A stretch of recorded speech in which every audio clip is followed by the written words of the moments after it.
Playoffs time here for the Asia League, and this is where things get very interesting. BO1s are gone, done and dusted. We now move into BO3s. Unfortunately, however, this region is now missing a slot to the major, which means only one of the top 6 will be headed, and there is going to be a lot of competition throughout this treacherous road. And it's time for us to welcome in our analysts for this evening, at least for the first matchup. Bev and Mandy join me on the desk to break this one down. But look, I'm not going to lie, the BO1s really gave us a bit of a surprise toward the end, Dev, but apart from that, it was a very decisive league.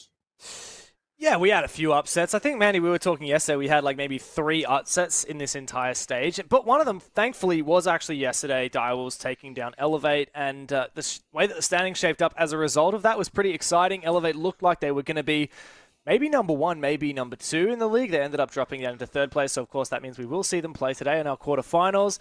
Fury managed to steal their way in after losing their first 2 matches in the season to coming in the top 2 at the end of it. Every team lost a game. Every team got at least some points. Every team won a game. And of course, the big storyline is that South Asia has made it into the playoffs with Knock Knock playing later today. It's big. It's very big. It's very exciting. But let's go ahead and just recap very quickly how the standings panned out, Mandy, because, I mean, look, we always hoped to have seen Bleed and Fury up the top, but it was probably after that where things got a little bit interesting. I'll let you break this one down and give you the floor. Yeah, so essentially I think the conversation that we started to have about Asia League in general was that I think there was a pretty clear top 4 and bottom 4. It started off as a top 5 and a bottom 3, and then at some point Direwolves started getting kicked out of that conversation of the top 5 and down, especially after their loss to some of the teams down in the bottom 3. We were really worried for them, but I think yesterday's match where they were able to beat out Elevate might have given them back that status where we can consider them in contention for that major spot now. That's what we're considering our top 5. Realistically, I think here in Asia, there are 5 teams that can actually be contesting for that Manchester major spot. It is super tight and competitive in the top there. We've seen upsets in some of the top teams. Fury have lost some pretty shocking games. So have Elevate, actually. Fury beating those guys 7-0. It's just been really tight all around between the top 5 teams, and I don't think we can expect anything less out of the playoffs. Yeah, it feels like a 3 certified team race. Then you've kind of got the 2 outside chances with 1 lagging very deep behind. It would take a miracle. It would take a trip and a stumble, but you don't want to knock out of the conversation just yet. I can't believe I just said that. That is absolutely woeful. But of course, the playoffs do mean that we go to BO3s, Dev, and that changes a lot of the conversation. Now looking ahead, Fury and Bleed, obviously, as Mandy's mentioned, they get the free place directly into the semi-finals, which means that these quarterfinals have a lot of weight to them. It's brutal, but single elimination is the best way of doing this. I'm a huge fan of single elimination. I know back in the day we always wanted double elim, we always wanted to make sure that teams got a second chance, but I prefer these high stakes matches. Like, we're playing best of 3s here, so at the end of the day, the better team will win the series, and the fact that it's high stakes not only creates a better experience for us as viewers, but it really tests how well these teams perform under pressure, and it's all about pressure. When you go to a major, when you're trying to qualify for a major, and of course that is what is the prize at the end of this bracket. Whoever wins that grand final on the far right is the sole team from the Asia region that will get to go to the major. So I just think this is a fantastic format. It's hard to say who will go through. I know that everyone is looking at Bleed to be the main team, but there's a beautiful story about the Bleed Fury rivalry, which if they meet in the grand final, I think Fury may indeed end up being the favorites in that game. And who knows, maybe Elevate will fire up with their European imports. Maybe we'll see something crazy, Knock Knock or Jalita or Direwolves being in there, as those 3 are definitely the least favorite teams in this bracket. Yeah, maybe a Jalita of old comes out. Maybe they reprise their old role of the APAC Kings and claim top spot. It's obviously a far stretch at the moment, just with how we've seen the BO1s pan out. But of course, the conversation can really start to shift and change as we now get into these quarterfinals. It's an interesting game for me. The Jalita one, obviously, is probably the closer one. Mandy, this is brutal, but how much, like, if you were to give me a percentage, what chance do you think we see Knock Knock make it through to the semis? Very low. A percentage, like, damn, maybe like 5 to 10%, I think. I think, yeah, Elevate look really in form. I know they lost out the game yesterday, but aside from that, they managed to take down Bleed. It's pretty monumental stage for them, really. From the beginning of stage 1, they looked a bit quiet, but as the weeks went by, we realized that this team was really going to make a splash in the region. And I think going up against Knock Knock today, yeah, I don't know. I think it'll be a really tough task for Knock Knock. Certainly will be, and they come to our latter game. So we've got 2 BO3s tonight, and we will have to wait at least the first BO3 before we get to the matchup between Knock Knock and Elevate. So you'll want to stick around for that, but really, all eyes, and I mean all eyes, are on this Jolita and Direwolves game, Dev. This has, I would say this has the most weight to it in terms of the actual the competition that we're going to be seeing, but also, the winner of this game then goes up against Bleed. So this is probably the most intriguing match of the night. Yeah, I don't know. I think that the Direwolves Jolita game is likely to be the closer game. If you had to really bet or you had to really predict, it's probably going to be the first series that goes to 3 maps. If it doesn't, I would be disappointed. I think that Direwolves, especially after showing what they can do yesterday, they do have a real chance at taking down Jolita. If they can take down Elevate, maybe they can do anything. This is, of course, a rematch of last week as well, where we saw these guys play each other, and Jolita won, even though it was a really tight game. So yeah, I'd love to see that one. Knock Knock versus Elevate, yeah. Exciting in prospect, but yeah, who knows whether it actually will end up being a good game. That one could well be a massacre if Elevate fire up after losing yesterday. Yeah, it could be a little bit of a stinker. And I think that we've seen Elevate do this before, right? Where they just stumble a little bit and then all of a sudden they're back on the bandwagon. They change completely their approach in terms of maybe even their aggression. I'd love to see them come out and really make a statement. In fact, that's what we need to see from Elevate, is a statement after their unfortunate demise yesterday to Direwolves. Speaking of Direwolves, they go against Jolita, the team that coming into this I had such high hopes for. And look, I think, Mandy, they've lived up to what I hoped they would do. They've stayed competitive, they've looked good, and now I think it's time. BO3s, playoffs, this is where this roster needs to shine.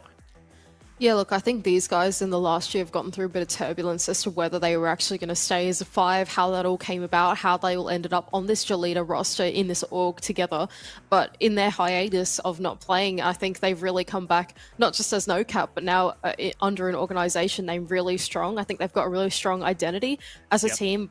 Of course, carrying such a historic name to 4 of the 5 of these players. IDFC has been an amazing pickup for these guys too. And I think going into playoffs, especially off the back of IDFC's last interview, it sounds like they're really ready. Like, they sound like they were quite prepared to go up against Direwolves. I think they knew that they were going to be on this side of the bracket. And I don't know, I'm expecting good things from them today. I think they look very ready to play in this best of 3 series. I think they've got the experience that they're going to have the stamina to make it through all 3 maps. And that's what scares me the most for Direwolves. That would be the conversation I think that is most prudent to bring up, Dev, is just the difference in the history, the difference in, I guess, the experience that this roster brings in. Yeah, for sure. I mean, these guys have been to 6 Invitationals and Majors of the past, of course, with the exception of IDFC, the new guy on the roster. But yeah, I don't think we've seen many teams in this region, maybe in any region in the world, that have actually stuck with a core 4 for as long as these guys have. I mean, this is the same core roster of 4 that went back to that 6 Invitational, that went back to the Berlin Major and performed as well as they did. And I don't know what to say about these guys. Obviously, last year was a bit of a rough slog with the no-cap R6 situation when they didn't play under Elevate, and how everything went with that Elevate for them was really unfortunate. Now, Onigiri's on the bench, but these guys are firing up. Like, it's a much better year this year than it was for them last year. They proved that when they took down Fury on Playday 1. They're an experienced roster. They're finally hitting their stride again. They're back in that team house with that terrifying clown on the cams in the background. And I reckon that they are the favorites in this match, despite what Direwolves achieved yesterday. And as I've said many times, the Thai teams have a real special place in my heart because of the history and because of what they've achieved overseas. And so these are like my dark horse pick for the major. I don't think it's likely, but if there's any team that's not the obvious like Bleed or Fury to go to the major, these guys are my pick. Well, the outside chance is the team they're going up against. Direwolves is in 5th place at the moment, coming into the playoffs, and I think that is fair. I think that this roster right now is on the outside of the top 4. However, that does not mean that you write them off, Mandy. Any given day, they've got a mixture of experience, of young gunners, of new players looking to impress. Yeah, I think Direwolves are one of those teams that if I'm an Asian team in this region that is not Direwolves, I'm thinking like, okay, these guys, they're the bogeymen of the region, right? I think the way that they play the game and some of the just weird pocket ideas that I think they bring into the server can really catch you off guard if you're not paying attention and just keeping tabs on some of the things that they're going to try and bring into the server. I feel like for Jolita, that actually might be something that they will struggle to deal with.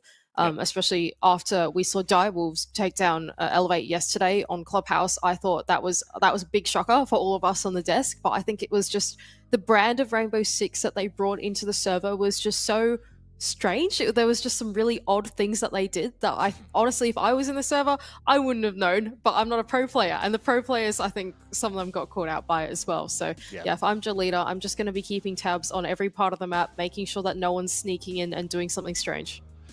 Is it fair to say that they've kind of kept their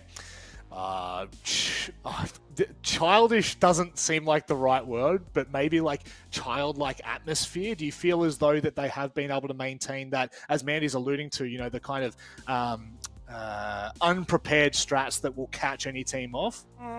Yeah, I don't know how to split it with these guys. Like, they have some nice ideas. To be honest, like, I think as a team, like, they looked the best in their game yesterday. I wasn't hugely impressed with these guys. Like, to be pretty blunt, like, their first few games were closer than they should have been. Like, the games that they played against Daystar, Hasib, and Knock Knock, I thought they were closer than they should have been. I think these guys actually looked worse against those teams than they did against teams like Jolita and Elevate, which in theory would be better competition. And it does speak volumes that these guys almost went to overtime against both Fury and Jolita. You know, they were both 5-7 losses. They could have stolen points out of those games. I was never truly on the Direwolves are actually a solid team bandwagon until we saw what we did yesterday. And it's not just the fact they beat Elevate, but it's the manner in which they did it. They looked like a well-rounded team. It wasn't just like a Joe Gore carry or anything like that. I think these guys do have what it takes. But whether that was a flash in the pan, whether that was a one-off, I'm not sure. I guess we'll see them tested today in a BO3 setting, which is a whole different beast entirely. It is, and that's where you actually get to see teams' real grit, because things can start to shift quite dramatically. But sometimes a team's grit comes with the individual performances. Mandy, I know that, you know, both of these teams coming into this have kind of, you know, quote unquote, picked up newer players. They're picking up players that are younger, that don't have that T1 experience. But to be fair, generally when we talk about those newcomers, it takes a stage for them to get into it. However, both IDFC and Joe Gore have absolutely kickstarted this with a bang.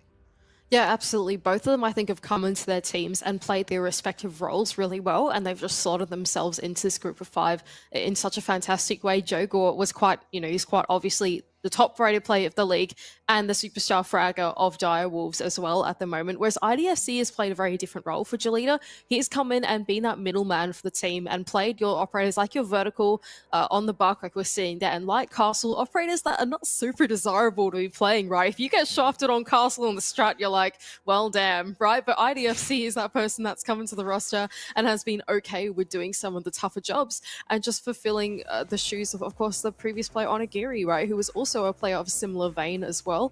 So these two players, even though they're new and even though they've got really great stats between the two of them, they played very different roles in the team, but they've flourished in them as well.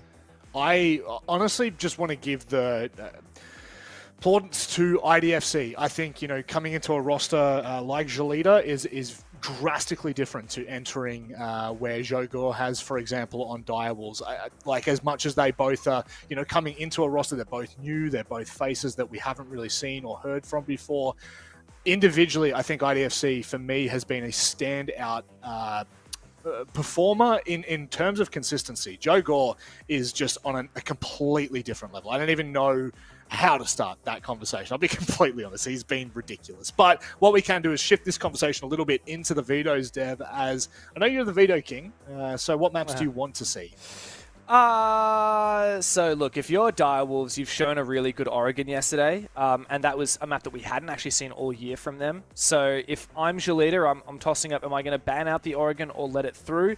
Jolita do historically have a pretty good Oregon. Now, they're not actually going to go for it in their first two bans, so it is left on the table. It's up to Direwolves if they want to jump in on that Oregon or go elsewhere.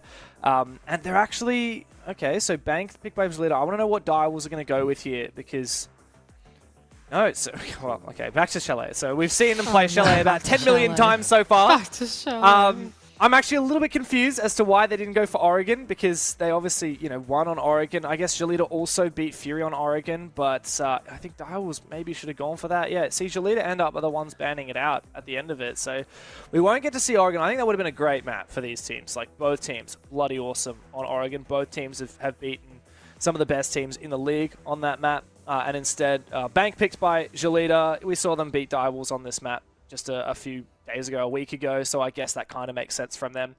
Yeah, Chalet, as we've said, I don't know, Direwolves keep going to this map even though they keep losing it, so that's on them, I guess.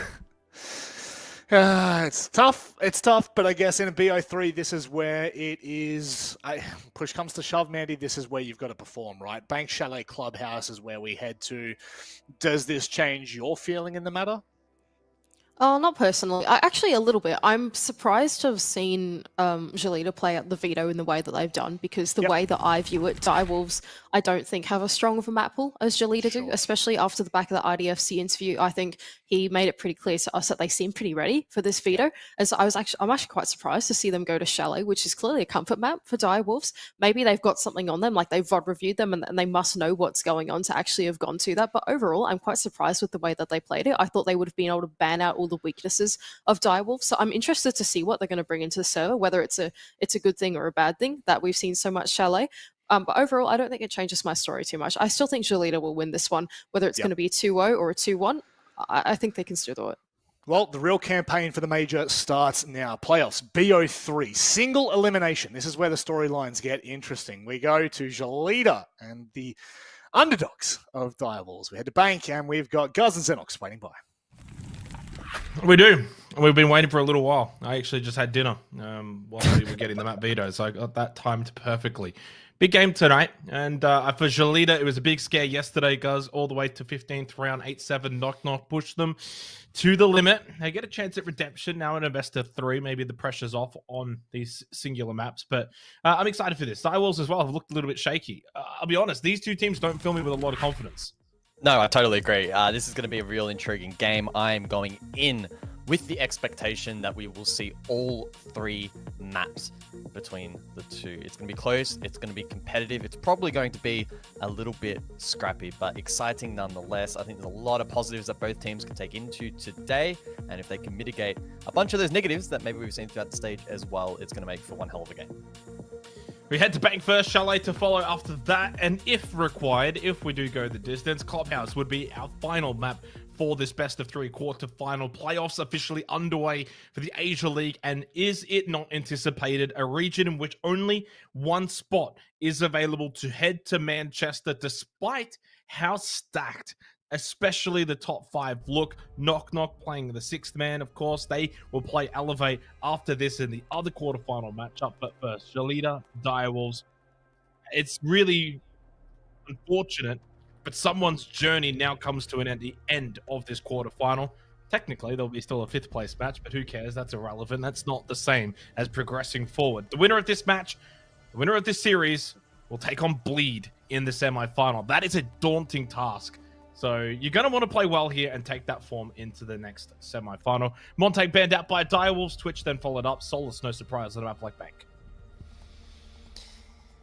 Yeah, all of these bans making logical sense thus far. Important to note that the Habana has not been banned out, and that should help bolster the attacking hard breach, especially when you think about basement. We'll see if the Kai does get banned out. With Twitch off the board, it would make Kai quite difficult to deal with.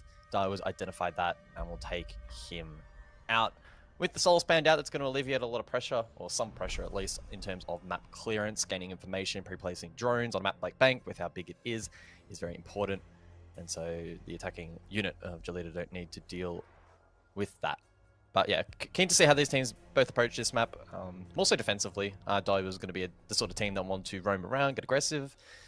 Considering they're bringing the Vigil and the Valk round 1, I would anticipate that's going to be the case to open things up.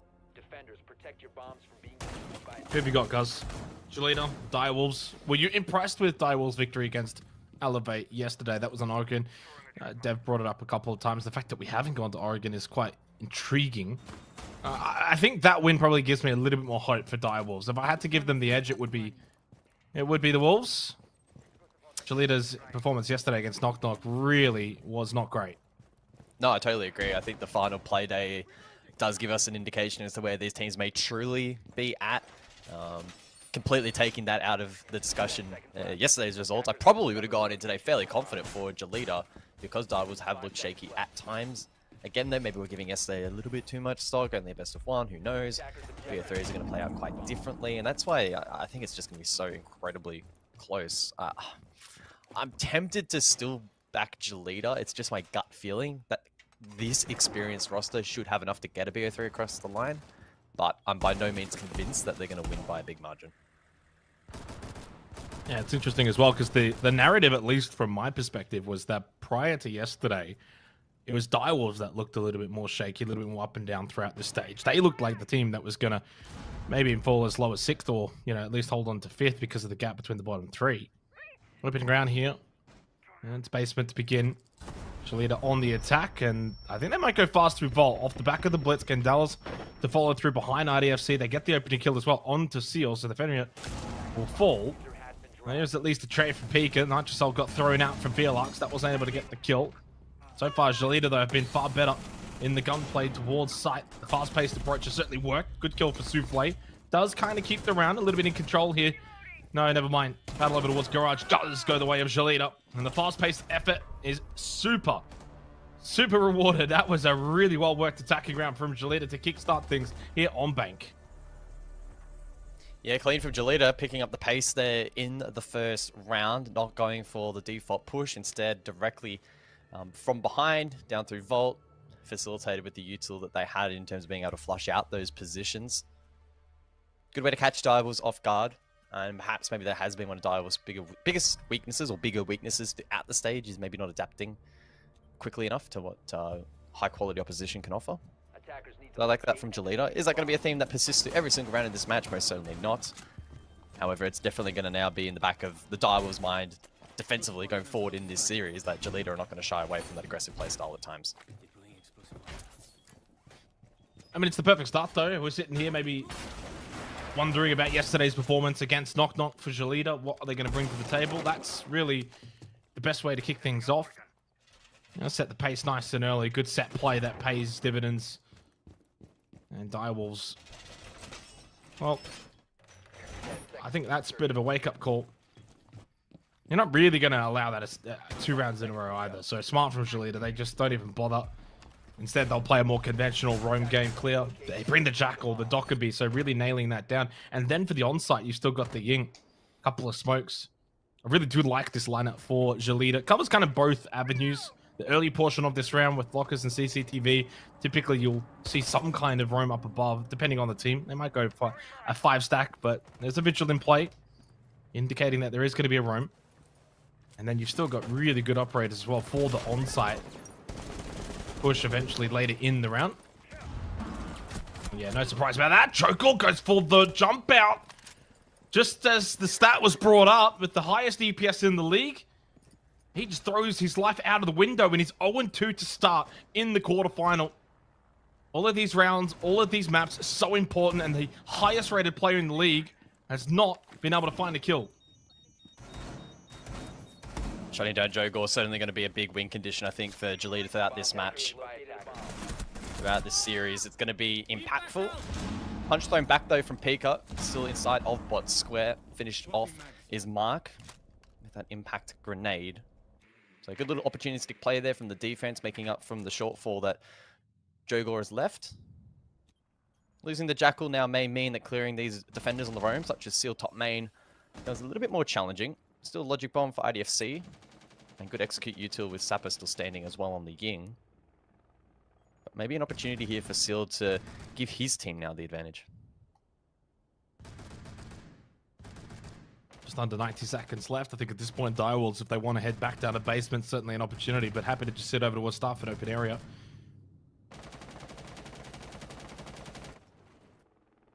He got quite low, but so is DCH. It's a very even round towards E-Box for a push here for Jolita, towards bot square, and Seal finds one towards top main on the defensive Direwolves. They haven't cleared full second floor. Punish. And Jolita largely focused with that open area. Hold Souffle then gets a kill onto Sapper. DCH slips in towards elevator side of the hallway. It does have a bit of yellow ping information. It's a swing, should be a kill. No. Ooh. Low on health. But it was a headshot anyway from Seal. An IDFC, the solo now for Jolita. The fast-paced round in the opening round was incredible. A little slower here in the second round. And unable to really make anything work, despite the fact that Jogor quite literally threw his life out of the building to begin this round. They had an early advantage, but struggled to clear this defensive hold up above. Yeah, certainly a stark contrast to the first round. Dai was making up for the shortfall earlier on. Taking out the Jackal was clearly impactful. Rest of the roam then proving to be challenging to clear. And those first two rounds, I think, have the potential to really set the tone of this match. Jolita may now be thinking that going forward they want to continue to be as direct as possible, maybe until it doesn't work. Will, of course, be objective dependent. And arguably that is one of the easier objectives, to be more direct on bank, depending on how you want to play it. So we'll certainly approach this top floor. In terms of how Jolita want to approach, whether it's going to be a top square clear, then stock hall. An opportunity, though, if they want to continue to be aggressive, to hit from the rappel, bring that Capital, maybe the Ying once more. Replay that previous round, DCH good presence of mind to find that pick. Pika lurking bot square was good, and then Seal just wasn't cleared, not tracked, logic bombs ineffective. Multi-kill from him. Seconds left before insertion. And so we'll see if they can bring that momentum now into the third round. Seconds left. Hey, good start to this series as well. Attackers must Two teams that I would sort of value at the same level. Two teams that, for all intents and purposes, have got every capability of sending us to Clubhouse, the deciding map, the third map. Every round going to be so important. Expecting this to be back and forth.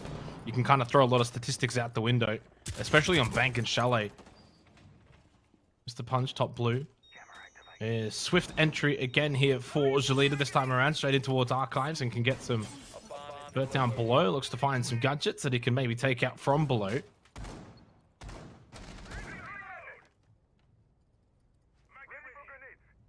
I think, yeah, you're right. The pace for Jolita opening round, you can't really replicate that, not only every round, but also site dependent. But I think the mindset has to be similar. How do you approach these rounds? You can't just get stalled out. You know you want to clear positions like Janitor, do it quickly. Bring over that Capital, clear it out, try and get a kill. Pinch pressure, do it all nice and early. Kind of like Mr. Punch with the entry. Archives and Tellers down below, clear out some utility. He's done it pretty early in this round. Mark now on the rappel outside airlock. So just kind of going through the checklist and through the motions.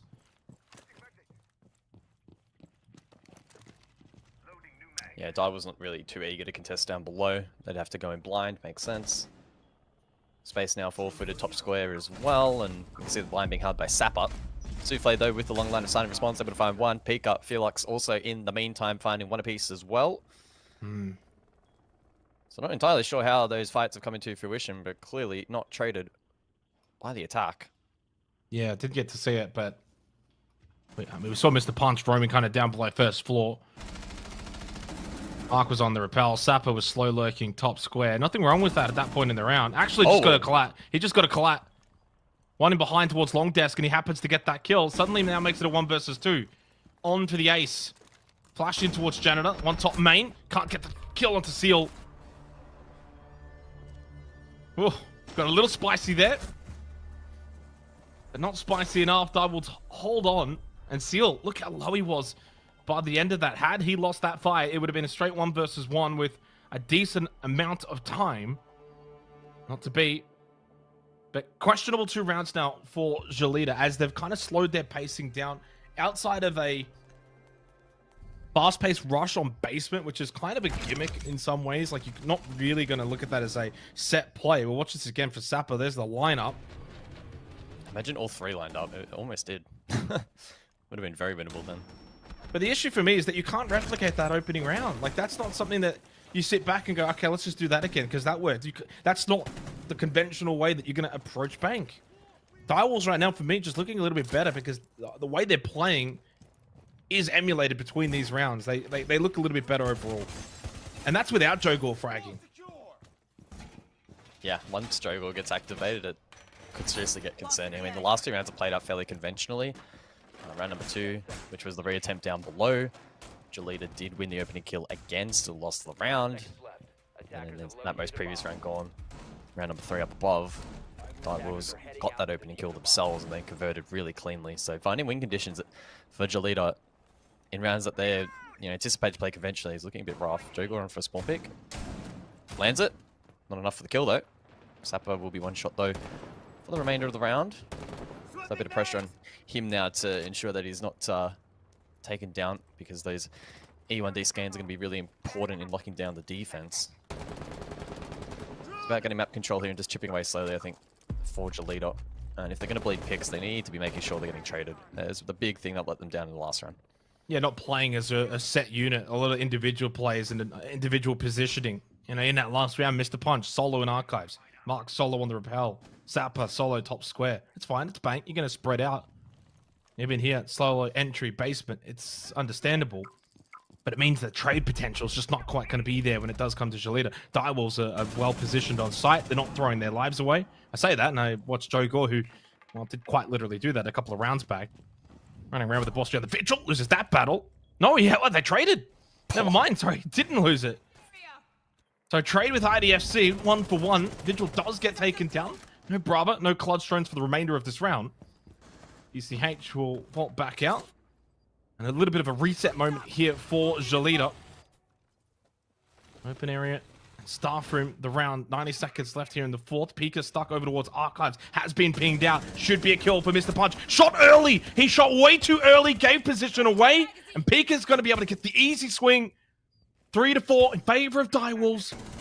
And Jolita, again, just not in these rounds. At least not leading them. That was a moment, though, they should have capitalized on. Yeah, they're just looking shaky at the moment, Jolita. 3v4. This is going to be a tough round for them to be able to convert from here. Probably going to be relying on Sapper being able to get an entry point and or mark. Kid barriers, though, going to make that a challenge.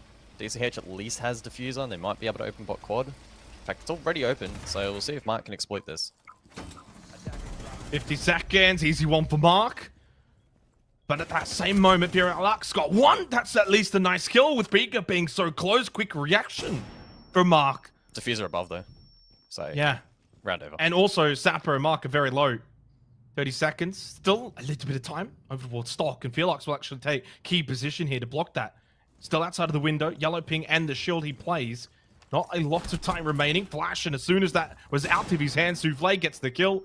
Sapper makes entry. Felix still wins that anyway, and Direwolves make it 1-3. Very dominant start here on Bank. And a reminder, this is the map pick of Jolita. Great start on the defense. And I think Direwolves right now just look like the better team. Yeah, certainly they do at the moment. Now, this could be a case of being quite a defender-sided Bank, so we'd always have to wait and see how the second half precludes, but certainly at the moment, Direwolves are playing better. And it doesn't feel as close inside of the server as I was anticipating going into this game. And if anything, I thought, map on being Jolita's pick, we could see them run ahead of it a little bit, because Bank can sometimes tend, especially on a team's preference map, to lean to the attack. It's not been the case so far. Again, presenting too many ones around the map. That 1-for-1 trades are fair enough. Mr. Punch should be winning that fight. Mark eventually got his way through, so good work there exploiting the quad entry. Then shut down that swing there, really sharp reaction times. Unfortunately, though, Diffuser then got stranded on an island up above. Souffle supported it so nicely, knowing that Felix was going to be under a lot of pressure and the attack had flashbangs, so if he had been left on his own, then maybe we could have seen the round brought back, but unfortunately not enough time there for Jolita to clear top floor properly. Proved to be quite costly. Now we go back down to basement. Jolita going to go for a standard lineup, so once again a map clear. No Jackal though this time. Equally, we're not going to see the Vigil from Jogor. Certainly a factor though for Direwolves that Jogor is 1-3, but they're up 3-1 on defense. Bank, you're right, could be defender-sided. We don't know. I'm going to be honest though, I might play devil's advocate to that and say, well, Bank's a pretty decent map when it does come to attacking. We haven't seen it all that often, only twice so far in Asia League, but in those 2 games, 55%. And it's been a struggle, even on sites like Lockers and CCTV. No guarantees, and I'm not going to spend the time to try and find which games those were. I wouldn't really pay too much mind to that subsample, but the rounds from Jolita haven't been really all that close, especially in the early portions of these rounds. And a good little statistic there as it gets popped up. Stage 1, 2023 LCQ, though, was a long, long time ago. I mean, quite literally this point last year. 7-3 to Direwolves, though. An interesting stat that could be replicated here with the way things are going. Sapper getting some good information over towards admin. They can open up the hatch. Slow approach once again for Jolita. And a big change up to the lineup for this Locker's CCTV. Not employing the Jackal. Not looking to bring as much roam clear. Getting off the IQ. They bring the Bach, they bring the Yana. With that can get some decent information with the Gemini. Good flank watch as well towards Beepers with that drone placed.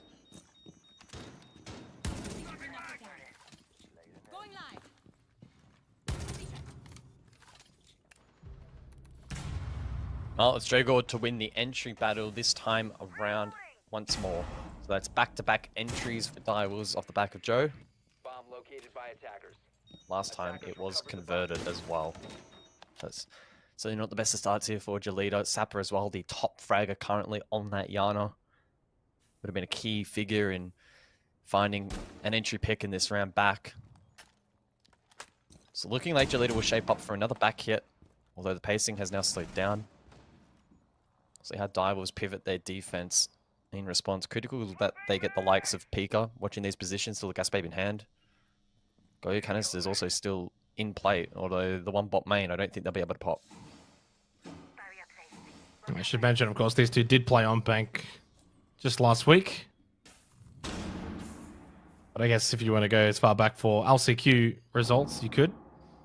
Jolita did win it, by the way, 7-5, and they had 4 attacking rounds in that particular game. Mr. Punch with a very pivotal kill, but there's very little time remaining. Drop into Vault. With DCH death, I think, could that be kit down? I imagine it is. Still garage control, and IDFC does collect the kit and go for the plant inside of Lockers. Not too sure if anyone's close enough to get the denial, and a big kill onto Jogor for Mr. Punch. Now puts Seal into the 1 versus 2. Slips over all the way to bot main, and an easy kill for Mr. Punch, and there you go. Jolita finally makes something happen. It's a very late round attack, reminds me of 2020, the 22nd meta, but it does work. Good vault drop, good kills, good re-pick up on the kit plant as well. And a massive kill onto Jogor. Had that not happened, well, the round would have gone the way of Direwolves. 3-2, 1 round to go in the half. Yeah, a little bit cleaner there from Jolita. Time management probably leaving a bit to be desired, and again losing that entry fight. However, they made up for that in the late round with a lot of good information.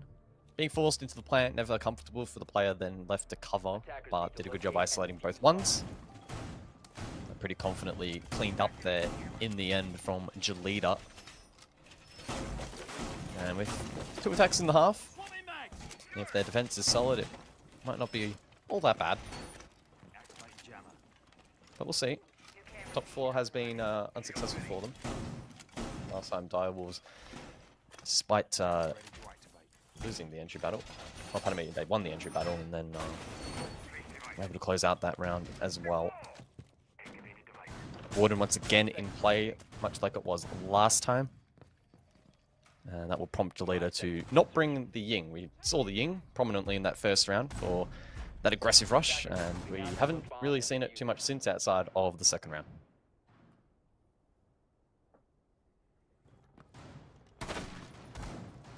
Yeah, if Jolita can find this last round of the half, I think it puts them back into a position where they can kind of back in their own defense. Good entry, or opening kill for Mr. Punch, and Jogor once again goes down.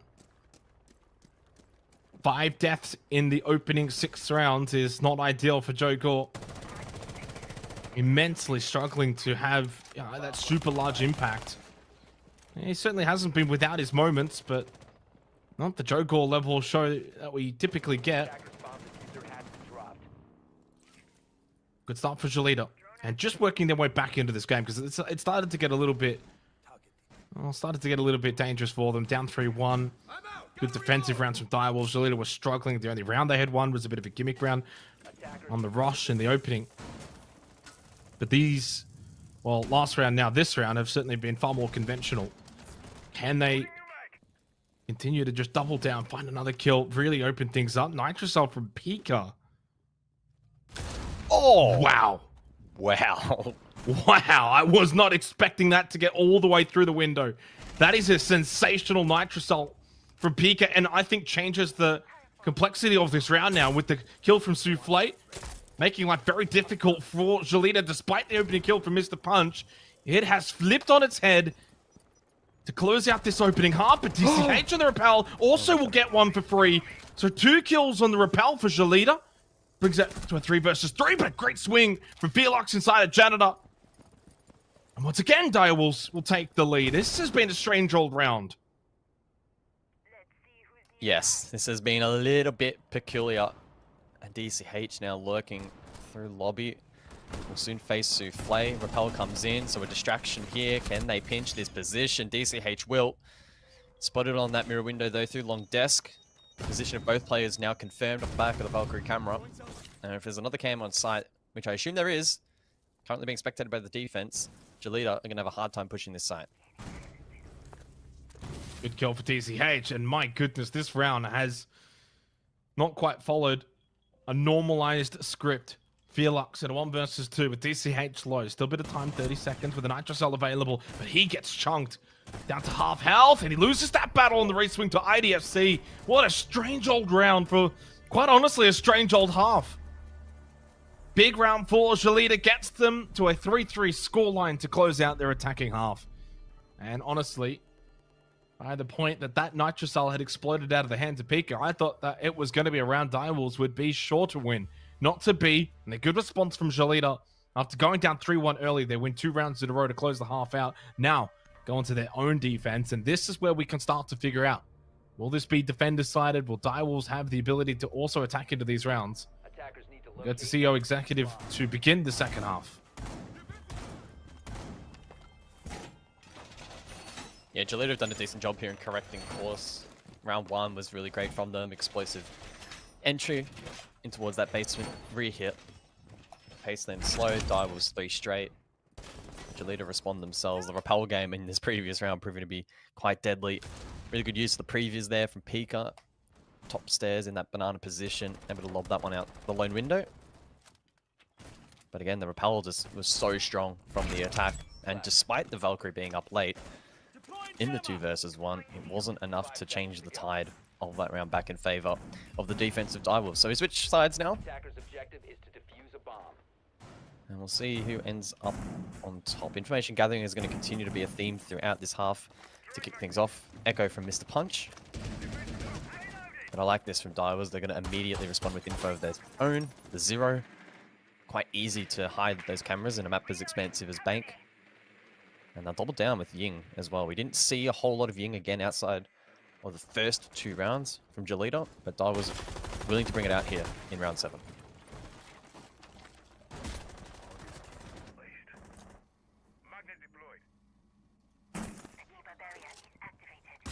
Get a reminder, this is Jolita's map pick. So the slow start for them was certainly concerning. But they turned it around. Good position now. Interesting to see the 0 employed on Direwolves as Felix looking to straight away get a bit of Mez control and open up this wall.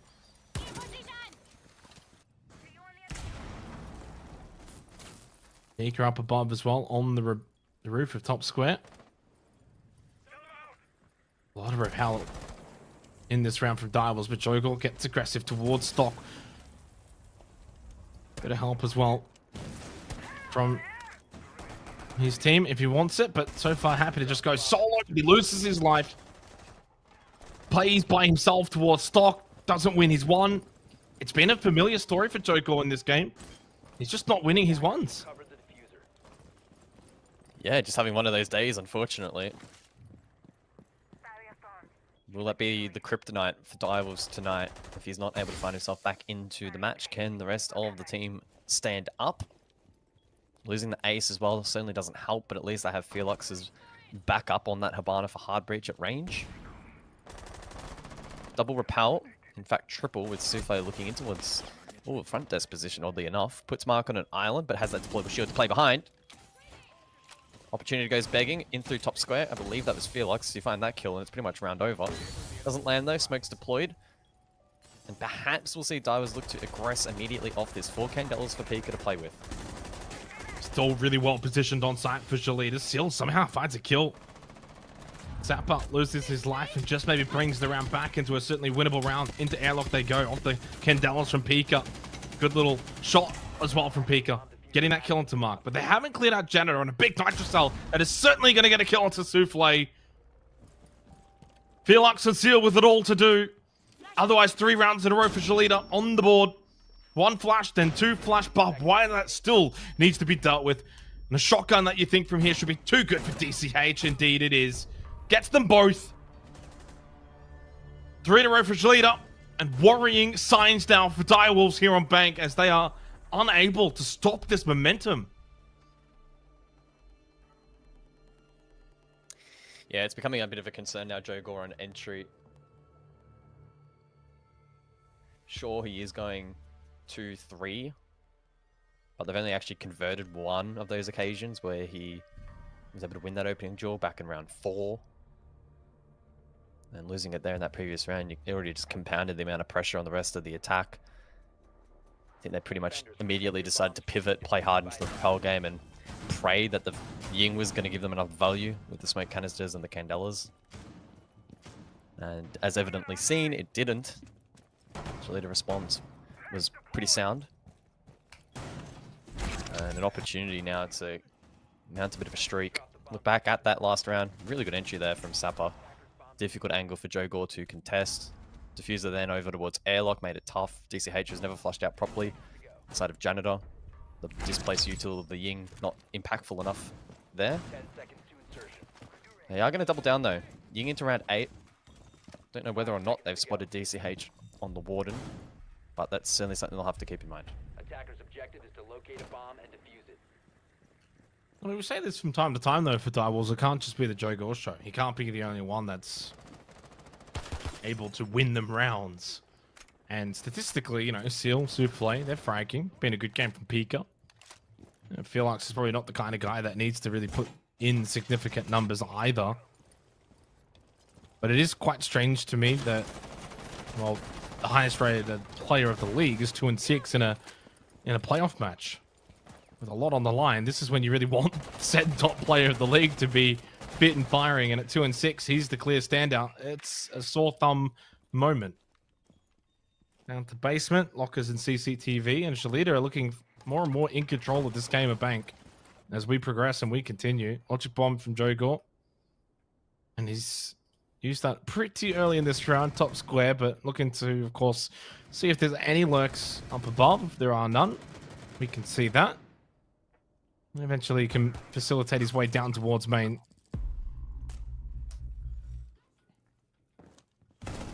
Oh! That was a free. Yeah. He gets that. On a normal play day, he probably finds that kill. It's just not going his way today. Certainly had his opportunity. Mr. Punch and Mark both able to get away from those respective duels, keeping themselves alive for Scythetube on the defense as they did look to contest a little bit towards Starford Open. Now it'll be 5 on site with DCH over towards Blue Stairs, holding on the top side of it. Mr. Punch will just tuck himself in. Vulcan canisters have already been set over towards default plant. ADFC holds towards elevators. And, well, with a minute 20 seconds remaining in the round, it's now up to Direwolves to make their way towards site, but they haven't cleared DCH. With the deployable shield on the Warden, he can hold for as long as he wants. Yeah, time's going to be a pretty serious concern here for Direwolves. They're likely going to have to go for a backdrop or a hatch drop in towards the objective itself. Zoto canister place to try and stall out both hatches, but no longer having an impact on the Maverick means that it's pretty easy for Felix to get out of that situation with the hatch opened up. Souffle and Mr. Punch trade blows. 40 seconds on the clock. Castle barricades now pose a threat. A lot of stall out utilities still available here for the defense. For canisters as well. Doesn't bode well for Direwolves. And DCH as well is able to put... Oh, Joker! Late flank from Blue. After DCH had pushed off a bit, guess what? There's a castle barricade. Well, if there's no rotate hole, I'm not too sure if there is, but he does make a bit of a sound. Joker does get the kill onto DCH. It might just be opened up. Vulcan canister blown. Perfectly timed. What a rotate from Mark on site. Should be able to get the double kill. And did. Well, teammate kind of stole it at the end, but nevertheless, you could see Mark's rotate at the end. It was so pivotal. Nicely timed. Jogor gave his position away early as well. Shot as he was coming out of bot blue.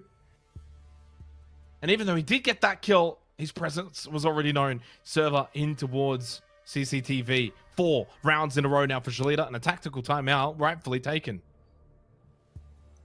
Yeah, a bit of a crisis meeting, I think, at this point for Direwolves. A latter portion of that round, they looked a little bit lost. I think a lot of that came off the back of being stalled out with that castle setup. Certainly something you don't see every day with the exterior doors in towards the objective blocked off. They didn't ration util properly to be able to clear that quickly. Players left trying to melee, and then it was quite a split attack. Clearly the timing was off as well. Go canisters were never dealt with because they're not electing to deal with that earlier on into the piece. I understand that Twitch is banned, so it makes it challenging, but still something you've got to be conscious of. Regardless though, this is a critical tactical for Direwolves. If they don't get value from this, the map's going to be over pretty swiftly. Now it is Jolita's map pick, so can't be too negative for the Direwolves. And maybe a map like Chalet is going to favor them a little bit more. But I would also counter that by saying that on Chalet, you need to be a fluid team that's hitting shots and exuding confidence. And here on Bank, we're just not really seeing that. And a large reflection of that is Jogor 3-7 not playing up to his standard at all. No, he's not. But it also can't be a case of, you know, if Jogor was 13-7 right now, where would Direwolves be? Would they be winning this game? Would that be the difference maker? If that is the case, then that's a lot on the shoulders of just one individual. But I think the biggest issue right now for Direwolves is just simple team play. They don't look like a team that's on the same page, not as coordinated as what we're seeing from Shalita. They went 3-1 up, and yeah, I think they played relatively fine on a lot of those defensive rounds. Shalita kind of just went up a gear, and Direwolves have not been able to match them. Out of this tactical timeout now, very important round, very critical round. Jogor on the Ash needs to start finding a couple of kills. That's his role. He's the fragger. He's not going to give you supportive plays. He's not going to be playing backline. His role is to get entry kills, to find kills. Plus 11 this stage on the entry. That is a league high. Reap's the closest at 8, and that's Reap's. In fact, the only 2 players in the league with a 1.25 or above rating is Reap's and Jogor. That is the level. That is the company. And if you want to go even further, he's the only one above 1.3. So the issue, though, is his survival rating is also quite shockingly low. It's league average. It's in the middle of the pack. We've kind of spoken at times of Jogor, and you know, he can kind of do really, really well, but he does die a lot. And right now he's just doing the dying without doing everything else really well. Yeah, in the last 3 rounds, again, entry going the way of Jolita. They're converting that. I was struggling in that aspect of the game at the moment, and no doubt that's something they would have been talking about. While they win it this time, though, Seal onto Sapper. DCH now on a bit of an island. It could be pinched with Pika, I believe. Maybe not. No, there we go. Wasn't DCH, but instead IDFC down main. Don't know if DCH is going to look to aggress on this particular position. Looks to be now quite content on site itself. But 4v3 here looks favorable for the attack. And a good power position as well that can be held towards Beepers. Mr. Punch, maybe he could slip out and try and go for a bit of a flank. Right now, just kind of hovering towards Archives. Another kill below for Shalita, and that is Pika losing his life. And the yellow ping on the prone player, top square. It's the freest kill you'll ever see. What in the world is Jogor doing? 2 versus 2.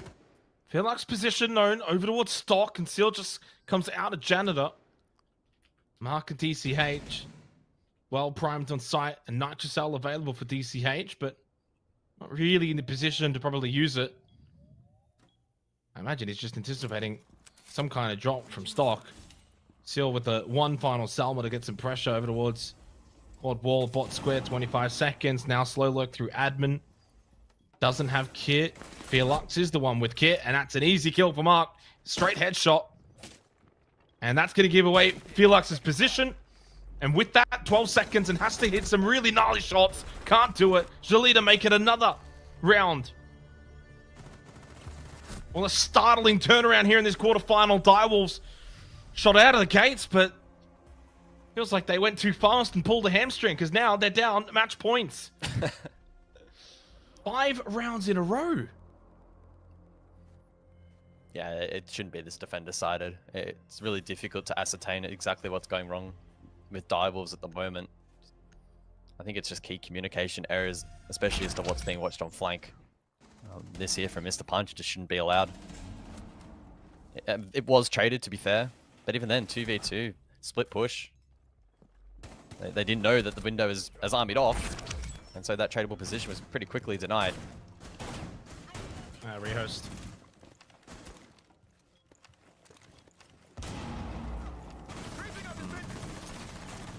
Yeah, and I mean, even in this technical timeout right now, I don't think it's going to help Direwolves. I really don't think it's going to really make a difference here. Shalita have just looked in total cruise control.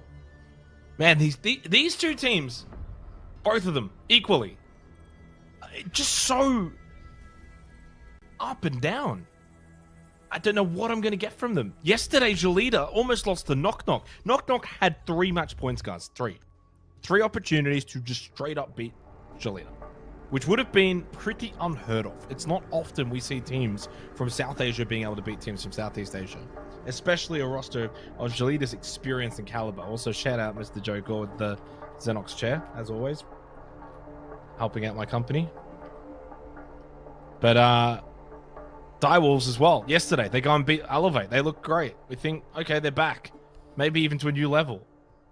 They start well here, and then it all just goes away. What the hell can you expect in terms of consistency? It's impossible. Unfortunately, rehost here in play, as we've kind of alluded to. So we're going to go to a short break. When we come back, we will play out the final stages here of this bank.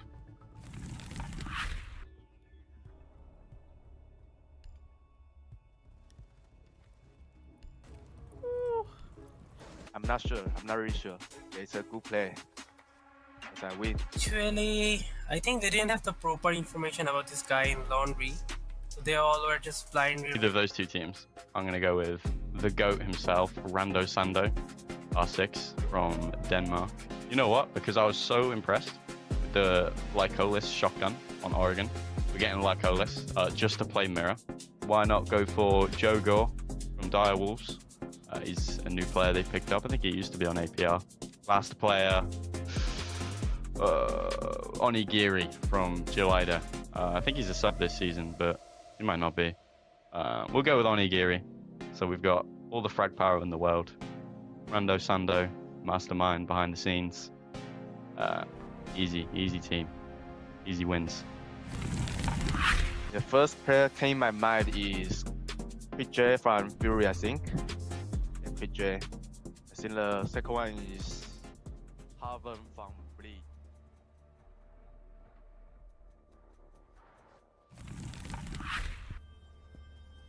Welcome back, ladies and gentlemen, into the 10th round. We go final round potentially if Shalita do take this out and look to make it a 7-3 victory on their map pick or bank. Direwolves will need 3 rounds in a row to send this one to overtime. Executive and CEO for this particular round. Shalita have certainly, they've gone up maybe about 2 or 3 levels, guys. They started quite slow. I mean, well, the opening round wasn't slow, but the next 2 after that certainly were, and Direwolves were up 3-1. Since then, 5 rounds in a row. And Direwolves haven't really looked like breaking the stranglehold that Shalita have gotten over this game. Yeah, shout out to James for highlighting it. I'm just looking at it now, as of where we sit. In the current moment, Shalita are actually the best defensive team in the league right now. So they're at 71.1%, just edging out Fury at 69.4%. So that doesn't bode particularly well for Direwolves in their attempt to close out this game. Shalita will have multiple opportunities across various sites if required to get this game across the line. And unless that technical pause has really stalled the momentum for Shalita, which I kind of doubt, to be honest, it's just naturally going to be a difficult game to bring back. Shalita have built up this round streak now, standing strong at 1, 2, 3, 4, 5 rounds. Get this at 6 straight. And then certainly would throw into disarray the series a little bit as to whether or not Direwolves can bring it back over on Chalet, where I think a lot of the weaknesses they've presented in this match are probably only going to be exploited tenfold on a more open map like Chalet. But we'll see. Long-range impact EMPs from the Direwolves. They deal with Kanto Wall cleanly to open up proceedings.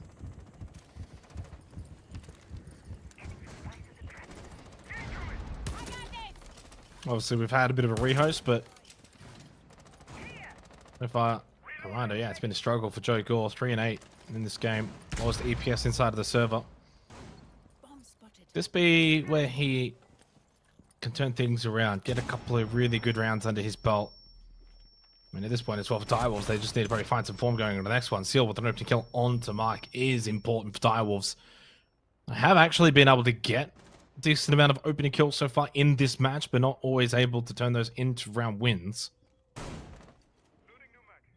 98 seconds left. There's really not a lot of time. Still need to clear over towards Stock Hallway 2, which finally a bit of pressure. Impact from IDFC. Greedy bit works. Denies that from being opened up, so he can continue to hold his position. But out of impacts, and more X-Kairos from Felix. Will eventually win that little mini battle, and IDFC falls back to top main. Yeah, not being held from Kanto Repel. Instead, more of a focus here over towards this top square stack from Direwolves.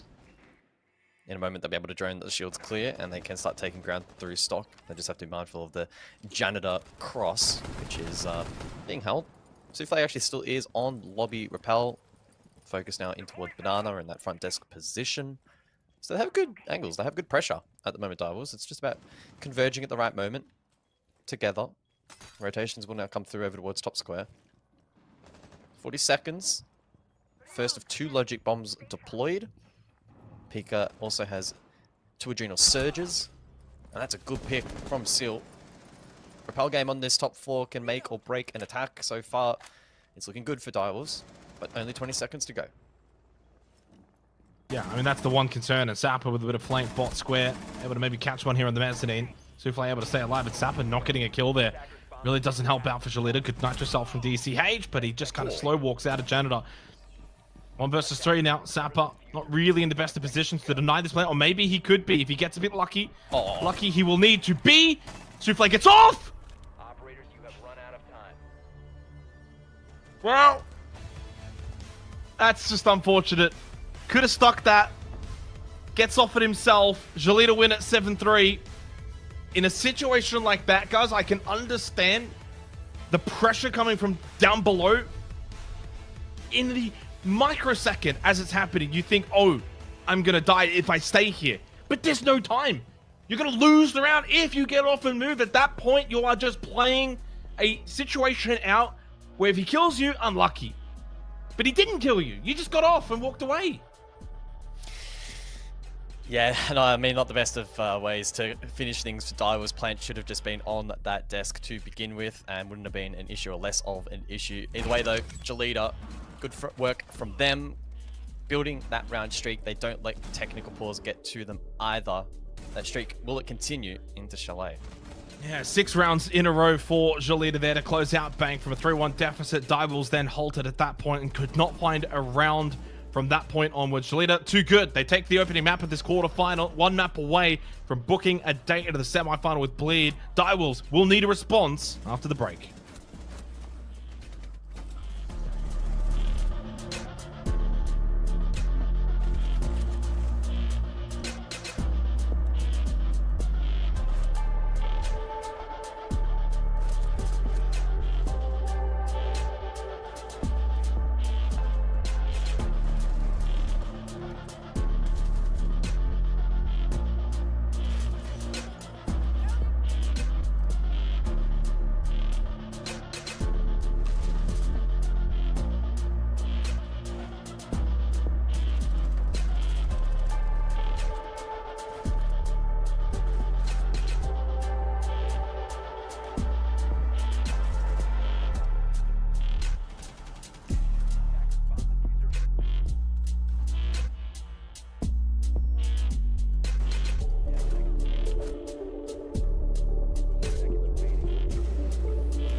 I'm pulling up the Wikipedia for this one.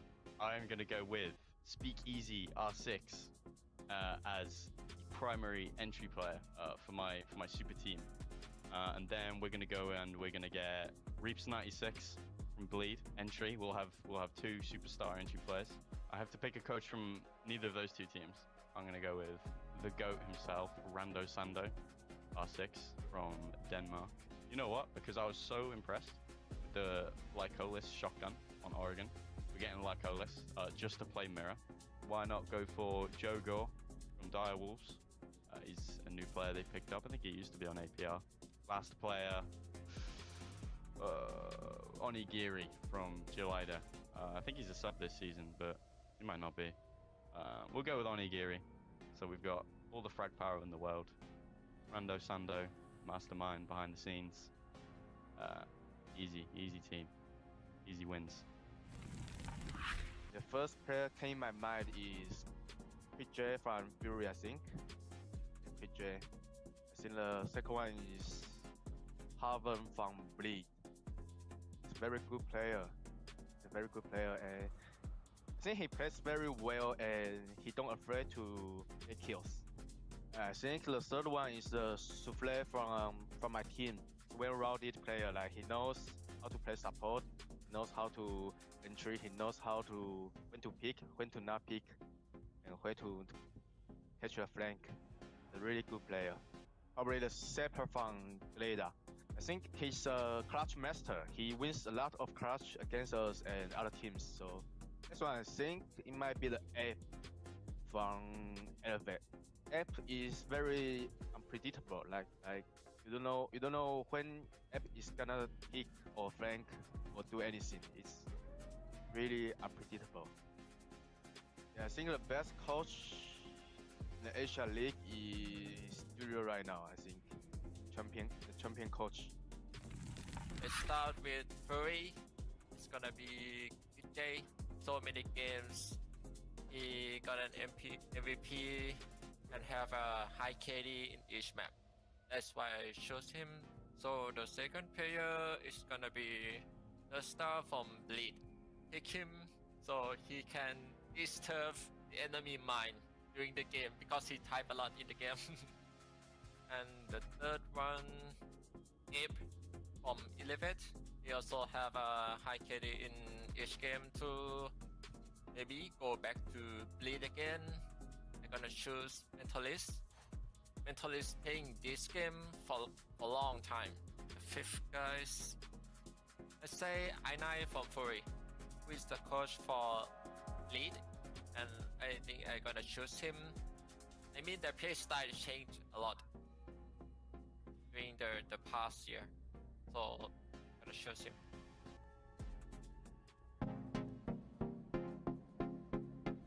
Okay, I want like maybe Mentalist and IGL and Reeves, and then J playing duo with Reeves maybe. Yeah, okay, we have 3 now. Okay, so we need 2 more players. Let's just add some star player. I think let's just add Onigiri as the 4th guy, and who should I pick? Oh, maybe just I pick F from Elevate. Okay, coach.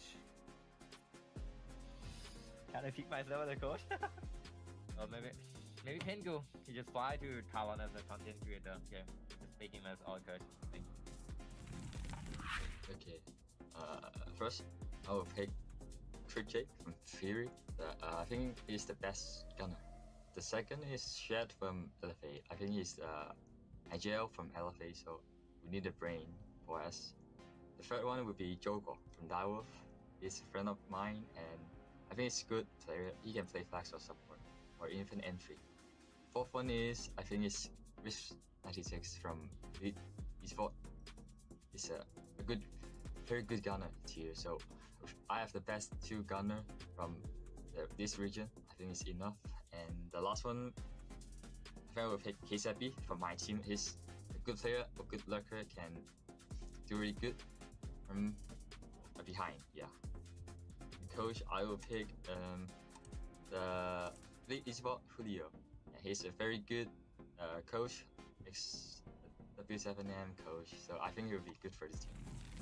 Okay, let's start with fragger. So I think from our team, Zidux is a very good fragger.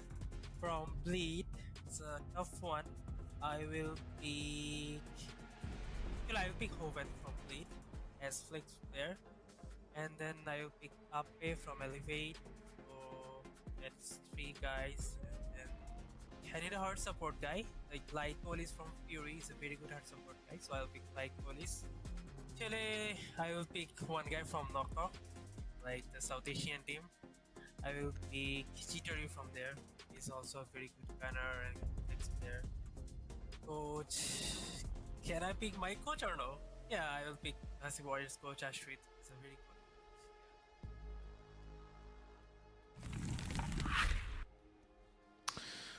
So we head into the second map of this quarterfinal.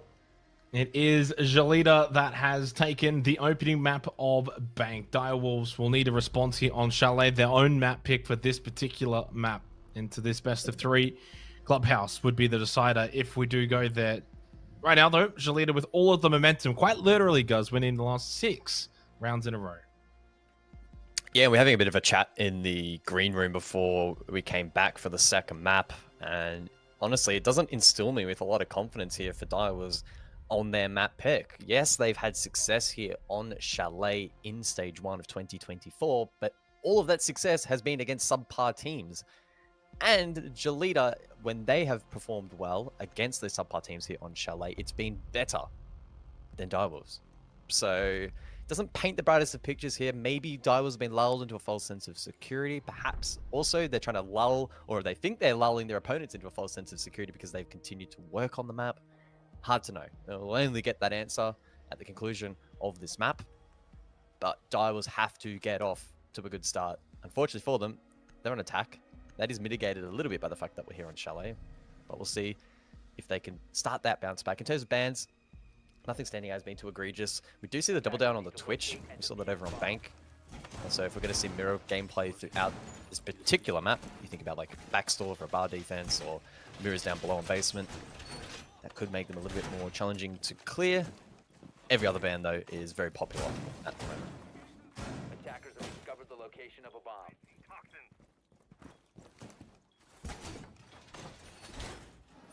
There was a stat that actually Dev kind of pointed out in the talent chat as well, that Jalita have been the best team this stage of Asia League when it comes to defense. They start on the defense here of Chalet, so I'm curious if that can get carried over, even to a map at which you can certainly get some pretty good attacking rounds. 71% defensive win rate for Jalita.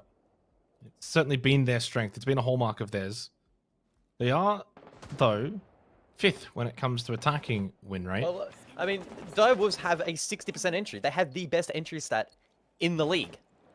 But that's also when Joe Gore's playing well. I would hedge my bets. So we need to show Joe back in this game. He was, unfortunately, not up to the standard that he has set on Bank. And I don't want to be super harsh on just one player. That's not fair because it is a team effort, always in Siege. But it did prove costly. Pika falls first this time around, though. Pretty ill-advised push in through dirt. Or mudroom, rather. Probably had a bit too much confidence for that push. Not entirely sure what happened there. But not traded again. And that position, not pressured. So it's individual players again to kick things off here for Direwolves round 1 as they look to break this win streak of Jalita. It's a piano, but position given away. Sapik his shot from behind. And still pushing through Seal. Trying to just take his position away. Nitrocell could be good here. Just delayed a little too long. He did explode it as quick as he could. Seal was able to run past into Solar. Took only a very small margin of damage. 90 seconds left in this round already. Rounds go quick when you're unable to really be successful. Roam clear hasn't been great for Direwolves. Souffle finds a much needed kill there on to Mark. The Tubrel losing his life. Over towards Dining. IDFC actually still inside the kitchen and a couple of players. He could be in a position here where he could easily get pinched. Player entry into Trophy. Down onto Felix. Couldn't quite get the elimination though. Nice quick response from Souffle. They'll get Felix back up, and with that, Direwolves have got the player advantage now. Yeah, a better example there where they're working together to pinch and pressure a particular position. Will the flank, though, come into play? Pika fell first. Keep in mind, he was the hard flank watch of the Nomad. And so Mr. Punch now has been allowed all the way to mezzanine. And Pika's not on a drone. So they have absolutely no idea that he is here. Not a lot of time left as well, so they're going to have to pick up that pace. Breach opened up through Trench. One still in towards blue, holding strong with DCH. Can't really do a whole lot, but stay in that position. Certainly cannot allow them to get crossed in towards site. They have to just kind of hope that Mr. Punch is going to be great on the flank here. So far, hasn't been able to spot anyone, but there are a couple of players towards Dining. Souffle lurking. Zappa got one. DCH won his battle towards blue. Running around towards Trench. Joe Gore looks lost. Losing his life for virtually nothing. Didn't even have his gun up and ready. Souffle by himself. No time and no real determination to do anything in this round. Stays alive, but Jolita win the round. It'll be their 7th in a row across the 2 maps, and a perfect start here on Chalet. Yeah, just playing around that smoke really well in towards site. I'm assuming the theory for Dive was there was trying to use that smoke to cut off the angle most prominently from blue, but also the swing from the connecting rotate as well. Unfortunately, though, smokes go both ways, or you can't see through it on both sides, and that then gave the space for him to push up. And if you're going to push straight through the smoke without information or utility or a layer of utility, it's not a favored fight to take. Was good work here from Direwolves in pinching out that position up above, but then it fell apart with that west main push. And I don't think much would have changed if they had gone fireplace or main breach. As we mentioned, that roam around was not spotted by the attack into that fireplace and mezzanine position from Jolita. And so that round streak will continue.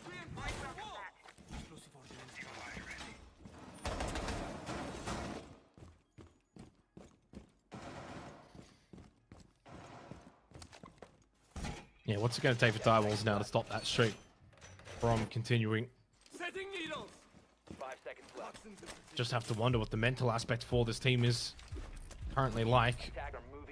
Lose the first map after a decent start. Start the second map. Round lost, not really in a way that you would like after getting even a player advantage. Unable to execute on site.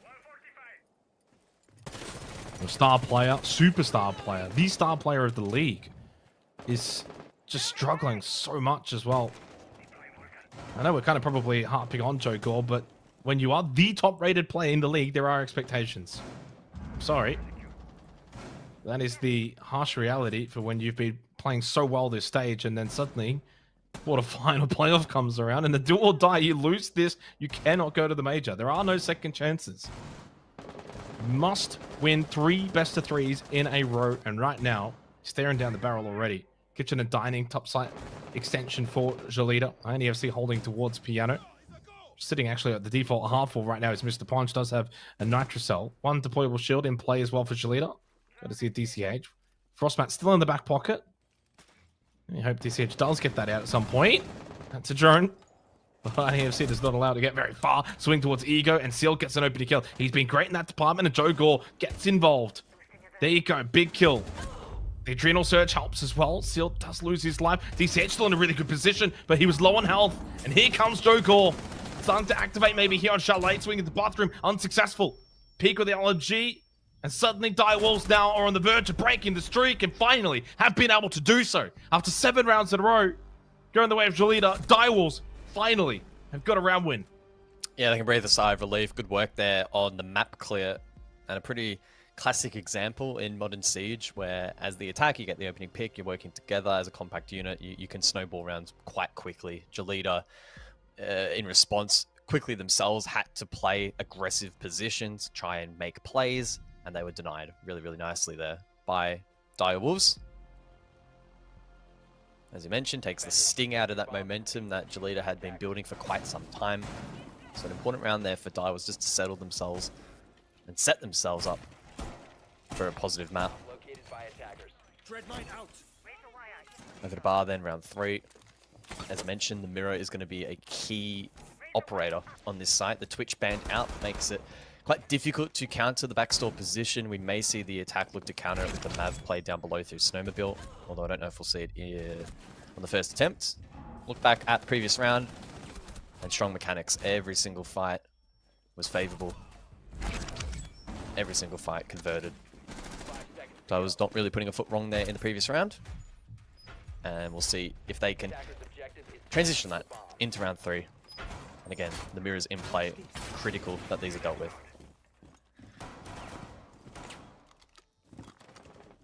Yeah, maybe this is just a team, though, that is entirely reliant on Joe Gore being able to enter, get kills, frag out. I mean, not really entirely crazy to think that your top-rated player is important to the team, but well, it certainly is the case for Direwolves. Round that was absolutely required. We go to Bar Games. Pika towards Trophy, went aggressive early. No adrenal searches. With that kill from Mark, a good control towards the solo side too on the pretty heavy extension. Considering it is Bar Games, you don't typically see defenders roaming towards Trophy. So I just wonder in that moment of Pika, just missed drones, doesn't really pay too much mind, goes for a swift entry. Easy kill then for Mark. Mezzanine hold with the mirror window. As you said, they need to be dealt with. Got the Ash for a good reason in this round. No more breaching rounds. I'm assuming he got the mirror. I hope so. No, can't tell. Oh, here's the backstore play though, so no Mav, but the Ace instead. That's to pressure out backstore, make that mirror window more difficult to hold. Seal, meanwhile, is actually snuck up in a good position as well. All the way into sight. Mirror spots him. Seal needs to win the fight. Yeah, he's whiffed it. Are you serious? Wow. You've got to be winning that fight. And any hope for Seal to be able to unlock the objective, bring the round back, now all but distinguished. Souffle going for a main lobby push. Jogo into mud, barricaded off. Will have to give away his position. Could break one panel here and get some pressure towards Barstock, but Souffle losing his life. Fearlux looking just for an entry. Can't even walk through the Sawyer gate at this point. He's so low on health. And Joe Gore, who's basically just sitting in mud, now outside. I mean, it goes back to the team aspect. There's 60 seconds in this round. They're not on the same page. Solo push lobby, solo push mud room. Everyone's all over the place. Whoa. Well, Sapper did shoot first, and Joe Gore, his second shots were better. 1 versus 3. Full health. By the way, Mr. Punch and Mark are very low. This is incredibly winnable. Kit also has been recovered. Very much a live round here, in which Joe Gore has every opportunity. Position known to the fireplace. Well, no way that he's going to be able to take down that Sawyer gate. 30 seconds, no utility. He's on BPC as well. There's a BPC on the stairs, so they know exactly. One inside of mud. He's got to clear mud. Gets shot from above. Good double swing from the vert plus mud room. And yeah, they knew the whole way where he was located. I mean, to be fair, even besides the BPC, he had to shoot at default. He had to also break barbed wire in towards bar. And more or less, he couldn't get through that Sawyer gate anyway. Still around that, Jolita have been able to win. The Direwolves, again, when they are not playing as a team, when they don't look coordinated in terms of their plans of attack, they just fall apart. It looks like everyone's just trying to play by themselves. Yeah, it's weird. For a team that has the highest entry percentage in the league, Defenders, protect your bombs from very weird in which rounds 1 and 3 played out. Both times Pika, maybe overconfident in pushing a position with a bit of information, has died. And oddly enough, almost at the exact same moment in the round. It was 225 in round 1, and then 224 round 3. He dies, puts pressure on others to make plays, and still positionally, phenomenal play there. He was able to sneak all the way into sight. Missed critical shots though. Rest of the team is under pressure. Clearly they weren't set up then to play off of that and try to trade and flood sight. You still had the mirror in the backstore as well, which was trying to still be dealt with at that point. So the cohesion from Dai was brought back into question again after a solid round 2. Feels like we're back to square one a little bit for them. And it's their map pick. That's why Jolita get the plaudits. They're the ones playing upset currently. 5 rounds away for Jolita to booking their place in the semi-final against Bleed. Still a lot to play out here. But right now, without a doubt, looking like the better team. No over-reliance on individuals, or requiring individuals to unlock rounds. Admittedly on the defense to begin, but even back on bank, it certainly was the case.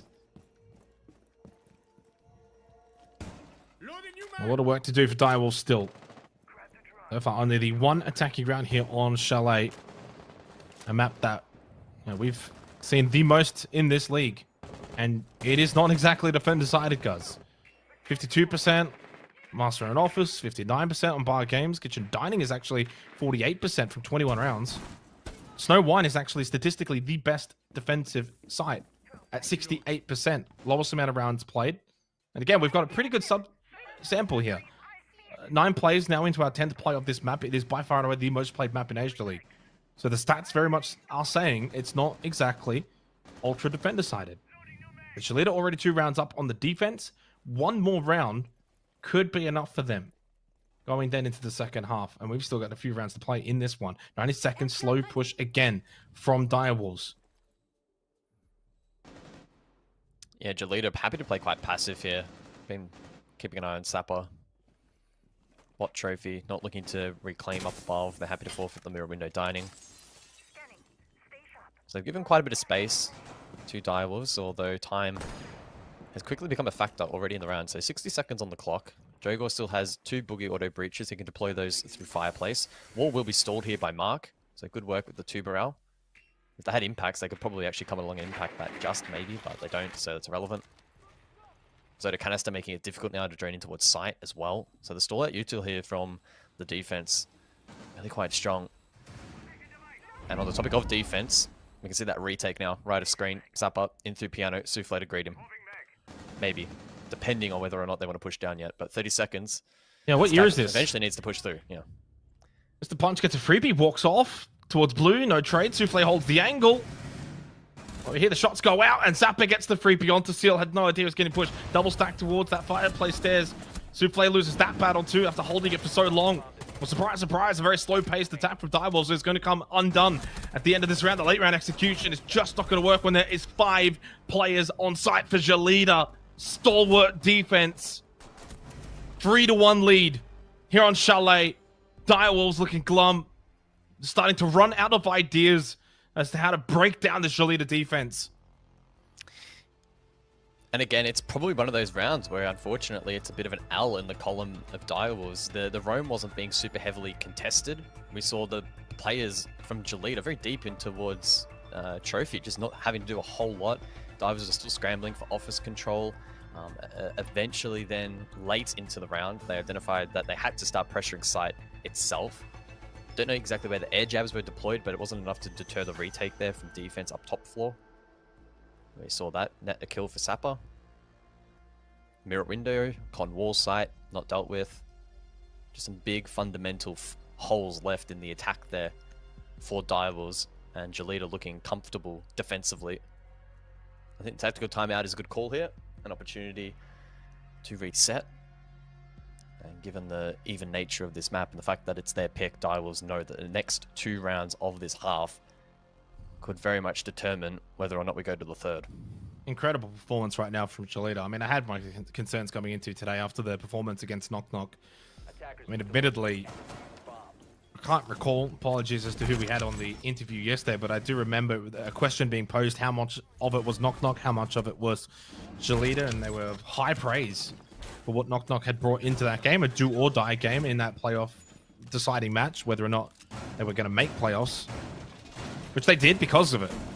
And they didn't win it, but by getting to OT, that was enough, and we'll see Knock Knock take on Elevate in the series to come after this in the other quarterfinals. So, you know, I think sometimes you can just put it down to the opponent, just clearly having a really good game. They still ended up winning Jalita.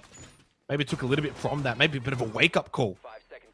And yeah, I mean, these 2 teams, of course, played only a week ago, and Jalita did win that match.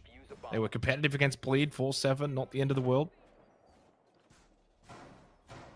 So, 4 rounds away. Direwolves off the back of this tactical timeout. I'm going to say it feels like must-win round. If this gets to 4-1, it is a long, long way back into this game. I'm scared here for Pika. Again, playing the flank watch. He's lost 3 entry duels in this match. So, certainly a play to watch here.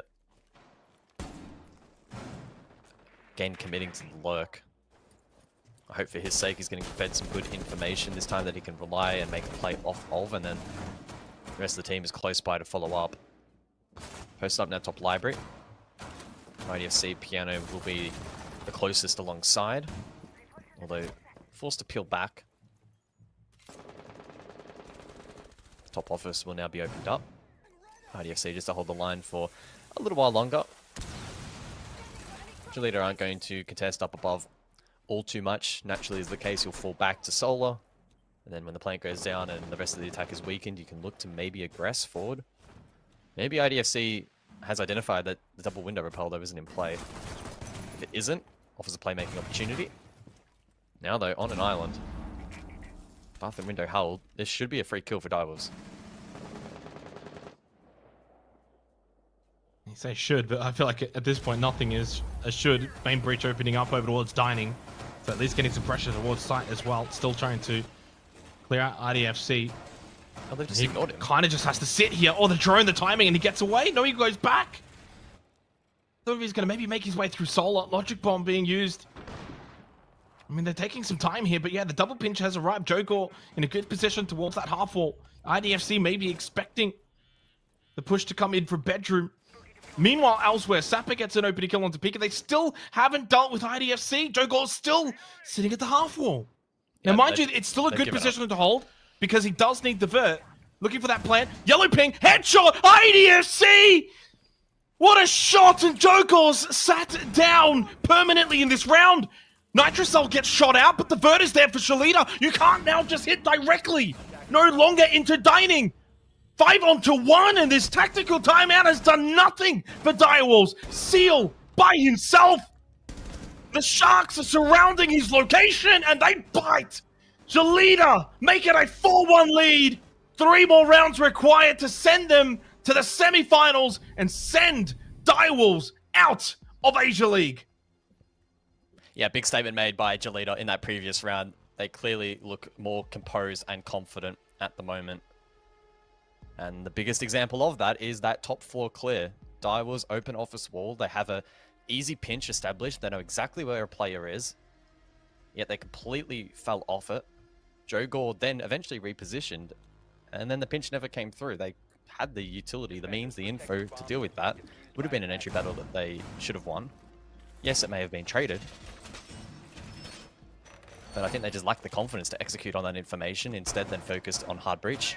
And meanwhile, Pika died again on entry, 4th time in the match.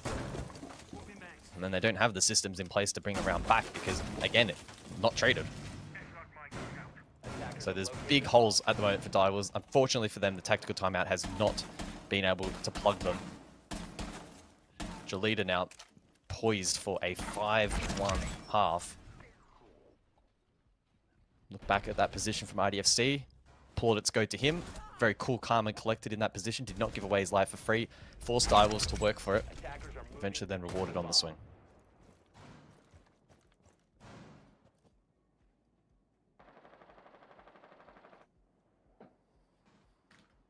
Well, a massive round now for Direwolves. I mean, the last round was massive. The rounds before that were massive. It's been incredibly frustrating for them, but the reality of the situation, guys, is it's out of the 11 rounds last played in a row, 10-1. 10-1 in the last 11 rounds played overall between Bank and Chalet. That statistic alone tells the full story here. The utter dominance from Jolita. Direwolves' inability to turn the tide.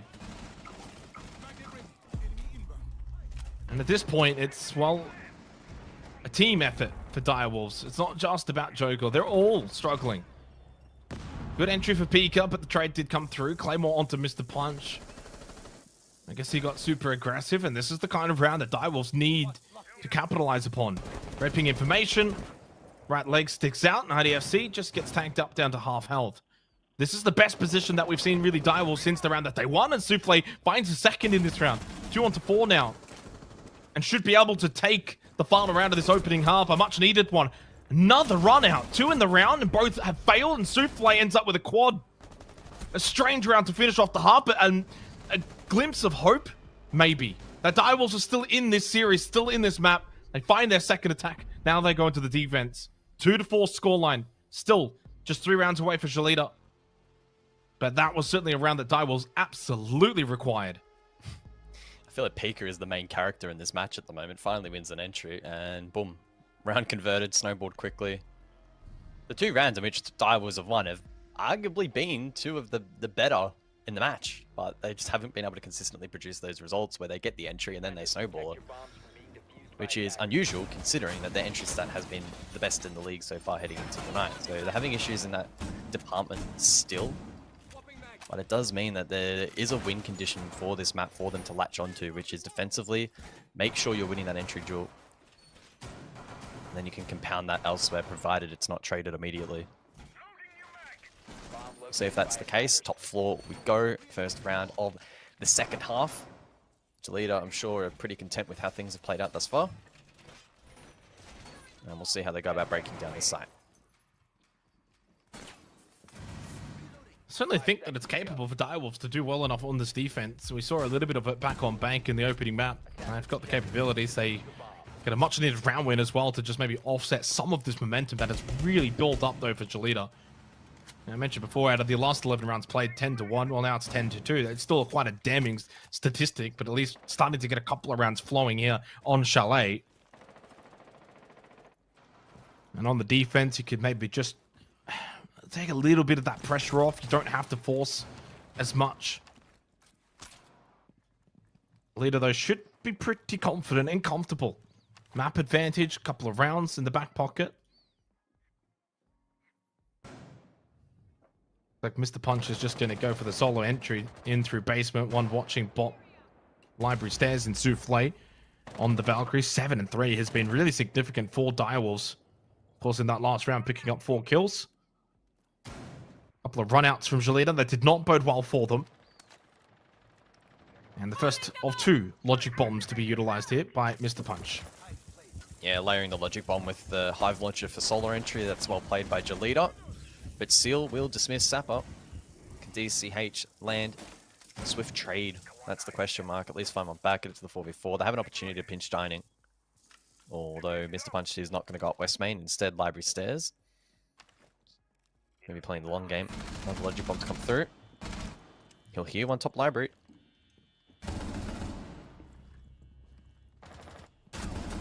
Oh, saying where's the response in my head, and came a little bit late and delayed. DCH can't find that kill as well.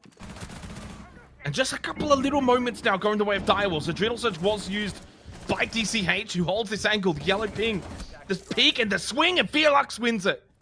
Well, those are the kind of fights that have been going the way of Jolita. But just here on Chalet now, Direwolves starting to find the ignition and get things going. A 3rd round found. And the gap has certainly closed from 4-1 to 4-3. And Jolita just reminded momentarily that this Direwolves roster will not go down without a fight. Yeah, I mean, that's 8 entry conversions in a row. Or 7 entry conversions in a row, rather. So it continues to be a very important stat in this matchup. That first duel is so impactful at the moment. Both teams showing the ability to then snowball that advantage. Funnily enough, none of those entries are being traded either. So it goes to show just how separated the attacks are at the moment at times. A couple of those fights, unfortunately for Jolita, not really going their way, and you could make the argument that the one bot trophy at least was favourable there for TCH. Does not win it out. And Direwolves now beginning to exude a little bit more confidence and conviction in this game. I am very surprised that Valkyrie camera is disconnected.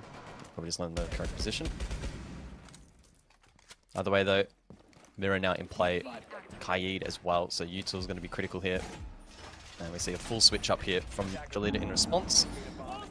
Thatcher's going to be critical to the hard breach as well, and the Ash to directly counter the Mirror. 4 Nitro Cells brought into the round as well for Direwolves, so certainly lots of firepower.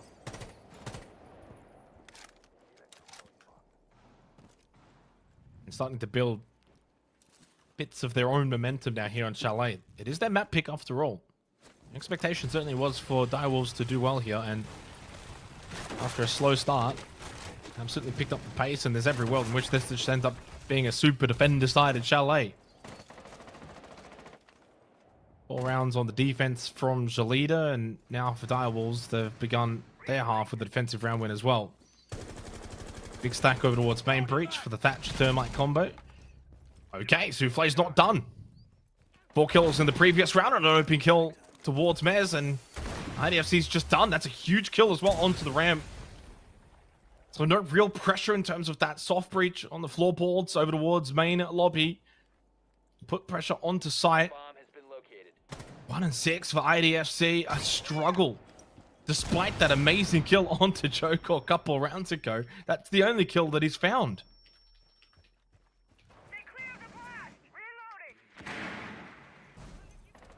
Yeah, minute 30 then remaining on the clock here. And another good position for Direwolves to play off of. It's going to be difficult for Jalita to force themselves into the objective. Main garage rotate with Claymores to cover the flank. Range hard breach critical here, but the second half of that somewhat denied by Pika on the west main stairs.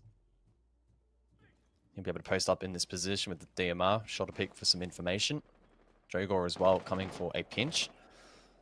Although those Claymores may make it a little bit more challenging. Someone's to come through. Sound cover now in play. Drone goes down. Means that Ace is able to get that pick. But as mentioned, Jogor on the flank, able to trade 2v4. Wow. Quite concerning right now for Jalita. Their attacks have looked a little bit poor. Direwolves' defense is very strong right now, and it's getting them back into this game of Chalet and into this series. Sapper by himself now outside main breach on the solo position. Nitrocell thrown on the wrong side, but it doesn't really matter at this point. There's no real time. So much to do for Sapper, and eventually just shot out through the window from Souffle, who's on a bit of a heater now on Chalet. Looking up the storm. 4-4 scoreline and 3 rounds won in a row for Direwolves. Starting to just find that form and momentum that we know they are capable of. And Jalita, still no tactical timeout, still not wanting to talk things over. Kitchen and Dining, the next site coming up. I tell you what, every single world in which Direwolves can really just go on, take this map, and who knows then on Clubhouse. Jalita, this close, but now maybe this far.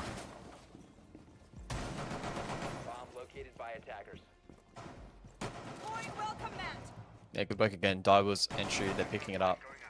A couple of multi-kills in the previous couple of rounds. Souffle 4k, Felix 3k. Having those star performers begin to step up. Good drive by in blue, but at this point of the round it was really just a formality for Direwolves and ensuring that they don't throw away that advantage that they had chipped away at. They're looking good here to bounce back on map 2. Storyline changing and evolving quite quickly here on this particular map. Onus now on Jalita to respond. Dining we go. And it's going to rely on this clear being, pretty clean and efficient here from Jalita. Pika looking to get very aggressive over towards Ego Balk. Default camera not dealt with. And so now they have a full read that it will be library across.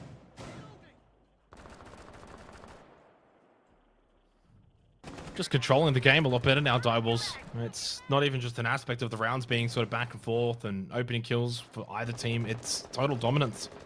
Not really allowing Jalita to kind of get their game plan going, not really being able to get inside of the building with comfort, with ease.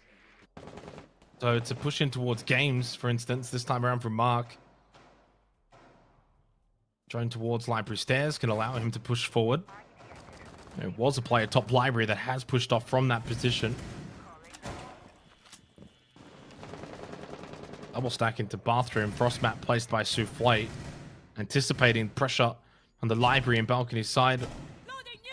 Outside of piano and bathroom. One logic bomb remaining for Sapper. They're slowly but surely clearing across. It is kitchen and dining, but you want that control. What's Master and Office? An IDFC off the back of that gone 6. Air jabs go out, maybe anticipating some close play. But no, piano, clear. If not mine can get shot out. And the Zoto canisters now from Pika to delay the bridge up above in towards Office. Yeah, it's going to ultimately mean there's about a minute for the final push. Exothermic down below going to be important in ensuring the wall gets opened up. Without the vert contested though, it means it is vulnerable. DCH has played against the wall despite top floor not even being opened yet. big floor. Exploited well by Pika, who's really stood up in this match after a slow start. Now finding his feet. So errors now starting to creep in for Jalita, and Direwolves are capitalizing. Yeah, and I'm starting to think here for Jalita that they just haven't quite got it in them to finish this match off. We could be heading to Clubhouse if they can't turn things around. The form is a little worrying. A tactical timeout, I'm concerned as to why they haven't called it yet. They might have to after this round if they're unable to bring it back. Not a lot of time. They haven't really cleared above, so they're just going to get a little bit greedy, a little bit desperate, and send it straight towards site. But the run-through isn't successful. Good shot from Felix. They do have one still over towards the mezzanine, but all of the shots landing on one side, the Direwolf side. 4-1. Sure, Sapper does get one kill. Finally clears the tuber out above and Pika. But too little, too late. And damn it to hell, Direwolves are looking really good right now. Where was this? Back on Bank at the start of this game. The form has completely flipped. I mean, to their credit, guys, they haven't mentally checked out of this series at any point. They kept themselves locked in and focused, expecting it to turn, and it has. Timeout, Jalita. Yeah, good work from Pika there, holding up above half wall, had that line of sight down below. DCH was too far ahead of that particular checklist. There has to be pressure above to stop the vert from denying you hard breach on that wall. Simply to advance in that position. Couldn't contest up above, unfavorable angle, loses it. And without that wall open, makes that push a whole lot harder for Jalita. A small mistake, but one that was punished well by the vert up above. Looking back at the replay package, you can see everyone then forced to flood into positions left unclear. Every single fight going the way of Direwolves. So 5-4 scoreline. Looking good here. I do wonder if this attack from Jalita is going to have an impact. All rounds, 1 in a row for Direwolves. And completely off the back of dominance from Jalita. I mentioned that statistic of 10 out of 11 rounds, and then from that point, Direwolves just suddenly been able to flick the switch 4 rounds in a row themselves. This Chalet has ended up being ultra defender-sided. Still no attacking round 1 from Jalita at all in this half. Heading into the 10th round now. Quite pivotal. Direwolves close to maybe sending us to a 3rd map. Still some work to do, but a lot more now for Jalita. At one point, it looked pretty comfortable. I'm not going to lie, at 4-1, with already 1 map in the back pocket, I thought Jalita had this. But they have just come to a grounding halt. No one is able to get anything going. They're losing all of the opening engagements. In fact, 4 in a row for Direwolves.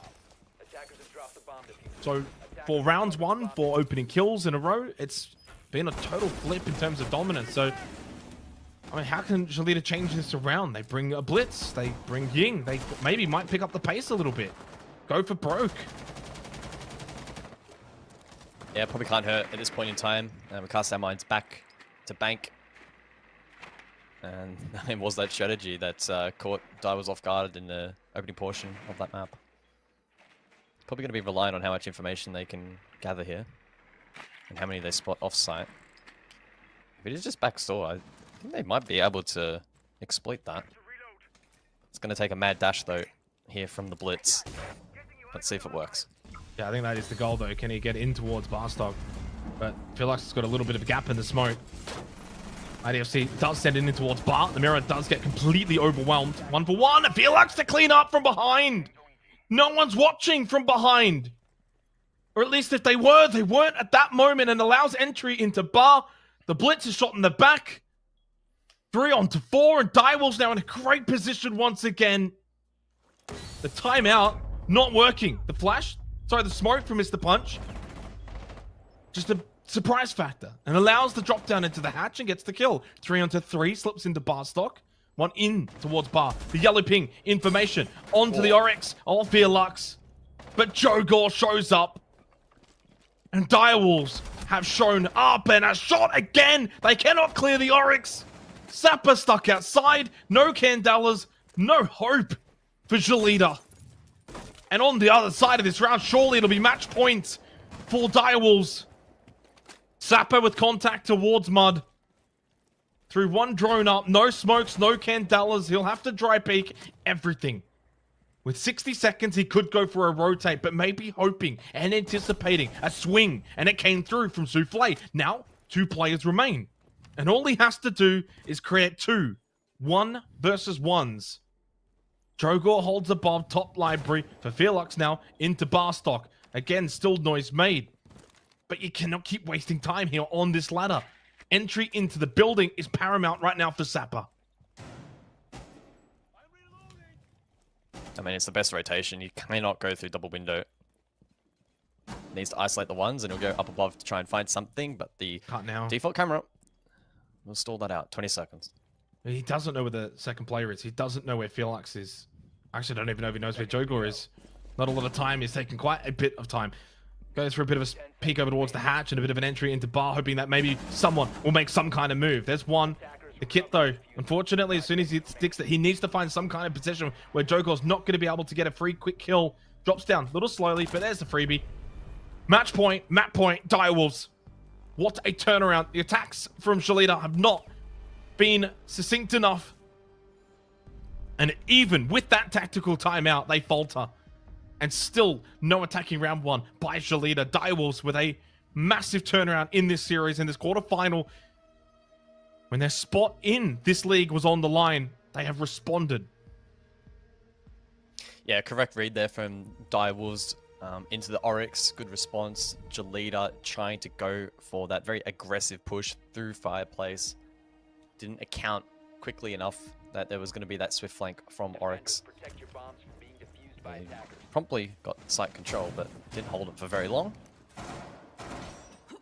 So reminiscent to the last map, Direwolves now leading this, have built up a big round streak. Here was site control, but only very, very promptly. A couple of seconds it was held, and in a couple more seconds it was lost. Felix is winning every single engagement, bar this one with Sapper, not much time on the clock. Credit goes to himself and Jogor playing out that particular 2 versus 1 very, very well. They had each other's back at every single moment there. Let the clock bleed out. That's exactly how you play out that situation, so good work from them. Jalita now. 2 rounds in a row. They need that to push the game to overtime. And with the streak that Tiles have been able to build up here, that looks increasingly unlikely. Yeah, it looks quite difficult to imagine it happening now. I mean, my thoughts on this has changed, and when you go to a Sens, I'm not going to lie. Every time I see Sens get pulled out in these kind of desperate rounds where match point, or you feel like the game's not quite going your way, it just never really works out. It's a very counterable operator. Souffle aggressive towards games.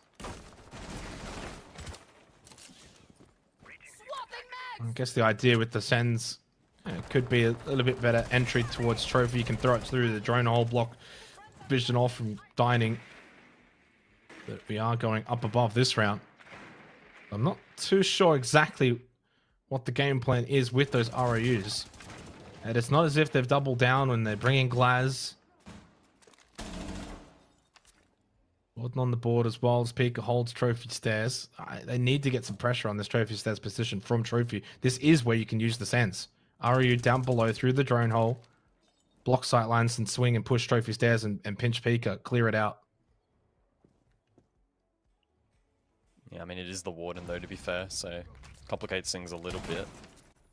Doesn't matter, though, as Souffle elsewhere finds the first in this round. Nitro deployed. In effect, as Pika goes for the jump up on the boost.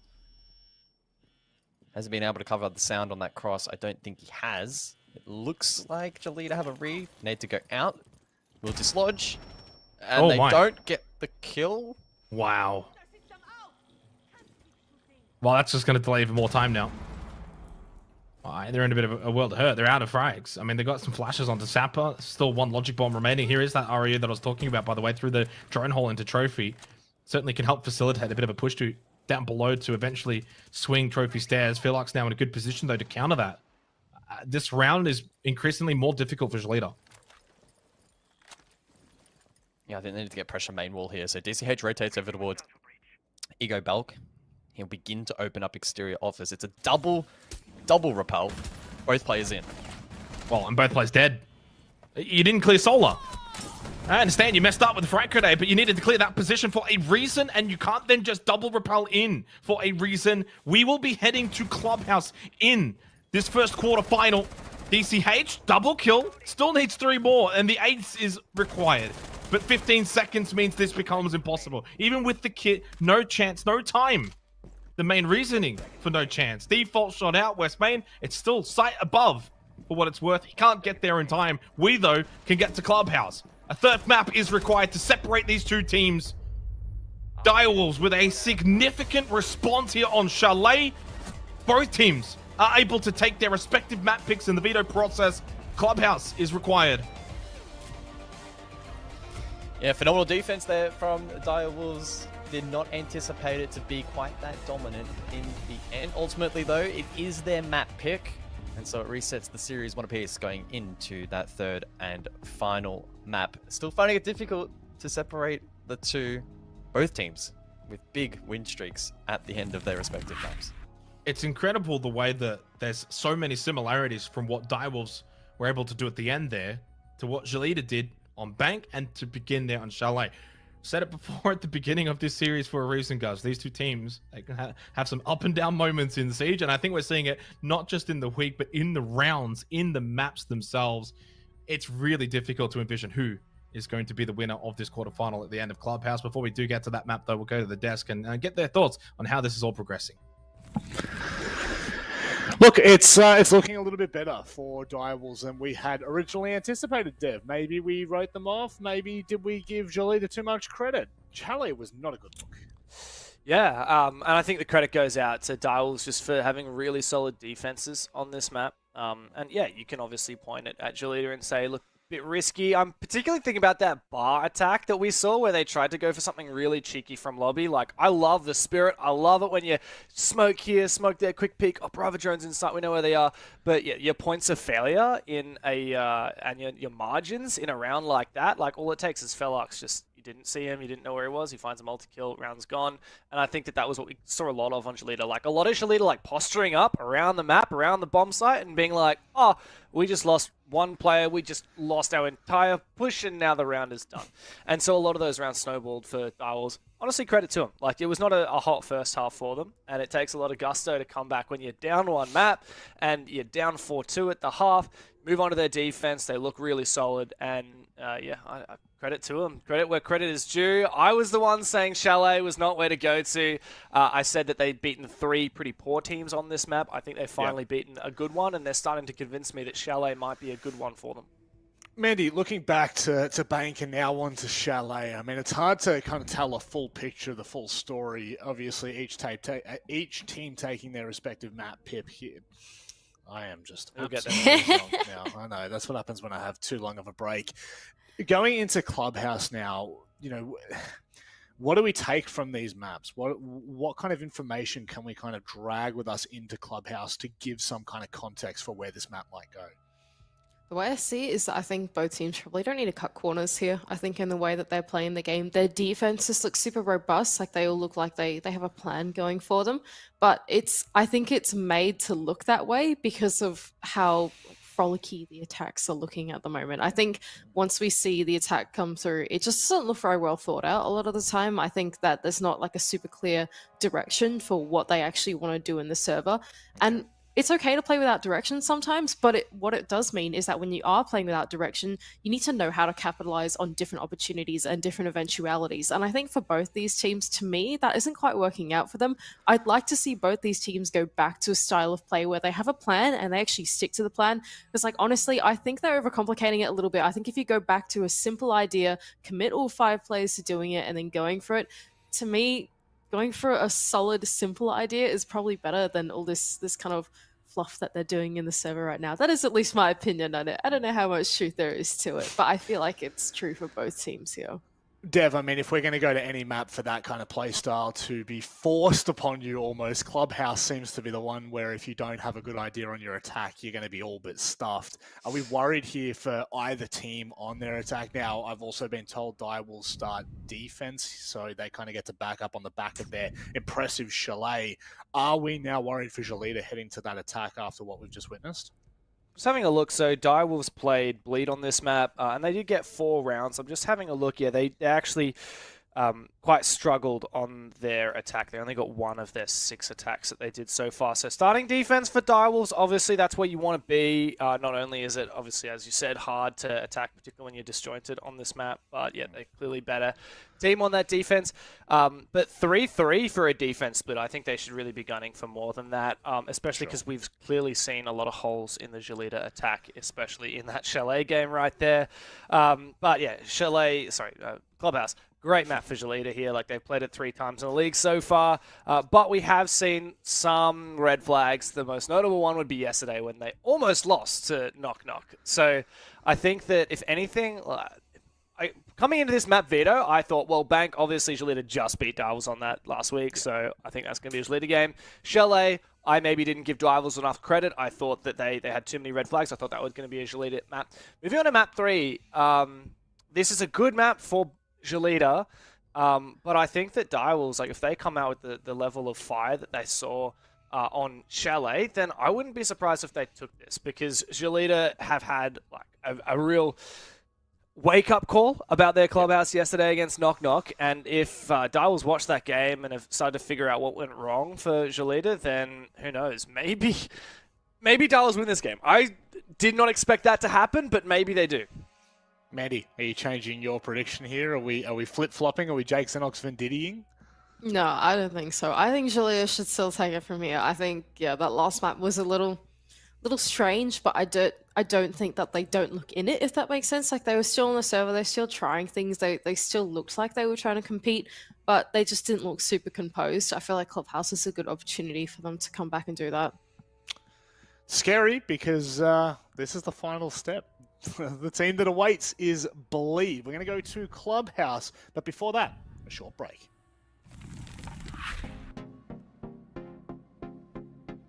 Okay, I want like maybe Mentalist at IGL and Reeves, and then Good J playing duo with Reeves maybe. Yeah. Okay, we have 3 now. Okay, so we need 2 more players. Let's just add some star player. I think let's just add Onigiri as the 4th guy, and who should I pick? Oh, maybe just I pick F from Adelaide. Yeah. Coach. Can I pick myself as a coach? Or maybe Pengu. He just fly to Talon as a content creator. Yeah. Just pick him as our coach. Thanks. Okay. First, I will pick Jake from Fury. I think he's the best gunner. The second is Shed from LFA. I think he's IGL from LFA, so we need a brain for us. The third one would be Jogo from Direwolf.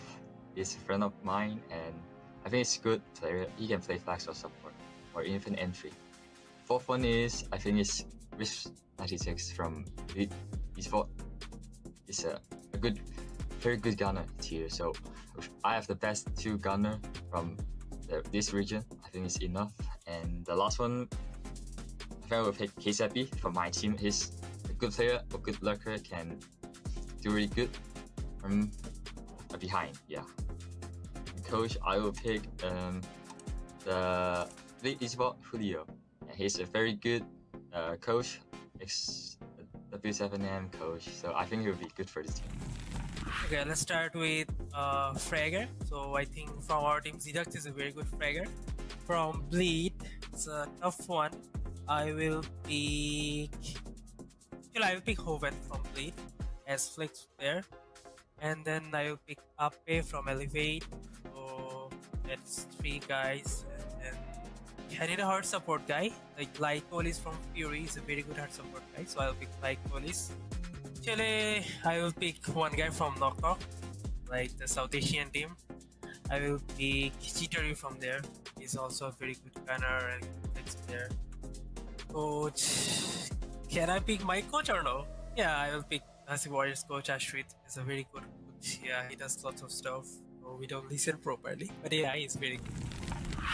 Okay, I'm gonna start with the coach. I'll pick Julio from Bleed. That guy is a major champion, invitational champion. If I want to make a dream team, I think he's the guy, go-to guy, and he can even sub in when needed.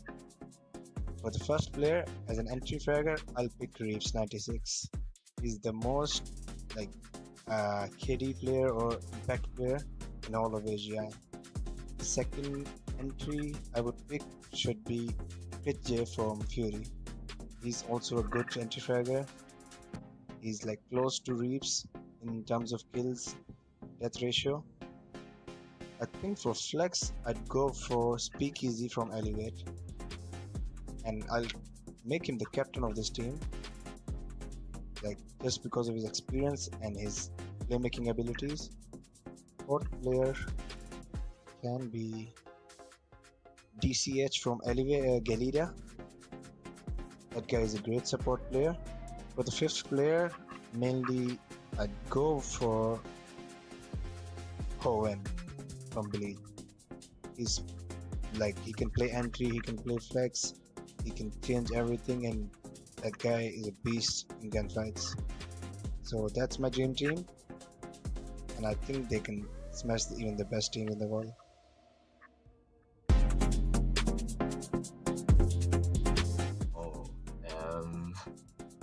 I think this is in Consulate. Bank or console, but my opinion is go to consulate. I think this is bank and this should be lockers basement. Oh, bank. Okay. Wow. Ah, shit. Okay. Yeah, Sky. Oh, I think it's a skyscraper. Skyscraper spawn. Oh, this is in Chalet, I think. I remember the rock and the wood. Oh my god. Wow. Okay. Who even looks at that? Oregon bunker. This is definitely Oregon bunker. I remember this is Oregon in the Anka. Oregon, yeah. Looks like Oregon again. It's the resource there. This looks like. Welcome back, ladies and gentlemen, into the third map here and deciding map of the quarterfinals. Shalita, unfortunately, kind of had done to them what they did to Direwolves. The big streak and Direwolves with all the momentum, completely dominating on Chalet. 6 rounds in a row, guys. I mean, it says it all in what Direwolves were able to do, somewhat matching what Shalita did back on Bank. So it feels very much right that we're all square heading into Clubhouse. Both teams have been dominant. Both teams have looked poor. This really is as even as we could get a series heading into the deciding map. Yeah, certainly. The onus, though, on Jalita to break that round streak that the Direwolves were able to establish back on Chalet, much like it was Direwolves' prerogative to do the same after Jalita had a red-hot finish to the first map of Bank. So parallels in that respect, third map neutral territory, and eager to jump into this one. For a bit of context, Clubhouse was the equal second most played map in Asia heading into tonight. 70% defender sided. So Direwolves need to be looking at minimum 4-2-1/2 in their favor to give that platform into attack. Both teams have generally been struggling with attack, so defensive rounds are absolutely critical to make sure that you are maximizing. Attackers need to locate and defuse bombs. Yeah, I mean, I'm not even going to bother with predictions and who we think is going to win it from here, because honestly, guys, it doesn't really matter. There's no way in which you could predict this. It's a coin flip. I think that's the best way to summarize it. Shalita are much better defensively between these two teams, but Direwolves begin on the defense. That might be maybe a large determining factor. This first half should really give us quite an indication, but I mean, in saying that, first half from Direwolves on Bank looked good. First half on Chalet for Shalita was amazing. First halves apparently haven't meant a whole lot in this series thus far. So Direwolves onto the defense to begin. They bring the castle barricade. Attackers have discovered the location of a bomb. And we'll look to just block over towards that kitchen side. Not too sure where that last one's going to go. Pika hasn't quite made up his mind on that just yet. Mirror employed as well. Into church with the mirror windows. And it depends if Pika wants to get super aggressive. Could block off in towards lounge. Right now just holding in lobby. Hasn't been droned.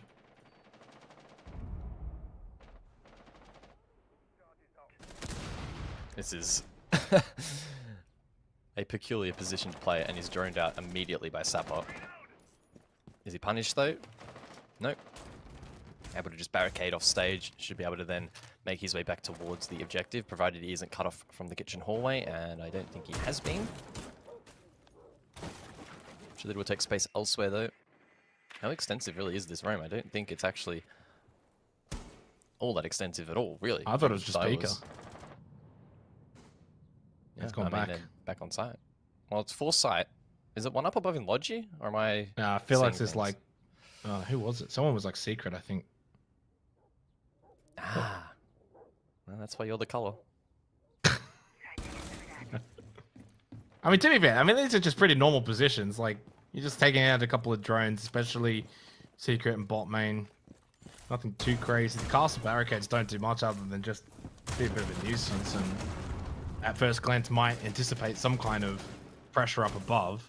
So it really does kind of slow things down a little bit. But 90 seconds left. That is FC now can get to work with the skeleton key. So pretty stock standard round of Clubhouse. I honestly imagine this map itself isn't going to really stray too far from the norms. Unless these teams have cooked something crazy, they might bring it out for a round or two here or there on a particular site. I expect this to be pretty default club.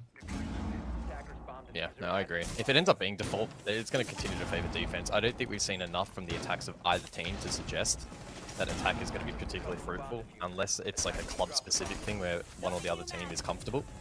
Oh, Souffle again. Well, I say that, and Mr. Punch has dropped blue for 2. Traded though eventually. Jogor gets himself into the round. 3-3 now, 40 seconds.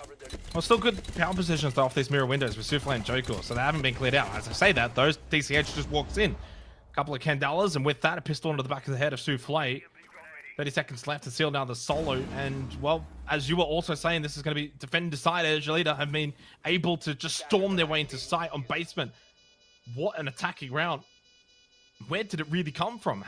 Direwolves had great power positions. They still had the mirror window facing into bot main. They had one facing into blue. Both players were still up manning those positions. But the moto pressure too strong. Jalita great from the vert, and that was enough to win the round. Yeah. I don't feel particularly vindicated, given I was setting it the storyline that this is likely going to be a struggle for defense, and I thought at the point in time in which I mentioned it, it was looking good for defense. As you said, the mirror windows left standing, power positions largely intact. I think a big part of that was the fact that Mr. Punch, one way or another, in through Secret, not sure if it was a hatch drop through the stairs or oil pit. He's been facing it at the time, but he kicked things off with a 2K right about now. Eventually was traded, but then space was taken elsewhere. Yin got good value from DCH. Able to catch Souffle off guard. And the Warden never in a playmaking position to deny those Candelas.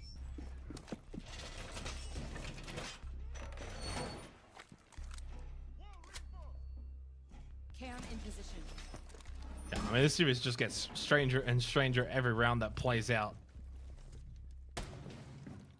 And wanting to reiterate, whatever Jalita can do, Direwolves can certainly do. At this point, I wouldn't be too hung up on Jalita getting even a couple of attacking rounds and thinking that could be enough, because I would imagine Direwolves would be more than capable. These two teams are pretty even. I think that was my assumption coming into the series, and I feel like I want to double down on that opinion. Don't think there is really anything separating them. Who's just going to play better on the day? Who's going to make less mistakes? Who's not going to, honestly, crumble under the pressure of a quarterfinal matchup, third map, deciding map? You lose this, the chance of the major is gone, and there's a fighting towards Oilpit. It's the Punch with the high ground. Well, it feels like maybe one of the first opening engagements that Souffle has lost since Chalet to Club. He's been so great in that department for Direwolves. A big step up has come from him, and a big reason why they were able to bring it back on Chalet was Souffle. He went 12-5, 2-0 on the entry. He loses that one after getting an entry kill in the opening round as well. Jalita now in a good position where they could find 2 attacking rounds to begin and on primary sites. Gym and bedroom. Big stack now over towards garage into CCTV being opened up as well. Quick clear down through Louds. Mr. Punch takes control towards top red, and so far, these are good signs for Jalita. Yeah, I mean, Souffle really has been impressive tonight. Top-rated EPS through both maps thus far. Has not lost an entry duel up until that point. He won one on Bank, won 2 on Chalet. So that could be quite impactful. That utility, though, still will be left standing, and it will be up to Mr. Punch on the IQ to scan out. Those Valk cameras. Exothermic over towards Con Breach. Rotero will deal with Seal's stronghold in Con. They're forced to peel back towards the objective and now constricts these 4 remaining members of Direwolves to some pretty peculiar positions. Keeper Barrier does not deploy either, and it means that Seal has to hold a precarious line down in towards Cash. Still, though, unloads a bit of damage into Mark. Now needs to be mindful of the immediate swing and the pressure from the balcony. Seal could make or break the round here for Direwolves. Well, he's halfway to making it. Good for 1, and nobody on the balcony to trade.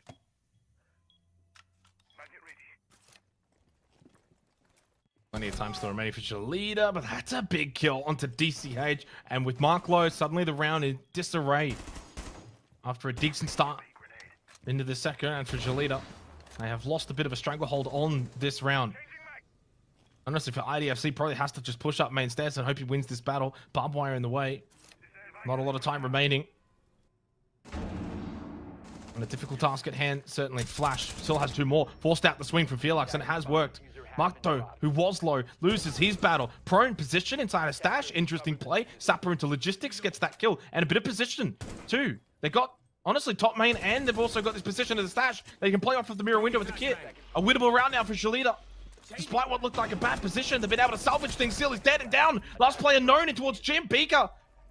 1 versus 1 now. IDFC should know the position. He has to go for the kill. Will not be able to stick to plant. Just so stagnant there at the end with so little time remaining. He looked like he froze in the middle of bedroom. Yeah, these rounds are just insane at the moment. They're so dynamic and difficult to read. And we have the privilege of things like overheads and outlines, so it's understandable to an extent that some of these plays are kind of happening at the moment, where players are lacking a bit of information or a bit of confidence. Strange positions being held then exacerbates that a little bit. Ultimately, though, the conclusion as well. I mean, I'm still trying to digest it a little bit. 2 versus 3 at this point. Prone peak punish, so that's good work. 2 versus 2, forced then to try and trade out sight, but Pika, with the balcony not being held at that point in time, understandably the stack through Logi top main.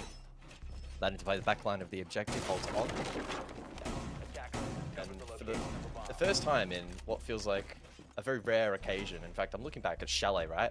There was 1 round, and I'm not even sure if it's could be broken on the API, I'm not entirely sure, but going off it, if it is right, 1 round was where an entry was not converted. And it's already happened here, round number 2 of Clubhouse, so that's an important one for Direwolves to win off the back of Souffle dying first. And hopefully for Souffle that's a one-off, because so far throughout this match he has been a real standout performer and probably making up for the likes of Joe having a slight off day here this evening. I mean, if it's been anything, it's certainly not been short of entertaining from both of these 2 teams in this quarterfinal. I think, as expected, Joe Gore, a bit of a sound cube, hasn't been droned yet. Half a second, I anticipated him to just break down that barricade and get an attempt at a kill. Has been droned out. IDFC's going to... Oh, what a shot! Knew where he was, but still just goes for it anyway and hits the head onto Joe Gore. Felix looking for the shockwire juggle, and he does get it. That's 1 exothermic burn. 1 remaining for DCH. And an interesting decision with a bandit battle that no one is in lounge before the exothermic goes onto the wall. Oh, don't let him do it And they had a again. patch up. He's going to get it again, guys. Felix, Okay, he's got to they- also try and get these Selmas too. I don't know if he's going to be able to get... Oh, he got he both! does! He got both! He got the left side and the right side! In the fire! Oh, no. What? It doesn't get much worse than that for Jalita. I know they've got the advantage, but losing that battle could prove very costly. Wow. They can't get the wall opened up, at least not an entry. At best, if you can, maybe 1 Selma to just get some vision in through to CCTV. 90 seconds, Montang has to try and make his way up the rafters position. Impact from Pika, bit of damage, and quite a decent amount of damage onto Mr. Punch. And no, the final Selma actually just used over towards Garage, and so therefore, that is going to be main breach closed for the remainder of this round. Pika gets aggressive, little love tap. Reload. And now in a good position where he can hold strong, even with this Montang in his way. Keeper barriers being shot out, but Pika's still alive. How is he not dead? Oh, I thought he was going to get that kill! No, never should have won that. I mean, for so long there, he's playing exposed without keeper barrier protection. He's just not being aggressed upon properly by Jolita. Finally make it work though. And off the back of the breach failure earlier, 5v3 advantage. Arguably, this round now back in their favor, unless Divers can cook something up. Souffle holding into Con. Knows there's one outside on the balcony, Felix as well. Knowing for a fact there's one bot red. Loses that battle. I mean, Jolita's just been able to win all of these swings. Souffle to cash though. Good little pickup. Needed that. 3 onto 2 with one still quite low. Missed the punch. Going for the kit. Plant. Doesn't matter. Jolita won the round. They've won the round after getting absolutely destroyed in the minigame battle of opening up Kennel's wall. They've still gone on and just decimated Direwolves anyway. 2 attacking rounds for Jolita early here on Clubhouse. Puts them in a great position. Yeah, I mean, it's one of those rounds where if I'm Felix right now, I'm holding my tongue a little bit because he all but secured one of the biggest win conditions on that site on the Bandit by keeping the wall closed. Jolita then didn't even have dislodge util for Rafters. They had no flashes, they had no flames. The keeper barriers were also, you know, protecting that player on Rafters. Yet despite all of that, they made the Monty work, brute force their way through. Every single fight goes their way. It has to be quite a frustrating round for Direwolves, provided they're aware of the, you know, the win conditions that they were able to deny in that round. Ultimately, though, wasn't enough. Camera activated. So certainly the kind of round that you shake your head up. 10 seconds left before insertion. Yeah, it puts Jolita in a great spot. 5 seconds remaining. There's the response down for Direwolves. Attackers must locate and defuse a bomb. 3 Nitrosols in this round, being brought defensively. Let's have a look at this replay, and it's the opening kill. Now, for context, he did have, of course, vision in terms of the drone that did spot him, so he knew he was backing up towards Rafters. Still had to hit a really good shot and still needed to get a bit fortunate.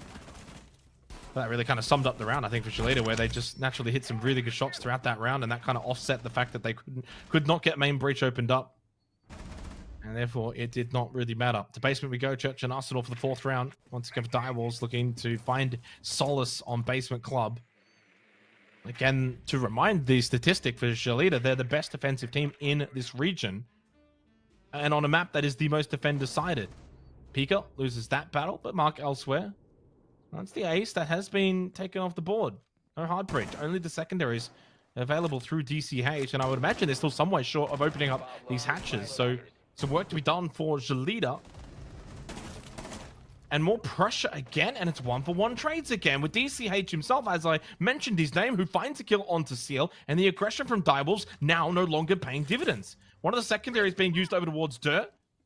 The hatches may stay closed in this round, but there's not really many defenders remaining.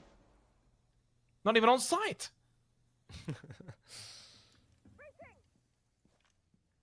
Well, Souffle in a potential position to flank now, but Jolita holding drones. No read Oh, though, but Souffle gives away his position immediately.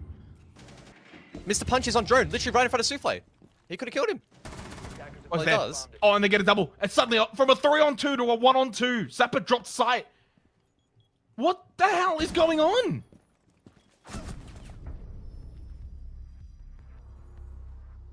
Go on, say something, guys. I'm out of words.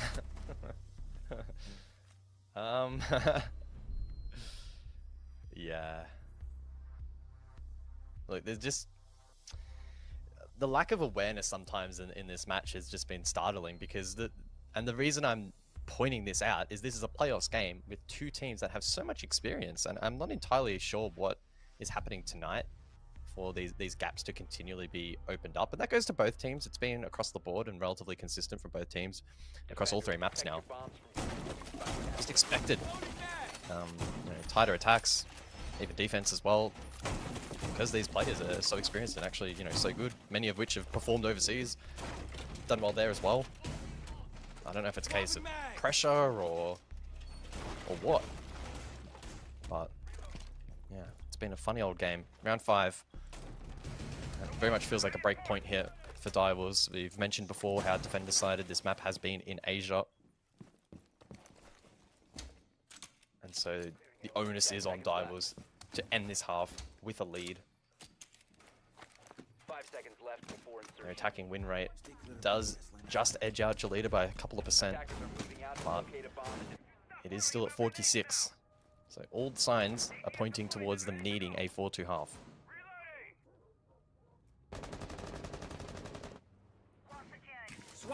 Yeah, I mean, it's just such a, again, difficult match to predict.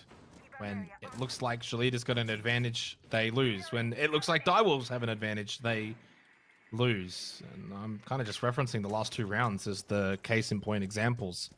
Direwolves able to, you know, win that Kennel's Wall mini game with the juggle. They had good positioning and still lost.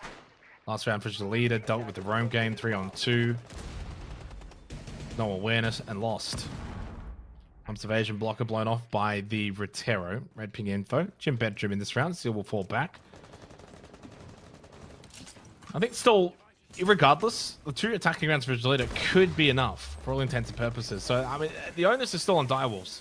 I think they get a massive reprieve in that 4th round. Can they continue to find very important rounds here to close out this half?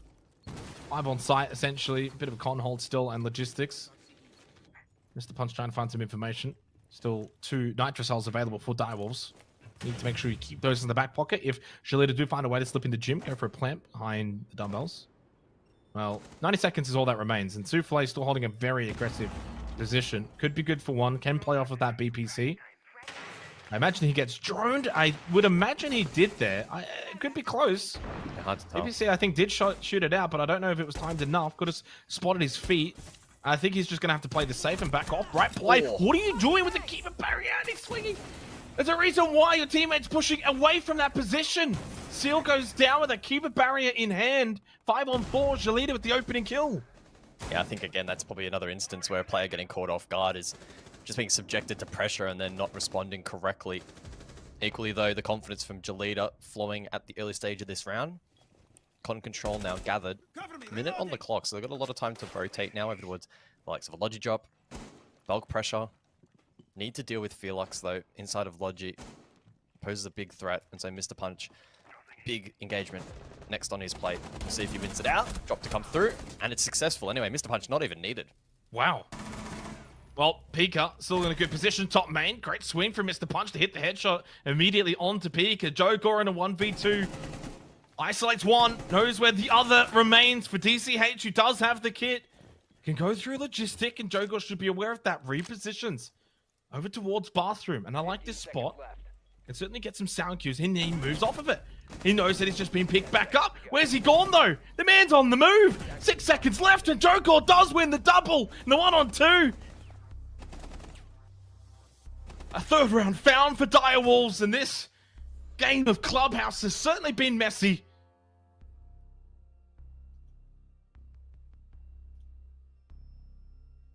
Yeah, good clutch there from Joe.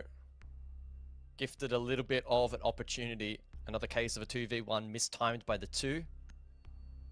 So the trade then was delayed. Ultimately, the res there was probably the correct decision, albeit the positioning made it very, very difficult then in the 1 versus 1 to reclaim the round. So the plaudits go to Joe. It's been a relatively quiet night for him again. And the only reason we're saying that is he went into the night as the top-rated player in the entire damn league. Here's a look back at that entry, still caught off guard. Been a lot of those cases in this match so far. Felix certainly would be mad at that one, loses to the Logi drop. Mark then for the trade. Fortunately then pushes through with DCH still outside. Ultimately then the Thermite left in this 1 versus 1. Lack of information and time meant that he was certainly unfavored in that engagement. So good work from Joe to be able to seal it. Joe actually the bottom rated player in map 1 to kick off the night, and we started to get quite concerned for Direwolves, but clearly here on the 3rd and final map, stepping it up. I mean, it's so hotly contested. It's just essentially round for round, punch for punch. At this point, forget about defend decided or attack or advantages. Just got to make your moments count. And in that moment, Joe Gore wins a 1 versus 2. That's going to be critical. Big round win for Direwolves. And Shalita's early advantages by getting these attacking rounds starting to be offset by Direwolves. Now 1 round away from getting that proverbial must-get 4 defensive rounds. Cash and CCTV, though, last time was lost, even despite the wonderful Shockwire juggling from Felix. So they challenge him again. Now, mind you, all really Scythetube need to do is get some lounge pressure onto the Bandit. And especially if they're looking to take Garage with the Montang, it really shouldn't be a difficult task to do.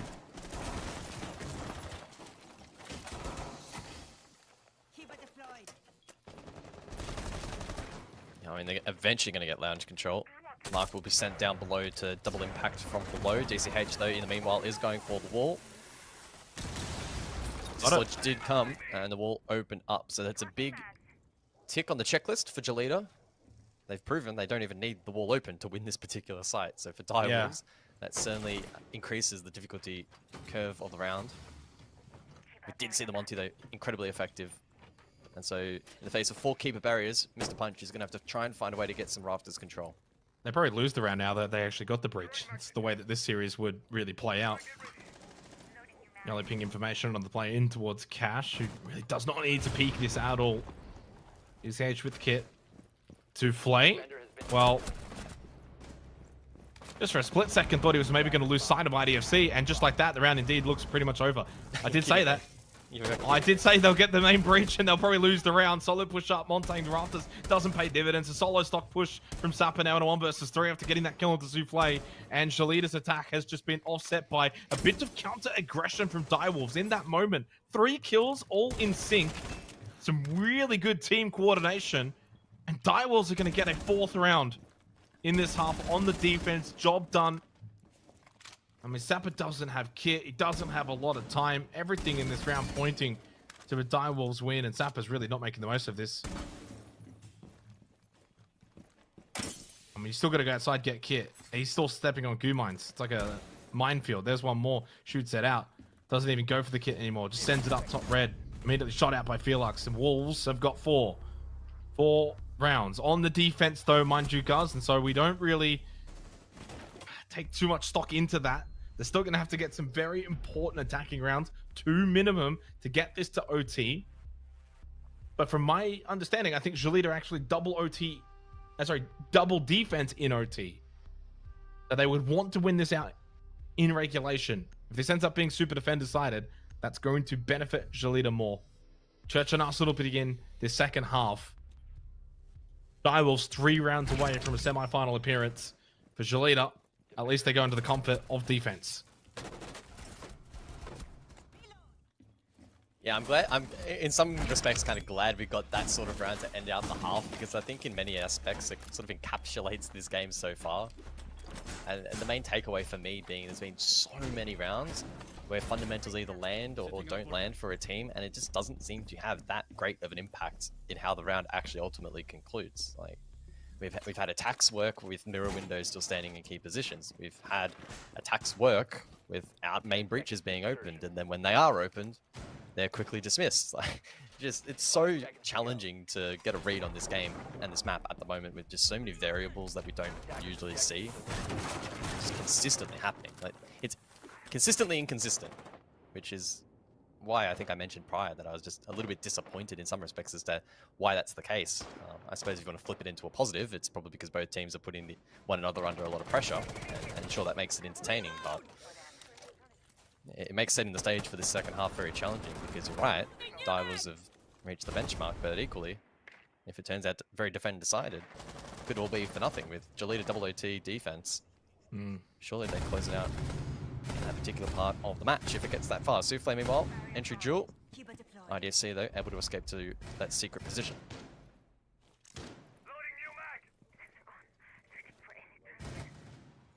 Well, this is where momentum is super critical, though, for Direwolves. Really good close to that half, and they get the opening kill. Joe Gore starting to activate in this series. Quiet on the opening 2 maps. 7-5 now, though, on Clubhouse. After a pretty decent defense, he's certainly got the opportunity to make a massive statement here in the final map. On the attacking half, he is required for these entry kills. They didn't get it from him. Back on Bank, he was 2-3, so he went negative. On Chalet, he didn't get a single one. He was 0-0.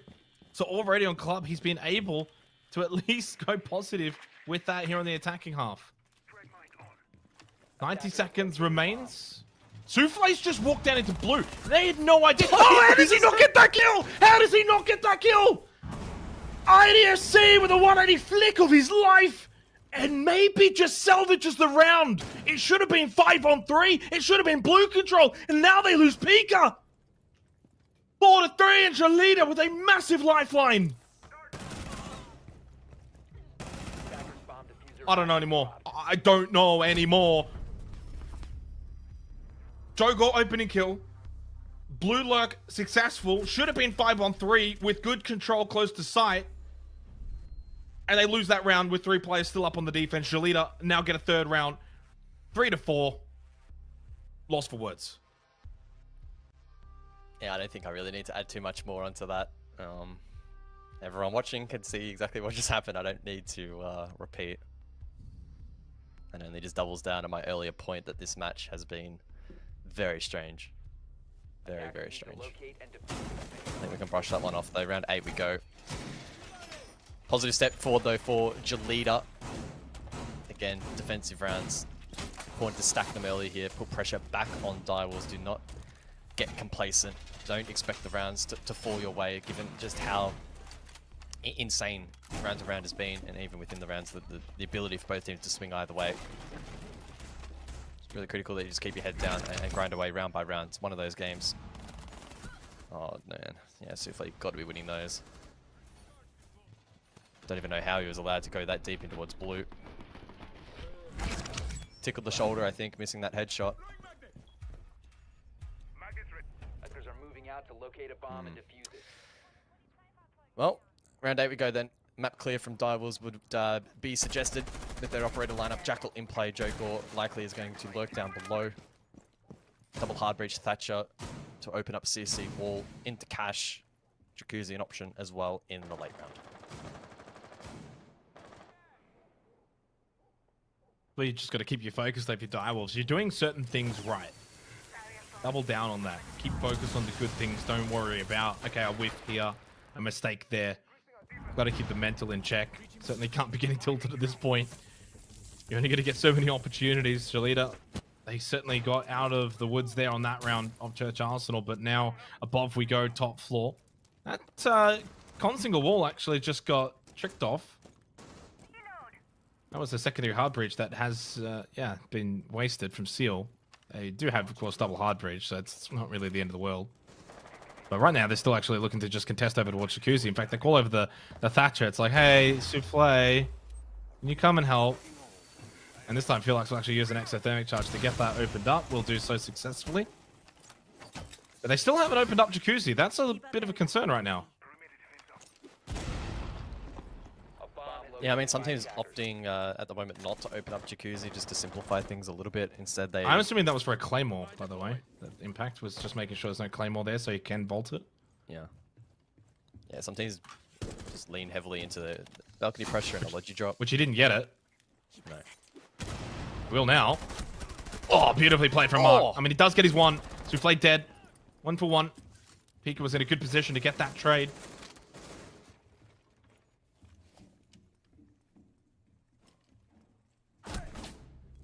Yeah, good read there from Direwolves.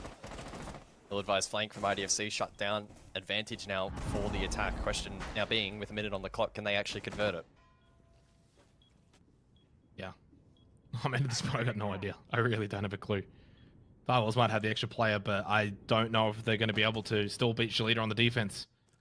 2 impacts still available for Sapper. Very aggressive position. You got smokes, you got flashes, and a drop from Felix in front of the window. There was a second player. Just have to hold the angle. They start moving around, and Direwolves do take the round. A 5th round and a first attacking round for Direwolves, and, well, some glum faces for Jolita. Understanding that they've lost on a primary site defense clubhouse, and that gives a massive round over to Direwolves, who are now 1 round away from at least locking up OT. Yeah, good work in the late round there from Dai was able to collapse onto site. Mark was the one to set the tone in the round, eventually executed that jump out. Good for his 1. Was traded though. Felix drops A little bit of an unusual position to find himself in. They double down though, and off the back of that information, swing that particular position inside a bedroom, win fights elsewhere, win the round. And so pretty swift response there in the end from Dire Wolves. Back-to-back rounds though already in the second half, where the entry has not converted into a round win. And that's been a storyline and a trend throughout this match. It's been very unreliable. Man advantages have not really amounted to much in this game, simply due to that advantage not typically being capitalized upon well, whether that be on attack or defense, and the ability for so many players inside of the server at the moment to have individual multiple performances as well. So we'll see how this round shapes up. Cache CCTV, especially with breach open, and the tools such as Capitator Clear Rafters can open up the defense significantly if played correctly. So let's see how Divers approach it. I mean, that attack around does also relieve a bit of pressure for Direwolves. Now for Jalita, what can they do in response? DCH going for his own juggle, which we saw Felix do so successfully in that opening half. Well, he feels like he completely mistimed that immediately. That is a 2.5 minute open up on towards Kennels, despite the bandit, despite no real pressure from below. That is a significant win for Direwolves. I say significant, but maybe I'll retract that. It's a little win. Doesn't mean a whole lot. What it does mean is they can kind of rotate off very early in this round. They got more time to go elsewhere. Jogor, easy entry through Jacuzzi. So they can certainly get a lot of map control here. Jalita in a bit of a pickle. I like what Direwolves have done early in this round, but I will say big win condition here for Jalita. Sapper on the Solus, down below, I think around strip. He doesn't get droned out. They're not quite aware. It's actually Paul. And he's got a couple of options. He can go up main stairs, knowing full well there's one over towards gym bedroom, or he could go up through lounge. And I think he might opt for main stairs and catch this player off, who is Joe Gore. Lost him.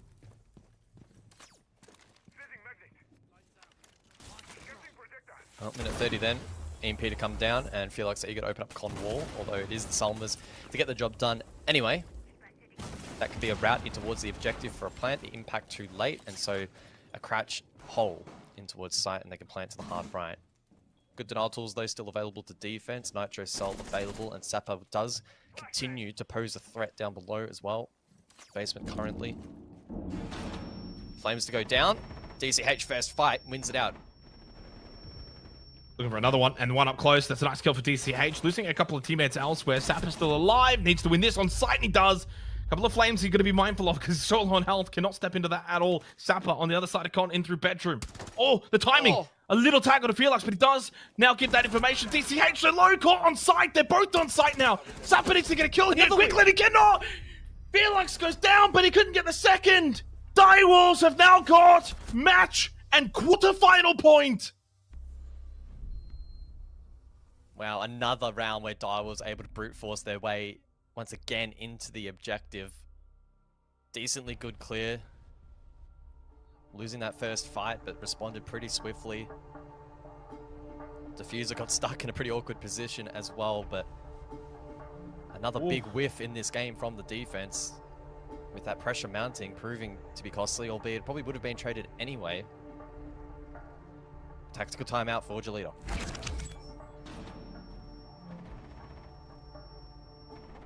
Desperately needed, and now it feels like a long way back. I mean, even at this moment, DCH Swings gets this kill. 2-on-2. 3 in the round. Had Sapper flanking. Sapper just has to go a little bit earlier there. Well, it was a straight 1v1. He took forever to flank. So you've either got to speed it up and actually help your teammate who's on an island, or you need to set yourself in a position where you are 100% or at least like 90% plus going to win that next fight.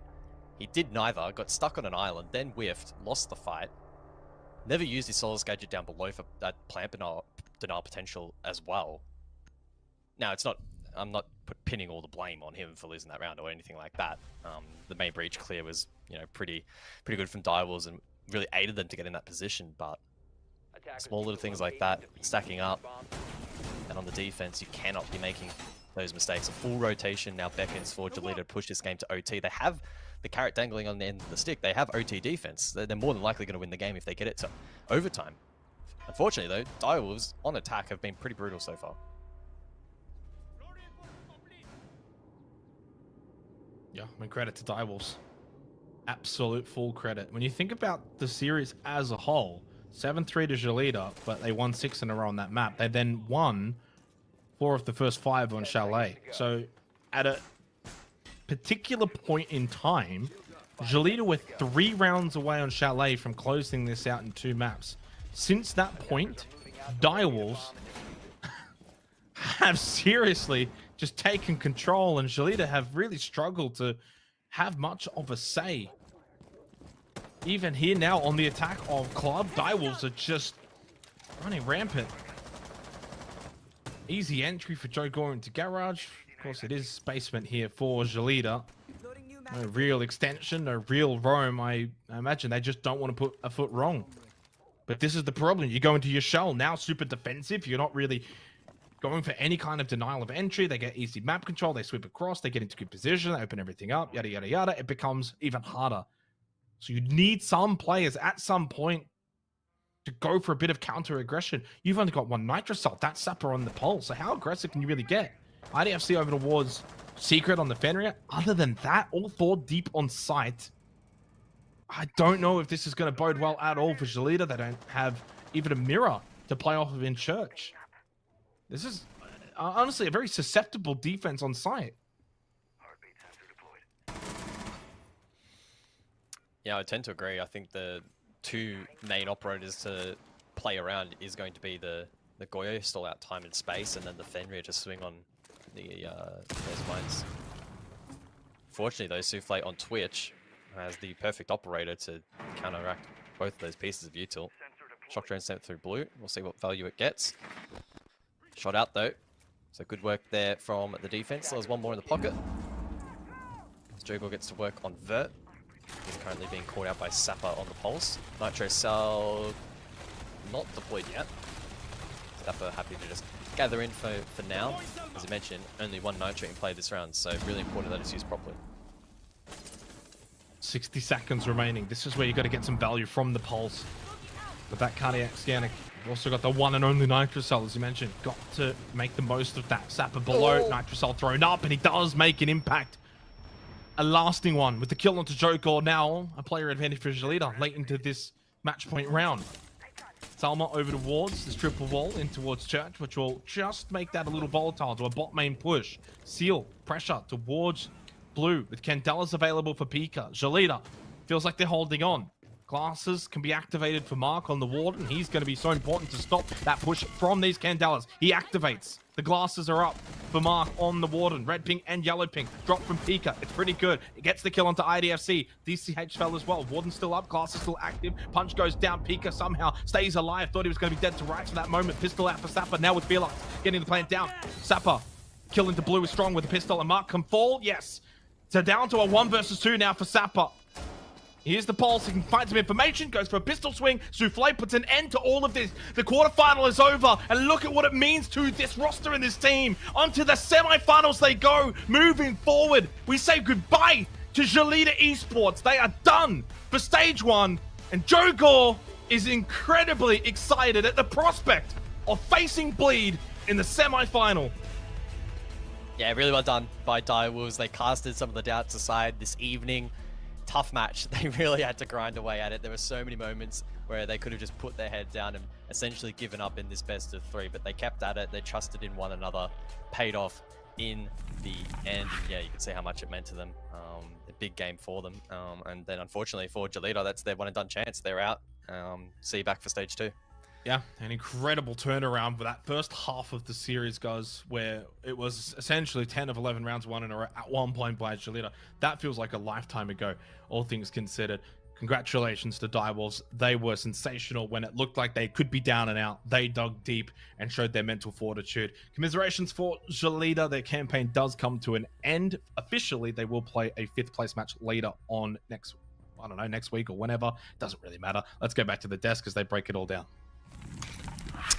Yeah, we can definitely try to. A map that I think had so many of us scratching our heads for a couple of those rounds. Definitely swings the way of Direwolves, and this is the difference. We were saying this before the start of the show. We've been saying this all stage long. The difference between a good and a great team is when it comes down to it, when push comes to shove, when you get to BO3s, when you get to your quarterfinal, you have to show the grit. You have to show the determination. And Mandy, I don't think we could have asked for much more from Direwolves. Yeah, no, absolutely not. Those guys absolutely ended up smashing it out of the park at the end on Clubhouse. It was a bit of a shaky first half, but the moment they went on the attack, it was just absolutely go time for those guys. There was a point where I was like, are these guys even like playing the win conditions of the map anymore? They're not like looking to get like hatches open and walls open and stuff. It's just like send a player into a really weird spot on the map, and that was enough to win them out the round. I just felt like, yeah, they just had so much energy as well going into that map too. You could see it on the player cams at the end there. They were so fired up in that last map. Well, it's time to welcome in Harambe. Nice and quick, a quick turnaround, my friend. Congratulations on the win against Jolita. That's obviously a very big name to be taking down before your Bleed match. But I've got to ask you, that was a long series. How are the boys feeling after that one? Because we haven't seen too many BO3s for a while. You know, it's just another day of scrim for us, yeah. It's normal for us, yeah. That's fair. That's fair. Look, coming into this game against Jolita, we had Jolita picked as probably the favorites in this matchup. What was the preparation like? Well, I know we spoke to you last night and you guys felt comfortable coming into this, but what did it look like? What does it feel like coming into a game like this? I did a lot of game preparation for the players, and it worked out super well. But for the first map, I let them to do like whatever they want, just to like warm up to get into the situation. And yeah, it turns out pretty good. Yeah, I'd love to break down that map, Vito, with you, Harambe, because as you said, Bank was the first map. You already played Jolita on this like last week, and you lost it. But you said that you just let the team do what they wanted. So was the strategy always, from a big picture level, to go and win your map and then win Clubhouse? What was the thought process behind these picks? I believe that Galita has the confidence to win us on Bank, so I don't want the players to focus so much on Bank, so move their like mental and concentration to the next two maps. Yeah. It's really interesting to hear from you as well. Once you actually hit Chalet and Clubhouse, things really started to go your way. When there were opportunities to talk to the team, what were some of the things that you were reminding them of? Like you said earlier, you did a lot of prep work going into this matchup. Are there small things that you were telling the team to do? Are you willing to reveal any of them to us? That'd be interesting. Jogo, go kill! That's it. That's all I can say. That's all I can say. Oh, come on. Surely we could pry more from you on that one, Harambe. Look, obviously this was a big game, and yeah, okay. We'll keep it locked. We'll keep it under lock and key. That's fair. You now go up against Bleed, and that game is going to be incredibly intriguing. Obviously, you've got a full week away. You've not given us anything away just yet, but is there anything you can tell us? Is there any feeling you've got about this matchup? Do you think that you've got skin in the game? We're gonna beat them. That's it. Period. I'm gonna clip it and ship it, brother. That's all I'm clipping this moment. Don't and that jinx is it, going please. on Don't jinx socials. it. Don't no, jinx it's it. too late. It's too late. You're the one that I didn't do anything. Don't look at me. Harambe, obviously high spirits after a very big match from you guys. Is there anything you'd like to say before we let you go? Actually, no. Just watch the game and enjoy. Jeez, you are a man of few words, and it just hits the spot, my friend. We will speak to you hopefully next week, my friend. Take care. Hopefully. Well, they go up against Bleed next, so they need that hopeful spirit. They need that mentality. But Dev, there's a lot that our good friend Harambe is not giving us there. Yeah, I did notice that he actually didn't answer my question. I don't think that was... Sometimes when we get interviewees, like, they don't answer the question because they like forgot the question or whatever. He very deliberately did not want to talk about Chalet and Clubhouse. And I thought that was a bit cheeky from him, but I respect it. I was trying to pry a little bit more than perhaps he was willing out of that one. But we did get an inkling, and I really do like the idea of hearing that, like, they actually didn't really care about Bank. That, I think, especially for less experienced teams, is actually quite hard to get through. Just be like, just treat Bank like a bit of a warm-up, like work on your mechanics, like work on your fundamentals. But at the end of the day, we're probably going to lose this map. They're really good on it. It's not one of our main maps. Then we focus on Chalet, which we've played to death, but maybe we can beat Jolita on it, and then Clubhouse, which they looked amazing on attack, by the way. Like, those basement executes were something else. And now for Direwolves, I think this has actually put into perspective their whole stage, Rob. Like, you look back, and I was pretty convinced that, like, we had a top three, right? Which was Elevate, Fury, and Bleed. And then I thought we had like basically Jolita just like in 4th, and that were like solidly 4th. Direwolves solidly 5th, and we had a bottom 3. And I think that if you look back at the results now, like the only games Direwolves has dropped to Bleed 7-4, close enough. To Fury 7-5. Very close. And to Jolita, 7-5. But now that they've beaten him in a BO3, I think it's clear that Direwolves are the better team right now. So I think this really does lift Direwolves at least up into the top 4 in my mind. And that is reflected, of course, in the bracket as now they've made the semi-finals. If they can be Bleed, though, like, far out, you know, go make the major, Direwolves. Maybe you can redeem the brand of this team, which once was the undisputed best team in the region for quite a time, where they went undefeated. Back in 2022, they went overseas and they had a really solid effort. Like, if these guys could go at it again, I'd be massively impressed, because we just haven't seen Direwolves return to that form of several years ago. No, Mandy, it's probably the most gutsy thing I've ever heard a coach say. Go enjoy map 1, because we're going to be locking in for map 2 and 3. That takes guts, but from my opinion, I'd like to get your thoughts on this. That to me instills confidence in the team and the players. I mean, is this potentially maybe is there a bit more bite behind this Direwolves roster? Okay, to me, that's like a double-edged sword, in my opinion. Because one, I think what it does show for teams watching is that the Direwolves map pool probably isn't that big. I mean, if they have 2 auto bans straight away, that means they're essentially going to be playing a map that they don't want to be playing all the time in the first pick, which to me is like a bit red flaggy, if you're asking me. So to me, like, yes, if you want to have the mindset of winning maps 2 and 3, then go ahead, you can do it, I guess, but that requires a lot of stamina to continue that energy management throughout the entire 3 maps. I know that a lot of teams train on 3 maps at a time anyway, so they're probably used to it, but it's still a gamble, and I don't know, I don't know if I'm willing to take that gamble, you know, from the engineer. Gotta have some redundancy in your plans, you know, so that is a no redundancy plan, if you ask me. That has no margin of safety. No margin of safety or margin of error, Dev. But look, to be fair, if you look back at Direwolves of the old, you know, that kind of feels like it sums them up. You know, it was always it always felt like a little bit of a gamble. They were always looking a little bit dangerous.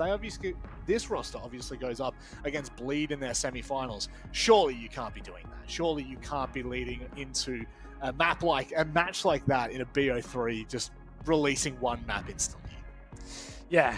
I don't know. I think, Direwolves are really starting to get back to the form of old, and Souffle having a real stellar performance across the series. Can I just say that 9 multi-kills is pretty insane. Like, that's 3 maps. Mental. Yeah. And, you know, Souffle, for a long time, like, he was the star fragger of this roster back in the day. Now he's one of the veterans, and, you know, it's time for players like Joe Gore and Seal to do most of that, but he's still putting up these insane performances, which is great, because you look holistically across the stage thus far, and he actually has had a slightly negative. He's been pretty average, just below average as a performance, but in the big games, he comes through. Certainly does, and Direwolves going to need more of that in their next game against Bleed, but that will have to wait until next Wednesday. What doesn't have to wait until next week is our final quarterfinal of the night. Elevate, they take on Knock Knock up after this. There we go, we'll give that one another try. See you after.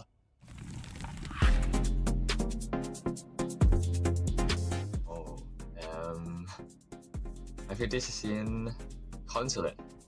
Bank or console, but my opinion is go to Consulate. I think this is bank, and this should be lockers basement. Oh, bank. Okay. Wow.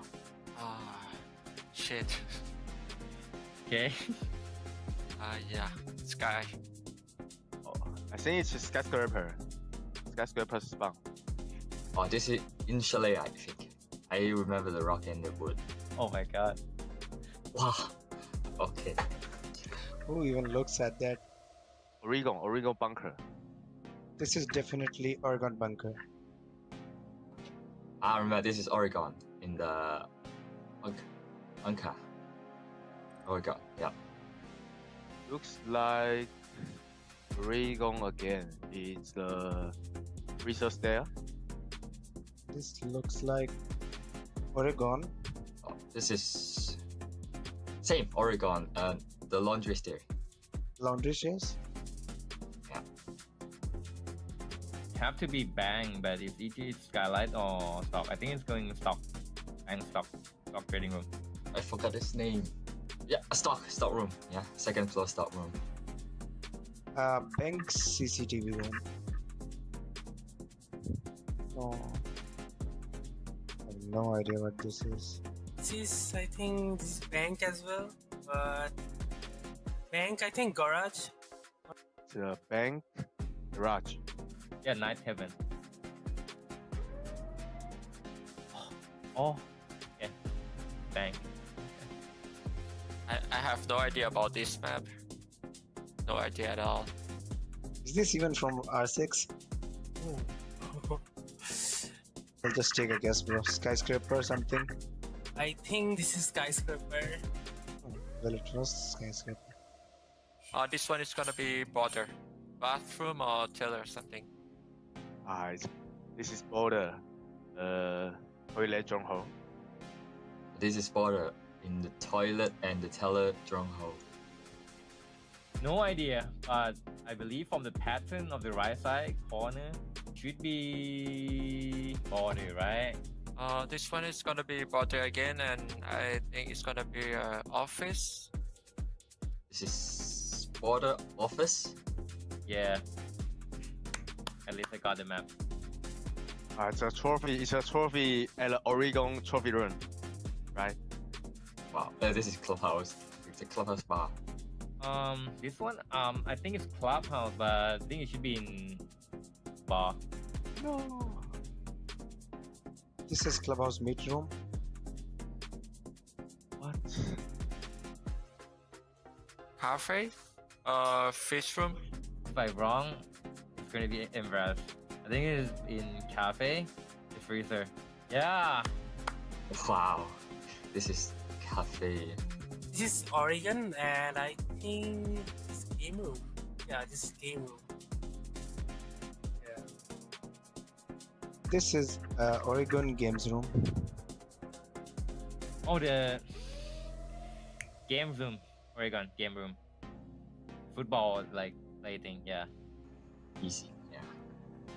I think classroom. No. Yeah, sure, let's go for classroom. Oregon classroom. Wait, it's not border. I think it's Oregon.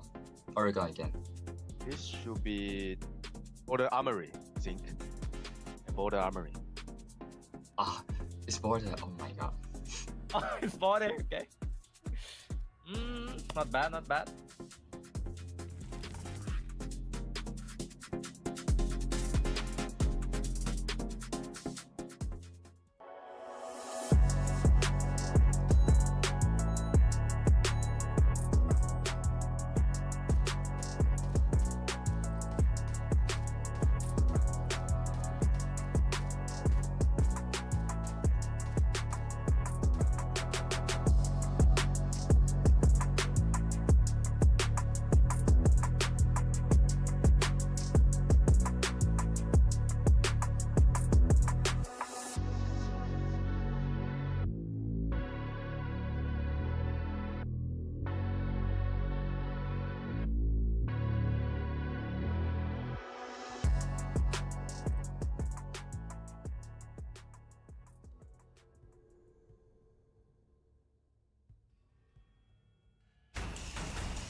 We now focus up on our final match of the night. It's Elevate taking on Knock Knock. And this quarterfinal, we are expecting to be the most dominant and the most sure thing of this bracket, Guz. Would you agree with that?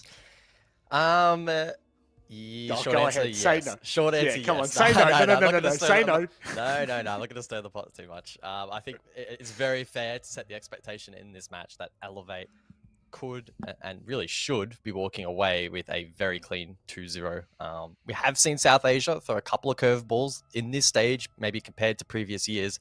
However, in this best of 3 format, it's very difficult to envision them being particularly competitive against Elevate, who have been quite strong. How's Intero's mini-me going over there with his hair? What is that, Jake? Is it this What bit? is- Or is it oh this bit? my god. I think you should shave it again. Nah, I'm going like the opposite approach. I'm just going to go full Parker mode and just get the clown going. Oh God, I don't know if that'll suit you, big man. I don't think it suits him. So I don't know how Well, it's gonna. it means he doesn't have to maintain it, so it probably is Very better for true, him. very true. And we all know about Jake and maintaining. Let's go ahead and look at the last match of the night. Start to break this one down with a bit more depth. Elevate really come into this the massive favorite, the heavy favorites. I feel like this is a heavyweight versus maybe a featherweight Xenox. That's probably More like a enough to feather. say. Not even a featherweight, just a feather. No, it's a bit rude. I shouldn't say that. I retract that statement. Knock Knock were actually really good yesterday. I really enjoyed their game against Shalita. They were very impressive. Again, I can't remember who was in the interview, but they were saying, you might remember, Rob, but that Knock Knock were actually good. They were genuinely giving them high praise in that particular game. Again, it was a do or die.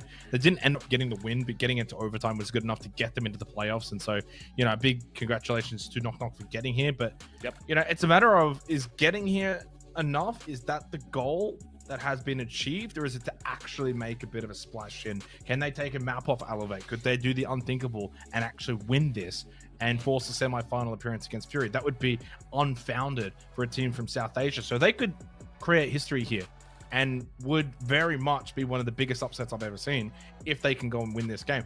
There is no expectation on this roster to win this match. So they get to go in, free punch, see what they can do, have some fun, experience the playoffs. A best of 3 against a top team in Elevate, invaluable experience. Guys, I think that Xenox has said it best here. It would probably be the biggest upset on a single planetary day we've ever seen. It would be, it would certainly be up there. There'd be galactic shockwaves if they're able to win this particular match. And again, it's not us trying to be particularly negative or rude or anything like that. It's just purely statistically based. Knock Knock have certainly had some teething issues throughout the stage. Some would maybe even go as far as to say they were, quote unquote, lucky to make top 6, although I think that would be a little bit harsh. You look at things like their attack win percent and defense, 26 and 45% respectively. So unfortunately, against Elevate, who have far stronger numbers in that regard, we're going to really have to see the absolute best version of Knock Knock that we've seen throughout the stage across potentially 3 maps. So it's a big task for them. Yeah, all I'll get you to do, have a look at the EPS here, and now when we move over to Elevate, let's transition to that graphic, you can see the very clear difference. Only one player below that 100 EPS rating versus, unfortunately, all 5 from Knock Knock. Elevate have been very decent, Xenox, coming into this, but they haven't been totally convincing. No, they haven't. And, interesting stats here as I kind of look at their numbers behind the scenes. They're not top 2 in attack win rate. They're not top 2 in defensive win rate. They're not top 2 either when it does come to some other statistics. Where they are good somewhat is entries and plants, which is kind of interesting considering their attacker win rate, as I said, is not top 2. It is 3rd, but I think this is a roster, for all intents and purposes, that isn't, again, reliant on a singular individual. Maybe in the olden days, like 2-3 years ago, you could look at someone like a Speakeasy and put him as that superstar. But in this roster, no. I mean, we've honestly seen all of these guys pop off, have their moment, had their time to shine. This is a roster that I think on their day can certainly probably beat anyone. Is that fair to say? Maybe not Bleed in a best of 3, but like they're at that kind of level. And Carl's been at least leading the way when it does come to KDs.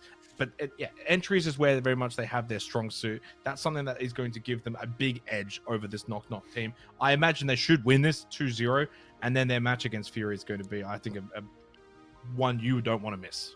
No, absolutely not.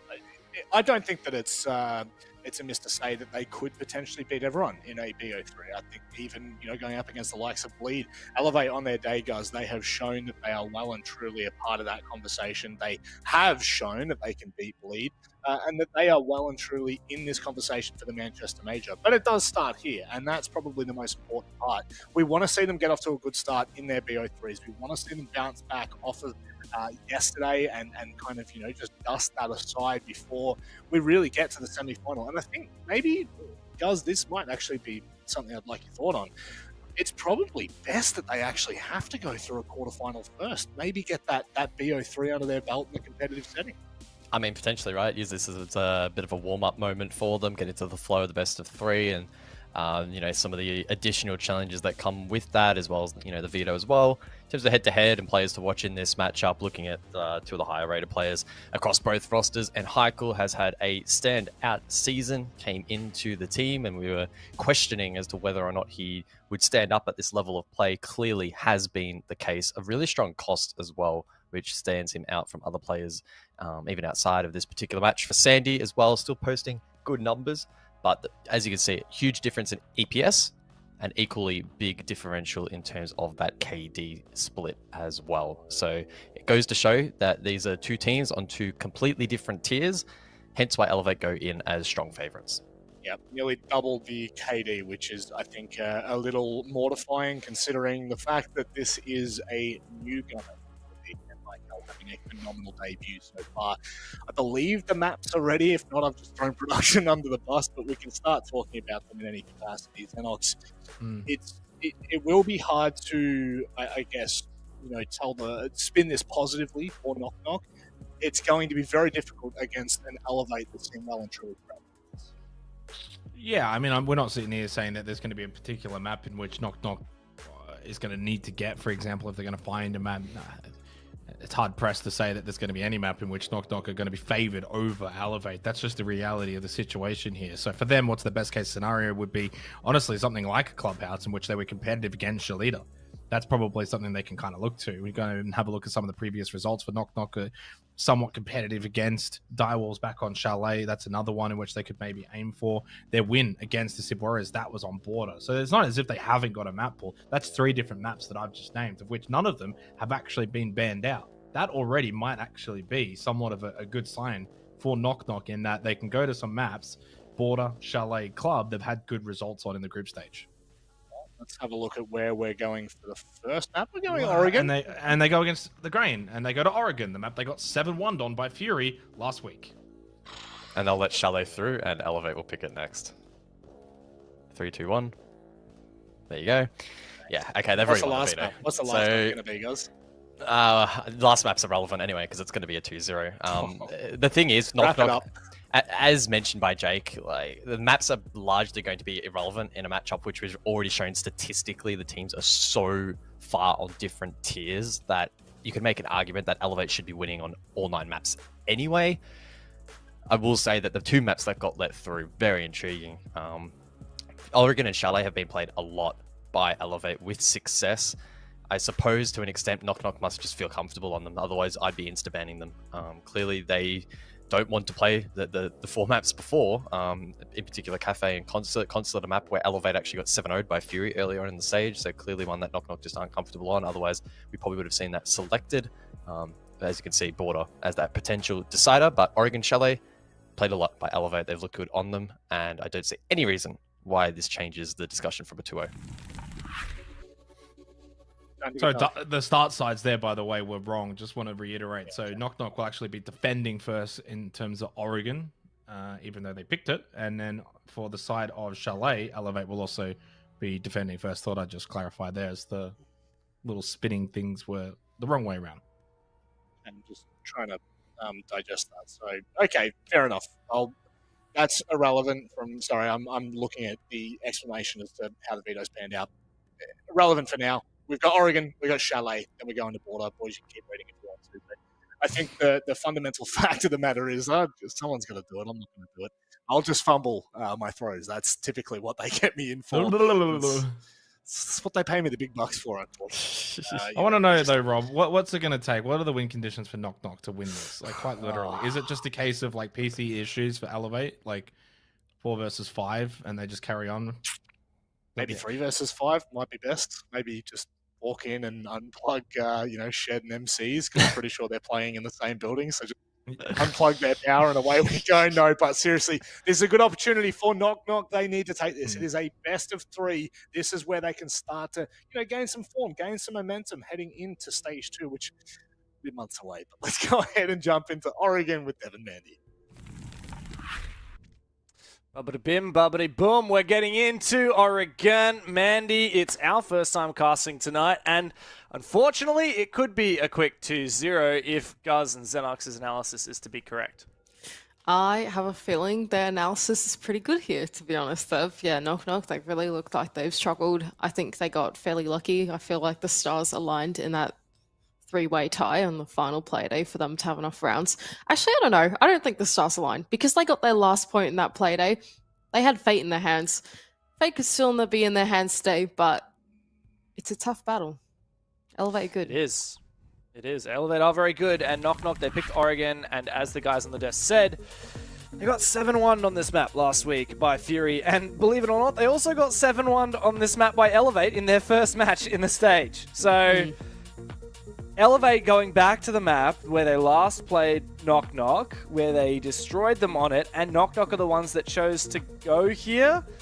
Well, at least Knock Knock have chosen defense, and that does give them some comfort, I suppose. I'm actually going to go and have a quick look at the game. So that game, actually, funnily enough, they didn't win a single defense round in that game. They won their attack, and they won 1 out of 6 of their attacks, and then they lost both of their defenses. So, I don't know how to spin this one, Mandy, in a way that sounds positive, but Knock Knock kind of... Oh, okay. I thought you were going for a joke there because you said knock knock and then you did like a pause and I was like, who's there? And then that's smart. All right, I'll try that again. Knock knock. Who's there? Elevate's here and they're gonna take the map. Surely this should be a one-sided game. There's no way. God. I mean, I can't spin it. Like, it's actually so ballsy from Knock Knock. Like, so brave to go to the map. They've been 7-1 on twice. Like, yeah, they beat Hasib Warriors. That's cool. They got 1 point off of Jalita. That's kind of cool. Maybe less cool now that we've seen Jalita go down in the quarterfinals. But, I just don't know how to spin this one any way that isn't the obvious. Yeah, neither do I, to be honest. I think this one should be a pretty straightforward game, all things considered, unless Knock Knock have really gone back and done some pretty advanced homework in the last 24 hours since they won their match yesterday. Well, they didn't even win their match yesterday. They got 1 point off their match yesterday. Exactly, yeah. It was to Jalita, right? Yesterday as well. Oh, no, it wasn't. It was, to a Jalita who looked relatively weak, I think we would say, especially after their loss to Direwolves as well. And I think Elevate are a much greater Titan than they are at the moment. Well, Elevate have their work cut out for them. Going against Knock Knock, this should be a map win for them. However, they had poor form yesterday when they lost to Direwolves, so we'll see if Elevate continue that form and continue to struggle on Oregon. And the game is about to begin, guys. You're lucky. You guys are so lucky back home. Can I just say that? We were about to go to a break, Maddie. We were legit about to go to a break. Really? And these poor viewers at home. Yeah, I was like spinning up a point to transition into a break, and then I just heard, no, don't go to a break. We're starting the game. And guess what, Mandy? We're starting the bloody game. It's time to dig into Oregon. Knock Knock have said, look, we might have sucked on this map in the past, but we saw Elevate lose it to Direwolves yesterday, so we're going to go to it. The Have Fun's come out in the chat, and onus is on Knock Knock to make good on this promise. Alrighty, here we go. Ban phase is going out, and Knock Knock are not going to ban Monty straight away. You know what? That is fair enough, to be honest. But if you watch the VOD yesterday, Elevate trying to play Monty, you would learn that Direwolves had a pretty good solution for that Monty. So Knock Knock probably not willing to bring along the absorbent amount of impacts and lesion as Direwolves were yesterday, but nevertheless it gets banned out. And what that does mean is that all of our hard breach has slipped through the ban phase for the side of the attack. So Hibana's on the board, Maverick's on the board, so open up all your hatches, your walls should be fairly simple. Very much so. Henry is banned out, Valkyrie is banned out, Mira is in. Mira really has come back into the meta on Oregon, Mandy. I wonder if it's because of the new counters to her with obviously Ashe, Kali. Technically Zero, not that anyone does it, all countering the Mira now. Yeah, we see a lot more Mira these days. Yeah, it's interesting. I suppose with the amount of good defenders that are still in, you have to ban out the greater evil. And these days, Mira is not one of the greater evils when you pair it up against your likes of Azami, Fenrir. In this case, it's Fenrir and Valkyrie, in fact, and so it has slipped through.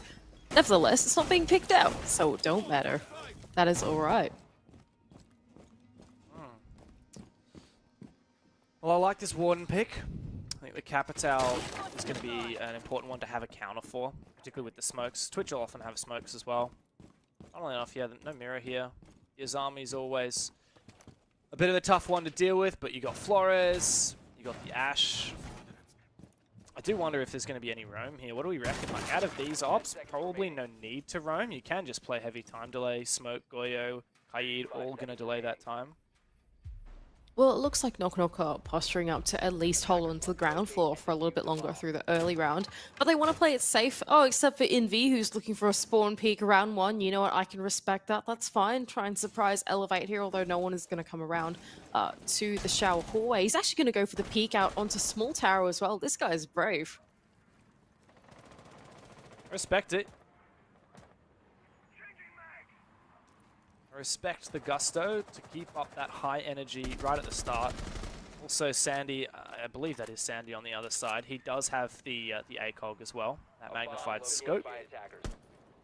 So he's going to be able to contest this long angle. Thing is, NHiCal has cut off his retreat. Now there is a drone on this position. He's just going to wait for him to retreat. Like, he doesn't actually need to try and go for the kill. Let's stay on NHiCal here. Like, he is going to get this. Oh, no, never mind. He left the cutoff, and that did enable the retreat. So, I mean, I understand what he was going for there. I do think he probably should have just had someone watching the cutoff.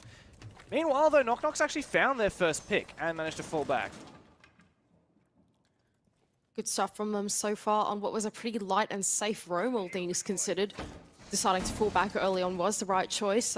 Trying to capitalize now on this early pick, and Rattle is going to get away safely from Big Tower as well. Nevertheless, on the side of Elevate, they still have the tools that are necessary to work their way into the mid-round now. The Maverick still being up for Speakeasy does mean that E-Hatch is going to be open eventually. On top of that, they've got their execute-heavy operators as well in the Capital and the Twitch to start to do work, trying to remote detonate some of those Goyo canisters on the bomb site and see what they can do from there. Main concern for me is just being a player down in an execute. Always going to be really hard, Mandy. Attacking this bomb site is very hard at the best of times, especially with that Monty ban out from Knock Knock, which, by the way, awesome ban. We've seen Elevate be pretty good on it. It could be that Knock Knock have just done an unbelievable amount of prep work on Oregon, because I'm sure Elevate were kind of like, huh? We're going to Oregon? This is a map that we like. And so, yeah, if Knock Knock have prepped for this and they end up coming away with success, I'd be massively impressed. From the top down, we saw, I believe that was a shield in the hallway get taken down. Thanks to the Rotera, that's nice. Not bad progress here from Elevate. There's 40 seconds left to go in this situation. They are going to try and use the remaining Rotera drones and flashbangs to initiate themselves down into the basement, but the Warden is going to pay dividends here for Envy in his position inside a pillar. That will be the perfect operator to counter those.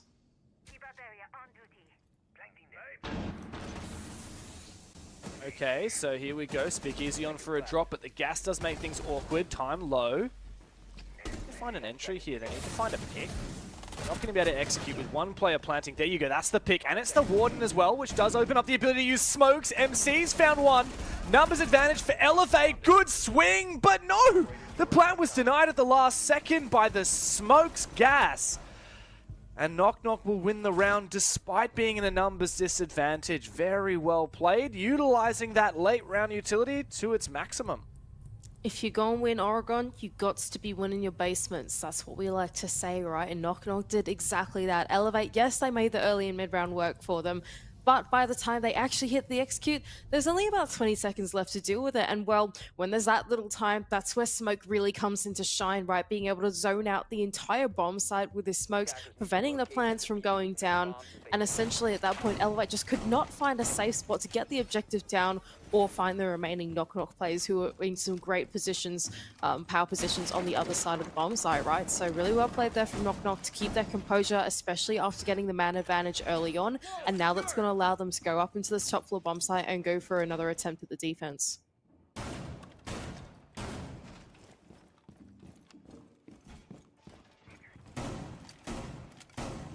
Top floor is not as much of a lock-in as the ground or basement floor, so who knows.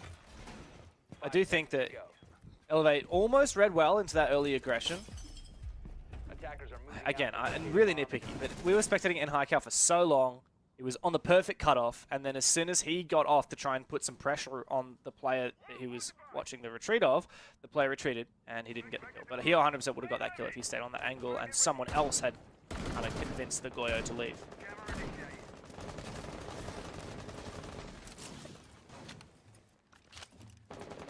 And Cal up here on the rappel onto Master, but no one to be met on the other side. There was initially a rotate over in closer, but that's been reinforced up since, and the rest of Knock Knock look like they're pretty safe on the bomb site for now. Other than potentially a player all the way over in Big Tower, since there was a rotation there as well, but I think that's been taken down. No, it hasn't. Never mind. MC from down below is going to take out Jittery for the first pick of the round. Good start for Elevate. Always want that numbers advantage early on. He's very aggressive here, but this is going to be pretty solid now for MC. He's got the secondary hard breach. He can also get himself some information as well. Hang on a second! Abe on the back of an E1D has snuck himself straight into sight. Good trade, though, from Sandy. And no reply from Elevate on that one. Still, that is without a doubt a win for Elevate. The 3 versus 5, and Envy, he's forced back. Great usage of the 0 there, not only to open up the wall, but also to take out the mute jammer that was preventing the wall from being opened. Solid work so far to try and work some as Attic control. Sandy, though, is going to claim one back to even up the man count now onto N High Cal. Nice headshot. Now he's going to support Envy in this crossfire all the way in pit. He gets his first, and Sandy's going to go for the swing and claim the second. 1 versus 3 now for Speakeasy. So much time, but little to work with. Rattler will take him down. Yeah, things looked all right there for Elevate for a second, but yeah, at the end of the round, kills came out for Knock Knock. 2 rounds in a row, both I'm not going to say reasonably convincing, because even that first round, Mandy, it just came down to smoke denial. But a round is a round at the end of the day. Look, Elevate on the second rotation of these sites could very well take them. That was where that kill came out. Yeah, I missed that one at the time.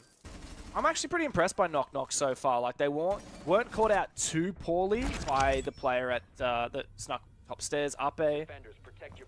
Yeah, I think that Knock Knock are in for a bit of a treat here. I'm pretty excited at the prospect of them actually giving up a serious fight here on Oregon. They already have more rounds than they did last time they played Oregon. In fact, the last 2 times they played Oregon, they only got as many rounds as they've had so far. So Yeah. This is actually a pretty good sign. Yeah, they're doing well so far on the defense. Like, honestly, they're playing a pretty solid defense here. They're not overextending or being overambitious with the strategies that they're bringing into the server. They're playing stuff that's like pretty like cutthroat, to be honest, pretty simple, but they're playing it well. And I think the fundamentals that they're bringing into the server is super good. Just then we saw 2 players team up to make the crossfire work through Attic, for example, that completely shut down one half the push. Sandy as well has been a massive playmaker for this team on Knock Knock 2. So if you're facing up in a 1 versus 1 against Sandy, you're probably going down, as the scoreline would probably show at the moment, right? So yeah, so far all the pieces are falling into place for Knock Knock.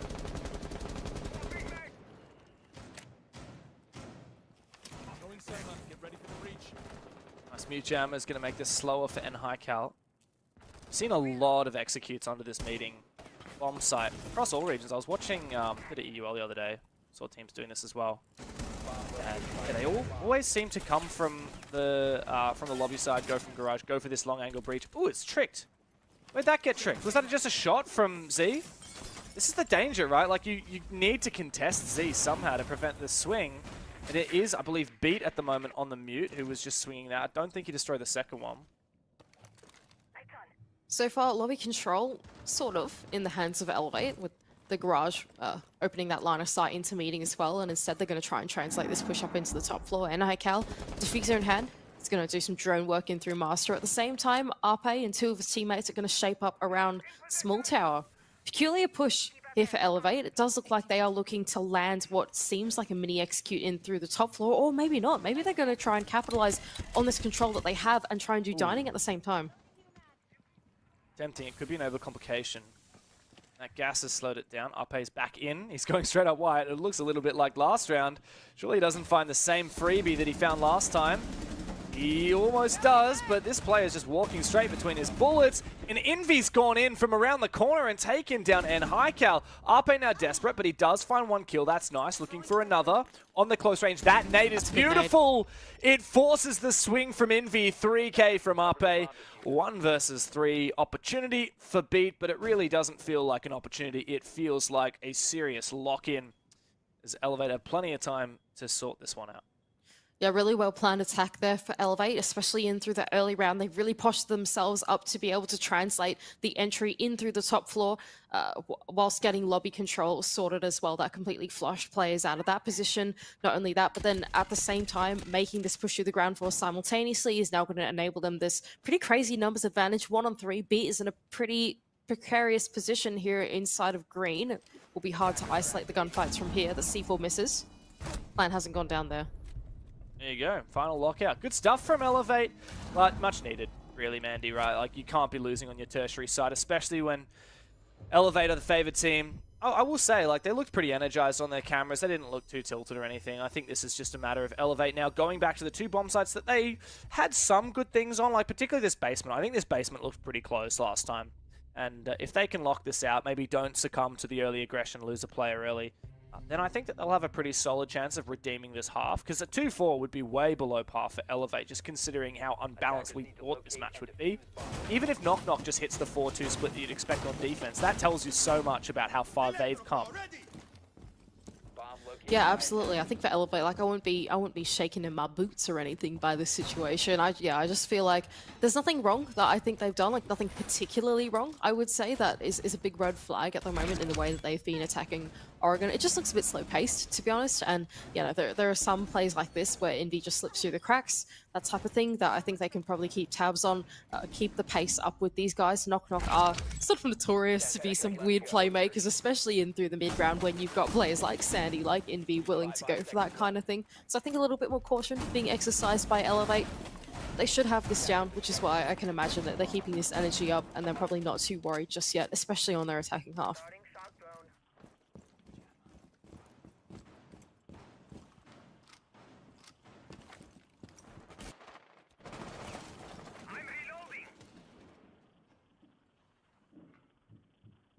It's again quite aggressive. Not quite as much. So Sandy's actually all the way back near meeting. So no one's contesting small tower this time. Except Beat is really tempted. I don't know, are they trying to bait here? Ooh! You hear that? Maybe. Yeah, he can hear. He heard he's still walking around inside, so he knows he's missed the beat. And Highcal's going to sneak down White Stairs, though, having got top floor control in their hands. And he's going to try and catch this player in Zulu off guard, but it's the player that's rotated back into Freezer now. And Arpe's just around the corner, too. So potential double swing here on the player at the top of the Freezer stairs. Like, little do they know, he's actually on the left-hand side of that doorway. Maybe they do. Nevertheless, Jittery looks like he's going to reposition to the right side and will look to fall off. Mute Jammer's setup in Zulu is actually quite interesting for this, Jeff. It means that Jittery can sit in this off angle for a little bit longer and try and catch Elevate off guard. And they do look like they're struggling with it a little bit, which is why I think they're taking the time to make this vertical work on the stairs, or the vertical just above the stairs. Still piece by piece being worked out here by Elevate. And I honestly think like they haven't done anything bad so far. No serious red flags. At time can be an issue, like you said, like castle barricades, all this util that comes at a time. Drop the smoke though, which ironically, the one operator that won Knock Knock the last round is one of the ones that they decided to drop.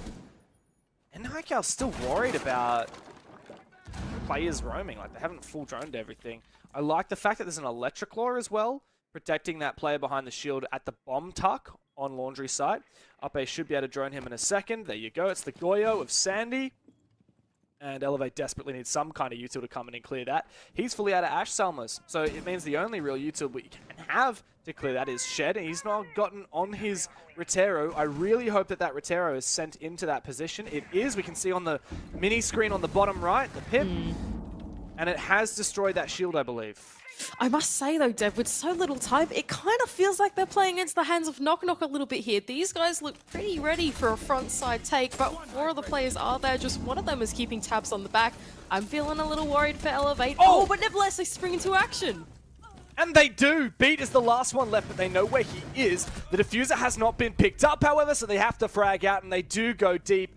Well played by Elevate. Yeah, he looked a bit rough for a second. Look at Shed's face. Look at Speakeasy. They're having a laugh about that one. But credit to them. They managed to pick apart that defense slowly but surely, and when it came to the dire moments, they knew how to go deep and make it work. Yeah, I mean, really solid there from Elevate. I really did not expect them to be able to win it out from that situation. Yes, they had freezer control afforded to them, and they did clear out the position, well, at least the shield position, right in the corner of the bomb. But I just thought there was so much redundancy in the player base of Knock Knock in that position on the map, facing towards the front side take, that they wouldn't be able to do it. But those Yin Kanzels just really landed in the right spots, deep into the bomb side. The Elevate players came through so simultaneously. It was really well timed. Yeah, Knock Knock fall to a basement defense, which is not something that you see every day. Well, what do we say, Mandy? When you win your basement defense, what do you get as your reward? You have to go back. And so, Knock Knock, well, I mean, they could go dorms. Where are oh, they're going back. Okay. Yeah. I don't know. I'm kind of 50-50 split for Knock Knock here. Like, Elevate actually had not only one, but actually two really close attacks onto that basement, like even that first round. Yeah. Even though Knock Knock won it, like I said, it was a clutch from the Smoke Babe, which, by the way, they brought back this round, for better or worse. I think this is almost the exact operator lineup we had on the first defense of this site. We just got the Wamai instead of the Goyo. And we are seeing a few spawn picks come through. I actually quite liked the Goyo, but with no mute, it does allow the Twitch to have a lot of rain. The real X factor here is Shed, though, on the Blitz. Yeah, I mean, if you ban out the Monty, you can't ban out the Blitz, right? You can only ban out one of the shields, but oh, that's an early pick from Jittery all the way in through Zulu into Small Tower. Up A taken down early. That's the Ying going down as well, Dev. That's pretty important coming towards the execute. You want those Candelas up to be able to flash out the anchors on the bomb side and allow your entries to make their way on through, especially into the basement. What are you doing, mate? He's just gone for a run out on MC, caught in 4K. He gets up, takes the headshot, and Rattlers down. And it's the smoke too. What are you doing? I'm just going to call that out. That is an objectively terrible play from Rattler. Like, I don't care what kind of a reward you think. Like, every play in Siege is a risk-reward balance, right? Like, I don't care what reward you think you're going to get. It's not as valuable as the 30 seconds that you're going to delay at the end of the round with smoke. And we saw that in the very first round because you won the round despite being a man down because of the smoke. So, yeah, that is a real shame for Knock Knock. Like, if any other player does that, it's okay. Not if it's the smoke. And some sites maybe it doesn't matter as much. Here it really does, and we've seen that. The proof's in the pudding. Like, Elevator's so thorough, and the only weakness to being thorough is that it bleeds time. And so Elevate now, they have an even numbers, which is nice, but they don't have to deal with that smoke. Well, well, well, here goes the Blitz on Shed, like we spoke about earlier, straight in through Elbow. The reinforcement cannot be closed up, and he's going to go straight in through the rotation hole. Oh no, no support though from the rest of his team. That leaves N-High-Cal all on his own in a 1 versus 3 2K for Sandy on the round. It's not looking too good for Elevate. Oh yeah, that was so risky from Shed. Like, you're walking into a crossfire, you're exposed to at least 3 angles, and you have to only pick one that your shield can be in front of. The rest of Elevate, I mean, that was just not, unfortunately, a well thought out execute. That's a nice shot, though. I don't know. N-High-Cal's pretty gamer. He could actually make this work, man. Do you believe? 1v3. I kind of. Have you heard the story? Have you heard the tale of N-High-Cal? He was in a 1 versus 2, and he saw an opportunity.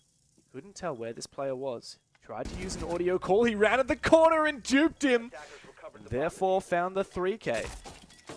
From this point, poor N-High-Cal was left with a choice, plant or not to plant. But he had the bees from Grim, and Sandy had to move through them. N-High-Cal faked it and clutched the round! This guy is a living legend! The young gunner gets it done for Elevate! I have heard the story, Dev, and you just told it to me. And Cal with the clutch of the century into the basement. Wow, the bees really paid dividends there in the 1 versus 1 as well. Perfectly placed, knowing exactly where Sandy was inside a freezer and completely locking out the possible rotations there onto the bomb as well. Really well played 1 versus 3. That was very entertaining to watch. Oh, wow.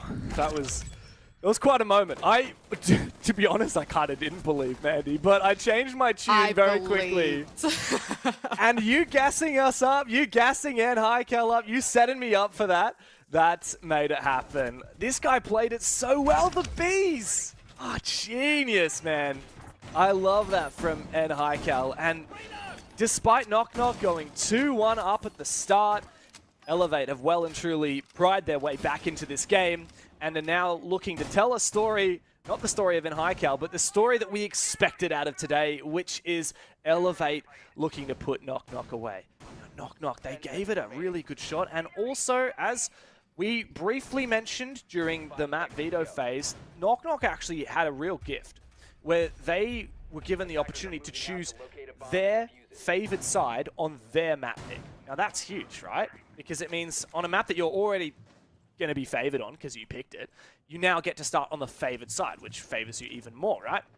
Problem is, they're currently losing the half on their favored side, on their favored map. And next map, Elevate have got the choice of which side they want to start on. And therefore, it will be an even more favored map towards them. So Knock Knock really need to make good on picking defense by closing out this half at the best they can now, which is even. Interesting setup that Knock Knock have got going on for the final defense of this half as well, bringing along Mirror, but not in the mirrors that you think that they would be. There's one inside of the closet with a rotation hole as well, pretty unique. You don't get to see that kind of thing every day, but no one's playing it regardless. The cutoff on the rappel, maybe scaring that player away. Nevertheless, pretty heavy resistance on the side of trophies, on Armory as well. Envy is at the bottom of the stairs as a player inside of Armory ready to rotate into Trophy. A lot of resistance over on this side of the map, and I think that's making Elevate reconsider. Instead, it looks more like a small tower side attack. They want to capitalize on this buck, be able to have Speakeasy in this position inside a kitchen safely where he can make vertical. At the same time, though, there is a player in security, and it seems like Arpe is trying to figure out who it is so he can target him with the death mark on Deimos. Oh, nice from Speakeasy. Never mind, not so nice after all. Turns out the M590 is a superior shotgun. However, straight between the eyes. Yeah, Arpe did well. Now he's got the M590 and he's going hunting. Rattler's gone down elsewhere and Shed bait a little bit. However, Shed did manage to get that down as well. He's going to look for this. I think he knows the player is down. Yep, he does. He's worried about a refrag. Finishing off with the knife. 2v2. Very strange round we've seen so far. 2 minutes in. 4 players alive in the server. Envy and Shed both low HP. A lot of control taken from MC as well here, deep in Attic. But he's going to have to drone up and see where these last 2 players are. This is winnable from the situation for Elevate. You look at the operators on board right now. I mean, you've got info on Grim with the zoning intel on Grim as well. And not only that, but you've got the Zero as well. So if you can get these cameras in the right places to lock out the right sets of angles, yeah, just like one like that, now they know that there is a player inside a closet. If MC can get in the right spot, there is a potential to actually land a 2 versus 1 onto that player. Although it would be pretty hard because there is still a player inside of dorms as well that could get the cutoff onto MC. If they can assess this situation right, it's very possible, but pretty tricky. What's MC trying to play out here? Trying to make it... I'm not sure what he was trying to fake there.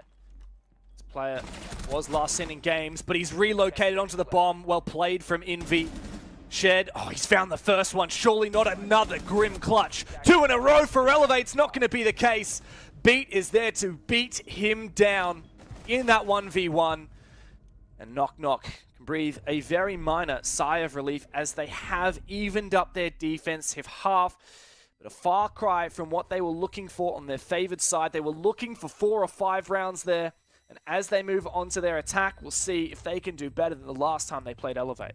Yeah, close round for Knock Knock, and they're fairly lucky to get away with that one, to be honest. Yeah, the Grim almost landing the 1 versus 2 as well onto Beat, but Beat manages to land a headshot with Vector. So Knock Knock can get away with a 3-3 half, which not a favourite scoreline on Oregon defense, but nevertheless, they will continue to work with what they've got. And Elevate instead will go over to their defending side instead and try and attempt to find some better success than what Knock Knock did.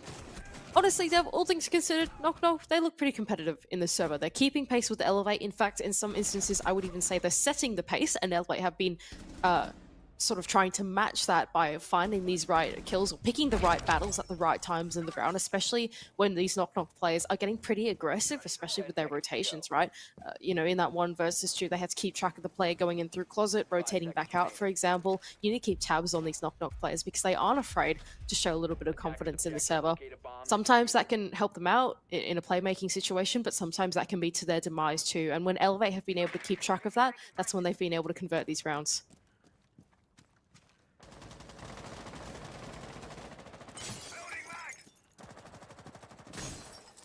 Mostly just interested to know what kind of attack Knock Knock are looking for. Looks like a bit of a sweep.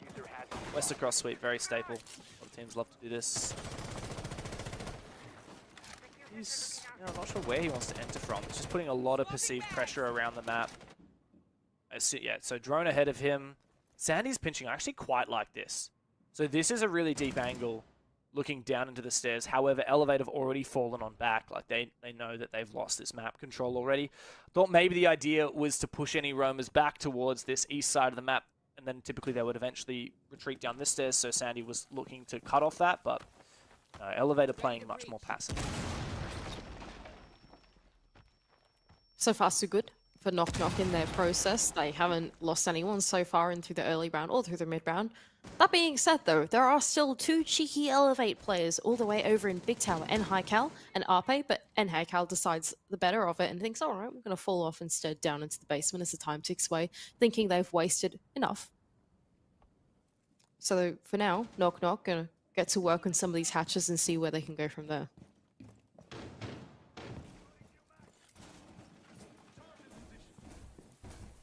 Electric Claw, though, means it's going to have to be Beat that opens up that meeting hatch.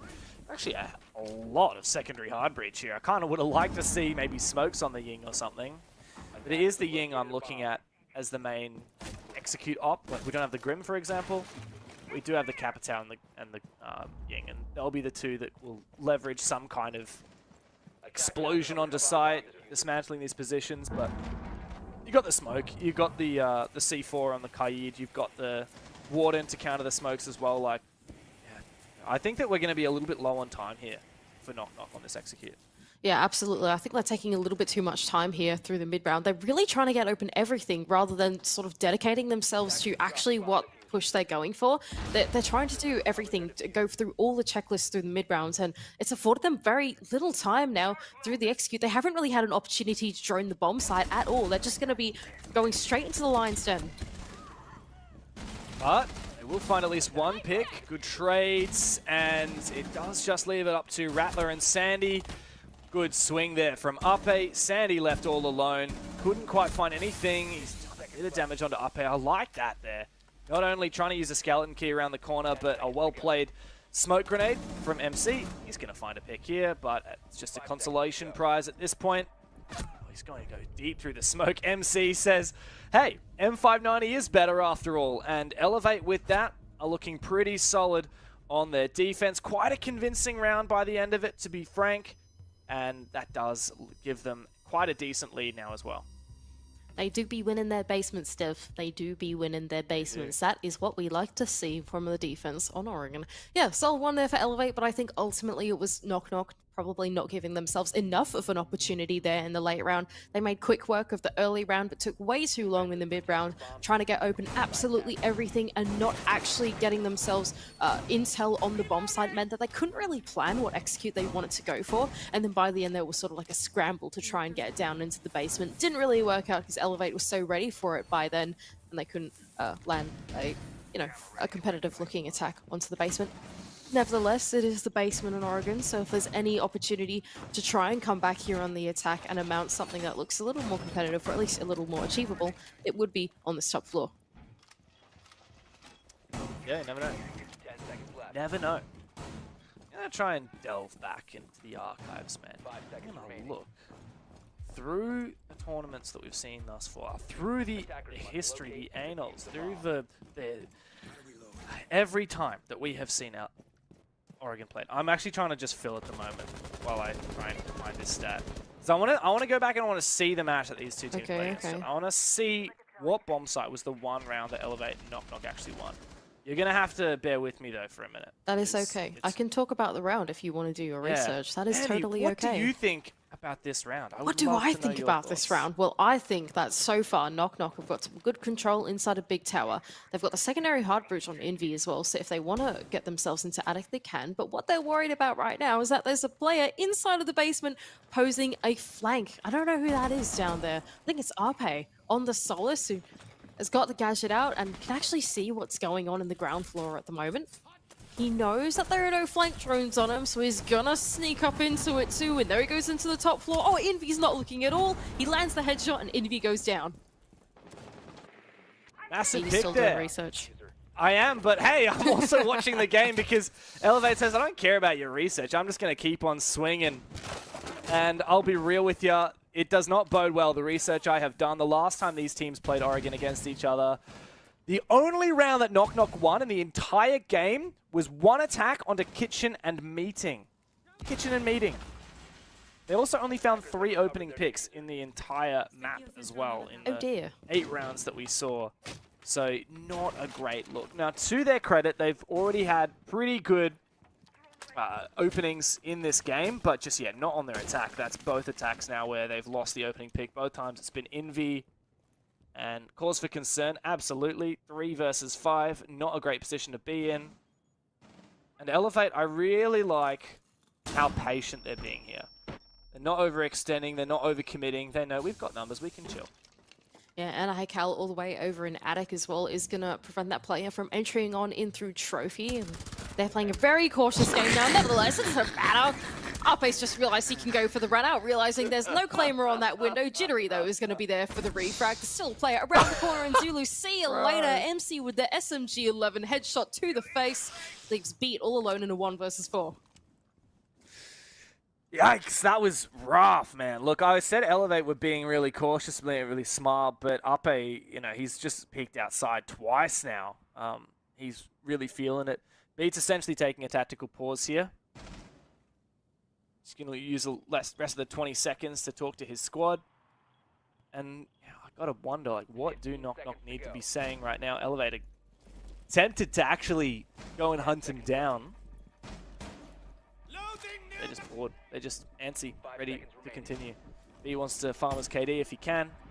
And yeah, as we move on to the one round that potentially could go in Knock Knock's favor on this attack, the most likely case, it is going to be a tertiary defense for Elevate. And this, like I said, it's the bomb site. Well, assuming they go Kitchen Meeting, which Elevate did last time they went to a tertiary site on this map, then yeah, we would expect Knock Knock to have a little bit more success there, but not if Elevate keeps swinging and having success in these openings.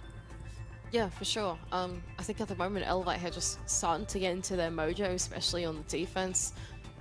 Yeah, the early picks as well coming out from Arpe. This guy's just all over the map, especially he finds the flank early on through the base, but not only that, but within 20 seconds he's all the way over on the other side of the map and is looking for a jump out into the player on the balcony as well, and the rappels and that type of thing. So it's really hard to keep track of some of these Elevate players that are starting to get really confident here, right, and just run awry throughout the entire map. Knock Knock have certainly got their work cut out for them.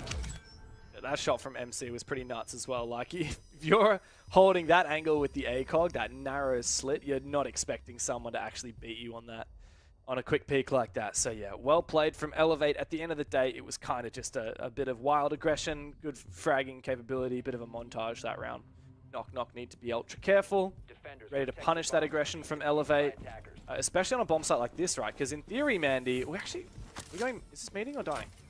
I think this is dining. It's dining. Yeah, okay, interesting. So, well, firstly, credit to Elevate for flexing a little bit, because last time we didn't actually see them go to this bomb site at all. They only had one round where they were forced onto a tertiary site, and they ended up going to meeting instead. But yeah, I would like to see this from Elevate. I'm interested to see how they play this one out. 2 barrel K combo makes me think that they're trying real hard to keep some walls closed. But what walls are they actually trying to keep closed? There was a KA charge that went out in the meeting wall, but no Rios there. I suppose they are missing a few Rios. In fact, they're missing 4 of them. So the setup, it's happening. It's still going. A couple seconds into the round, you know, it's still a work in progress. It's still a work of art happening. Nevertheless, this is pretty interesting though. Azami set up in Small Tower, and I think they've dedicated a whole player as well to the top floor of Small Tower too. Yeah, and Hykel on the Azami itself. Now, Knock Knock probably have the perfect tools to deal with this, right? They've got all the flashbangs in the world. They've got Ossa. This looks like a Small Tower sided take if I've ever seen one.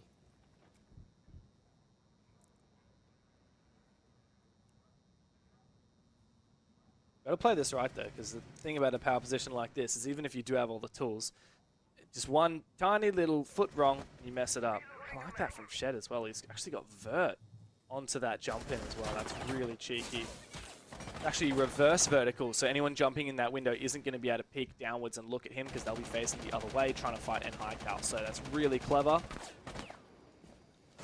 But Enhycal's got to not over peek here. Like that is actually, funnily enough, like the most important thing. The worst thing he can possibly do is just like peek and then die without Knock Knock having to move into the building. Even if he just stays in there and it forces them in, well, he's going to find one pick regardless. That's Sandy. I think that was an attempted flash that failed. So Runegate will protect him for a moment, and in goes the blitz. Shed was distracted, really well played. And now Shed is going to try and force his way back. He takes a little damage, but he does retreat. At least for Elevate, they do have the numbers advantage, but at least for Knock Knock, they do have this map control. Yeah, so far so good there for Elevate, to be honest. I felt like that Small Tower hold really paid dividends. Finding 2 picks, it's pretty good. But there goes Envy, straight in through Shower. Oh, and he absolutely assassinates Shed. Good night, see you later. And now we're back on a 3-on-3. Advantage that Elevate had initially gotten has been completely nullified now by Envy. As the round ticks away, there's a full minute left to go for Knock Knock to try and make the execute work.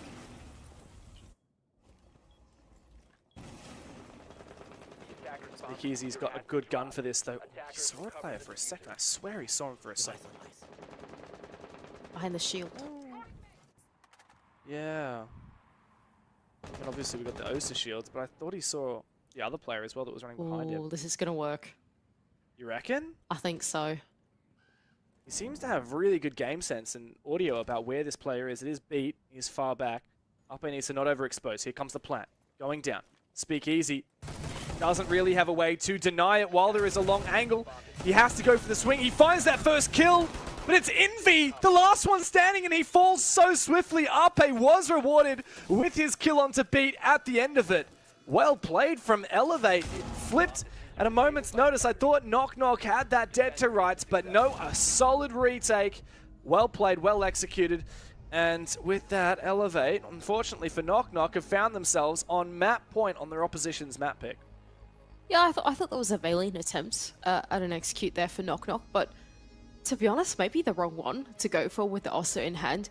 And the Blitz as well. I would have thought that with the shield setup that they'd got going, especially with the second one in the pocket of beat as well, that they might have been able to like land a more long range to execute into like the back of dining or something like that. But going deep on the Blitz, trying to capitalize off the back of that shower control that they'd been able to get, might have sort of cost them there, to be honest. It really allowed Elevate to go for the double swing onto the 2 players that were there. First of all, taking down the Ossa really far back and then leaving the Blitz in a pretty tough situation. I don't know, maybe I'm reading that wrong there, because if you're Blitz, you kind of want to be close up, but it does feel like it doesn't really synthesize that well with the type of execute they were going for, the Ossa and the long range fights that they were trying to take. What I'm saying here is I would have liked to see Knock Knock actually force Elevate to go deeper into the site for a retake so that the cutoff angles they were playing actually worked, is what I'm trying to get at here. Yeah. Oh, I see what you're saying. I don't know, Mandy. It's just hard for Knock Knock. Like, they had a pretty good first half. They got their 3 on defense. We thought maybe it wouldn't be enough, and now, unfortunately, they haven't even had success on this basement. I like the move from Jittery to put the shield on his back. It just means he's not going to be visible to the Solus for a little bit longer, and this is going to be a rush. Like, at this point, you kind of just have to go for it, have to be desperate. But Enhycal is actually one of the few counters. Oh, I'm doing it. Their minds. Why did they change their mind? They're going to rush through backstairs instead. Okay, I think you've pointed out correctly, though. Enhycal, Sonarix. He's trying to duel off this, what he thinks is a pinch, but actually all the players just coming from one direction. I don't understand what Knock Knock want to play here. Like, they've pivoted for a bit of map control. They might have successfully baited Elevate back to site, which is something, but the element of surprise is gone. Well, if you think about it, it's secretly really big brain, right? They've effectively done an inverse roam clear. By attacking the bomb site first, but not really attacking the bomb site, you've made everyone leave the top 2 floors. So really, the roam is clear. Is it secretly big brain? Could be. This is like plans within plans. And Hykel is still here though, and like this is a dead crossfire as well. Jittery spots him. Ooh, that could have been a kill. That would have been pretty big. MC's still threatening here. Also, he's got the mute jam, which makes things a bit awkward for the Blitz. That C4 doesn't actually kill the Blitz. I thought with Jittery so low that would kill him, but here we go. Down from Pillar. Beats found a double.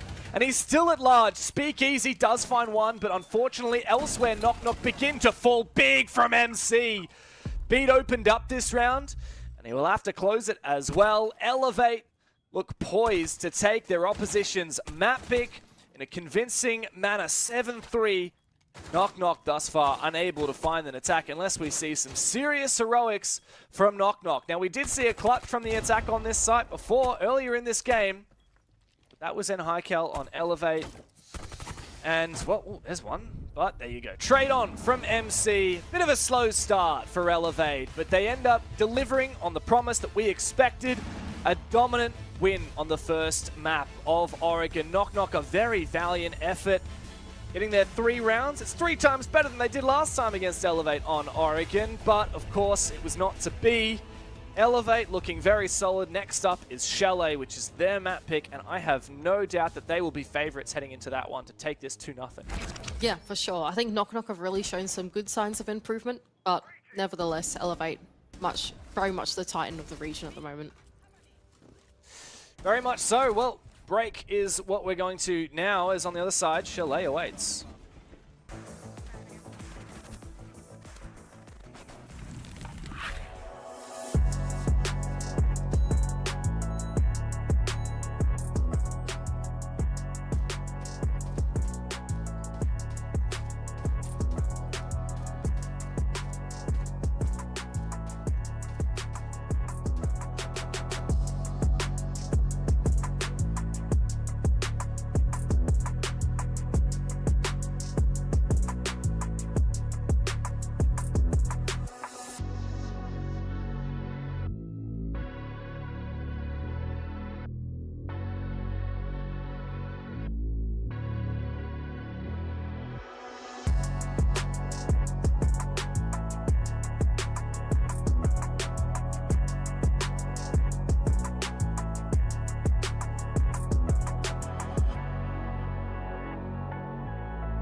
Gia Sao Paulo! You have waited 5 long years for SEIGE to come back to Brazil. Now,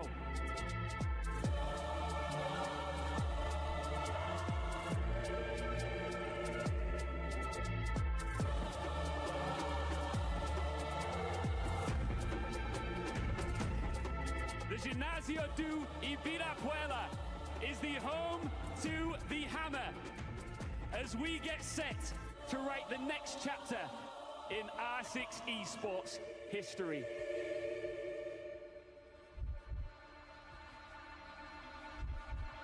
This is the 6th Invitational 2024. Vamos para San Barullo!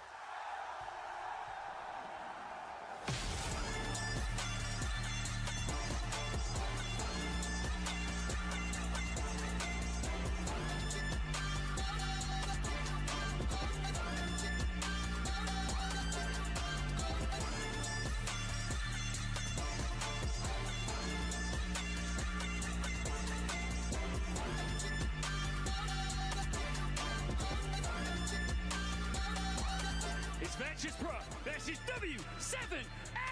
It's a tale can be told. They continue to push, they continue to seek, and they charge into the finals of Six Invitational 2024.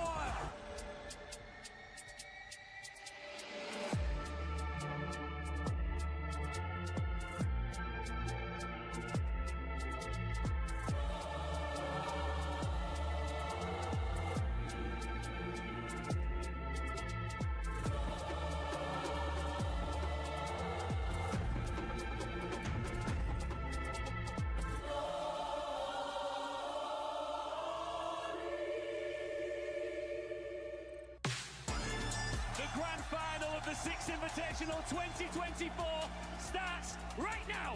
FaZe Clan, W7M, vamos a ser Barunia!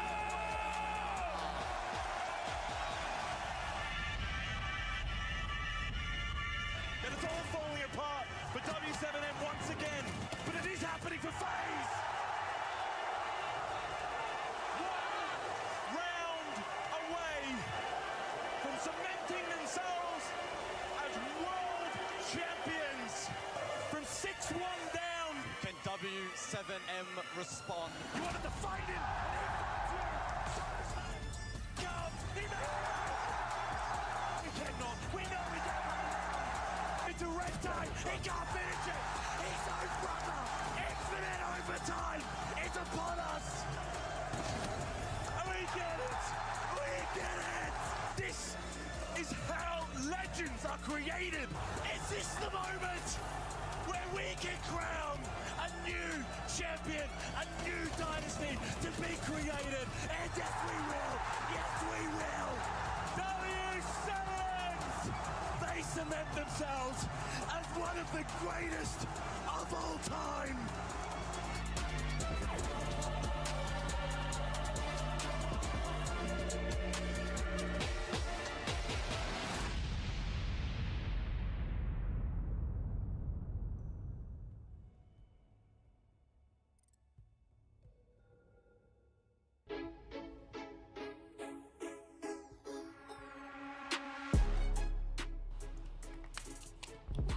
Well, it's a 1 in 3 chance.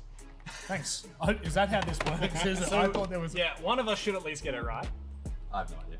This is just a guess, because I actually don't know. I did not play any of the Rainbow Six games outside of Ready? Siege. Someone's got it right.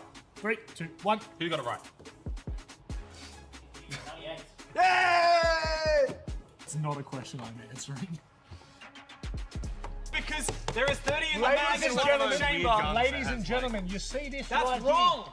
It is 30 wrong. plus 1. What's 30 plus 1? We are being trolled by Mr. I'm going to dox him right now in the content. So you guys are rookie if you don't know this. I should have no idea. Ready? Wait. You want to cheat my homework? There you go. Ready? 3, 2, 1. 5. It's 4. 5. Yeah! Don't ever cheat off roll. Yeah, okay. If you get this wrong, I'm just going with logic here. I don't know. I don't actually. No. Logic, he's not an operator, he's a player. There is one operator that has something really long and shiny. What? Oh, jeez. Ready? 3, 2, 1. Kai. Wait, did we all run K? Yeah, we all rotated. Thanks for watching Big Brain 6 quiz. Gus sat down just to come back and look down the barrel. Thank you. See you soon.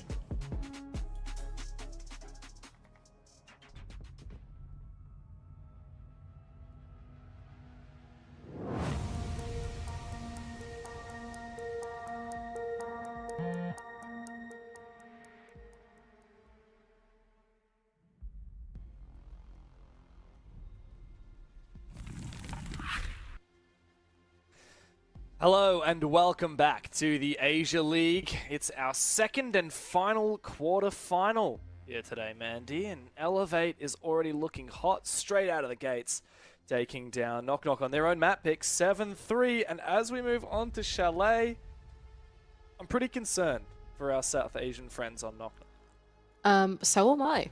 You would not be wrong in saying that. They looked relatively competitive in that last match on Oregon, but I think going to Chalet, it would be quite tricky. Elevate, yeah, they look like they found their mojo, and starting out on the defending half as well will probably make things even harder. Knock knock. Yeah, on their attacking half, they gave it a crack, I would say, but they look like they were going to amount to any really strong executes, not really. And I think starting out on the attack on Chalet makes me a little worried. Yeah.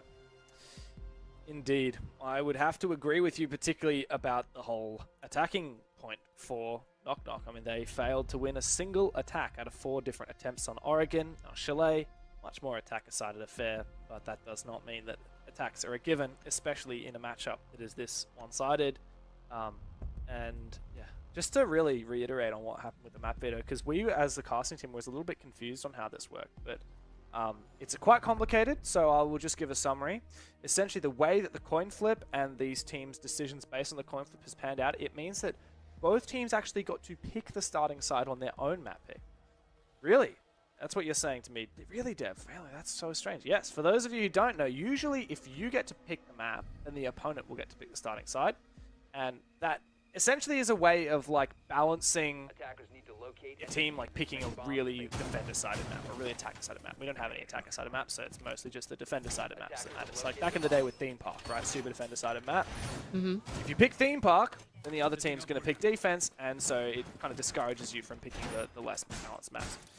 That doesn't apply here, because the way that this coin flip panned out, both teams are going to start on their favored side. Both teams are going to get to pick their own side on their own map. And of course that meant that Knock Knock picked defense on Oregon. They only found 3 rounds, and that was the only 3 rounds that they found in that game. And now moving on to Chalet, Elevate have chosen defense, and that is just why. Another reason why Knock Knock are really on the ropes here, Mandy. 5 seconds left. Be honest with you, Dev, I don't get it. I don't think right. I've read. Nobody in chat will get it either. Yeah, I'm just saying that for y'all at home as well. If you don't get it, neither do I. I've not read the rules closely enough to get What's it. the TLDR? What's the TLDR? It sucks because Knock Knock now have to be on attack on their opponent's map pick. That's the TLDR. Yes, that's exactly what I was about to say. The way that he's panned out now is that, yes, Elevate are defending, and that is what matters to us right now.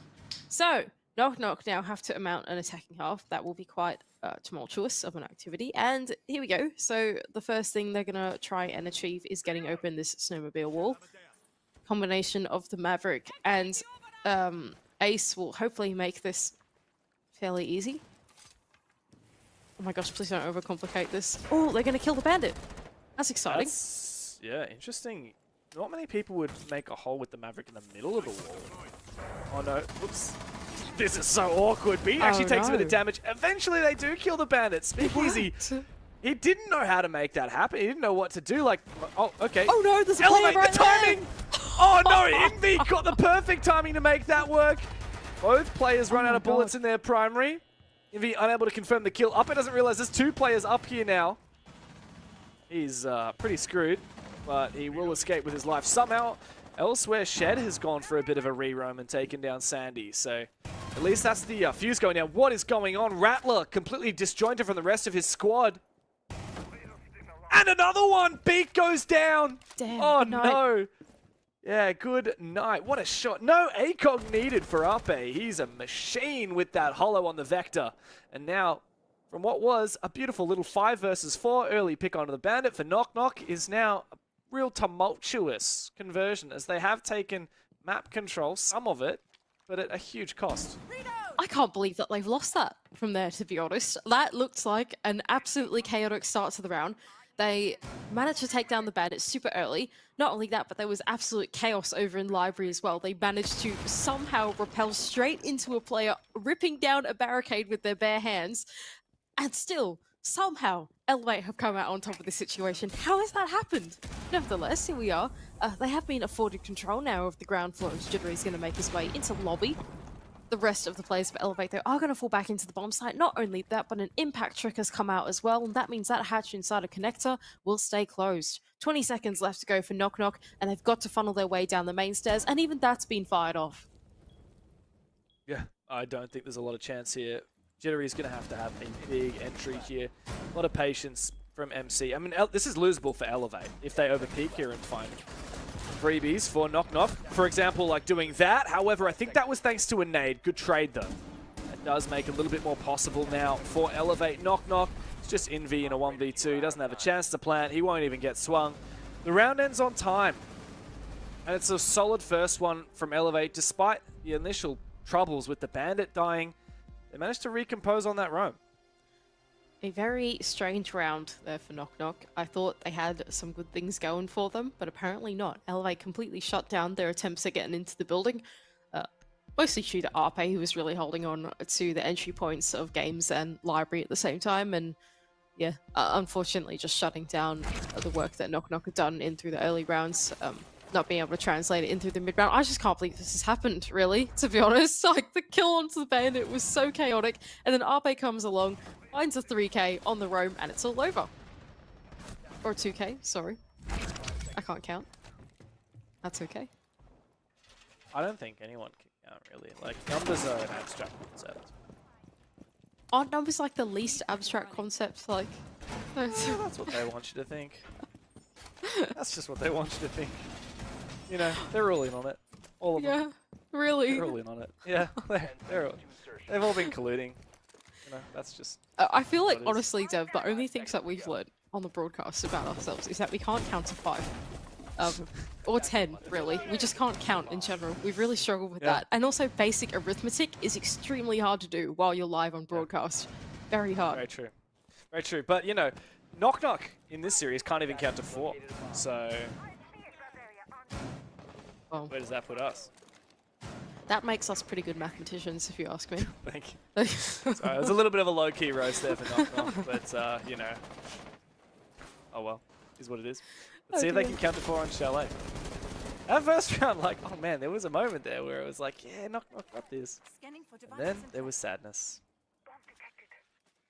Alright, here we go again for Knock Knock, looking to entry into Library. There's no one actually in Library itself, but there is a player adjacent to it. That's Cal over on the Ivy Stairs, looking to hold on to the keeper barricade setup that he's got going for himself, but he decides to fall off after shooting his drone. Oh nope, he's going to go straight back up to the top floor again. Valkyrie cameras are going to be spotted out by the IQ of Sandy, so once they do actually make their entry, they are going to play the top floor a little bit more cautious while the intel's still up. MC's just taken a chunk of damage, I have no idea where from, while the Incandelas ring out onto NICal. Oh, good bit of map control taken, I'll give him that. It's actually usually extremely difficult to take control of Library when you've got far on cards. Is that Twitch going to pop that mirror as well? This is really peculiar. Like, Elevate seem to be like chill with just not having this top floor control. I don't really know what they can do about it because I would have expected like C4s and stuff. They got the Valkyrie, 1 C4 already expended, another one hasn't as of yet. Oh, the second C4 just went out from Upe. It's not gone for Plantain. I didn't even hear it explode. I don't know where it's gone. A little bit of aggression there. Oh, there we go. Rattler finally finds his entry as it's quite a pivot here from Knock Knock. They've gone into lobby and they're running in through West Main. One of them is going down into the basement. That's Sandy. I don't know if he's drone this or he's got info on this, but he's lucky nobody is here. Envy's on a wild goose chase in through kitchen. No, the bomb site is over in bar. Surely they do. Well, Jittery's gone down, unfortunately. It's just a real roundabout way of getting there. Sandy's going all the way upstairs. He spots out the Azami. Look, Elevate must be bamboozled because I can't even figure out what the push is here for Knock Knock. MC, though, he's got some good information. Rattler's found a big kill on a speakeasy. Another big one for Rattler. And now Ape is locked out of the site. How does he play this? I don't think they know where he is, but it doesn't matter. Both of these doorways are castle barricaded. The diffuser has been recovered. All he's got to do is deny it. Like, realistically, if he just denies the plan, it might work. Good pre-fire, good info. Does he have information on where this plant's going down? I don't think he's going to have time to deny it through the floor, even if he did. And so he will have to retake 1v2. But there's no easy way of making this one work. He's also going to be going against a mirror window in the back of stock. So I think this round may indeed be over. Information on that first player. Needs them to peek one by one, but no, Sandy locks him in. The first attack round of the series for Knock Knock is locked in. And they're looking much better than they did in that first round. Knock Knock really ran circles around Elevate that round on the attack. It looks like they were poised to do something direct inside a library and maybe in through the basement, but then they decided better of it. They thought for whatever reason, that library just wasn't safe, and maybe they realized that the setup for a library was like a false sense of security type of setup, because all the players of Elevate were playing like these long lines of sight facing in towards library and mezzanine rather than playing in library itself. Strategy that we've seen come into a bit more fashion these days, and instead Knock Knock went and tried to directly attack where the players of Elevate were playing instead, but by the time they actually got themselves into kitchen, Elevate had then fallen off from those positions in towards the bomb site. So yeah, Knock Knock, I mean, yeah, they effectively sort of just ran circles on a goose chase for Elevate, and it worked out, because I don't think Elevate were really keeping track of the the cross-map rotation that Knock Knock ended up making. And I think in all the confusion, somehow Knock Knock found a couple picks and they translated the round win. Very strange round, but they did it. Banshee set. 5 seconds left before insertion. Actually, Will they find more? The more that I think about that strat, the more that I kind of like it, to be honest. I'm not sure if that's just Really? yeah, I don't know if that's something that Elevate have just done like on a whim, but like, you're the castle barricades in lobby, Was right? it quite So- purposeful to rotate to try and use the castle barricades to protect them as they entered in through West Main?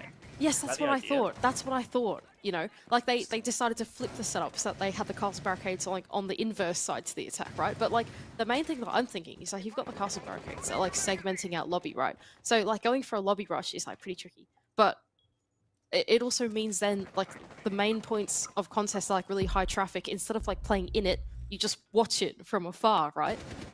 I don't know. I feel like against a team like Knock Knock, where they're probably going to go for rushes and that type of thing, it's actually not a bad idea to like lock them out of the bomb site. At least like lock out one half of it, right? Anyway, nevertheless, I'm overthinking it probably.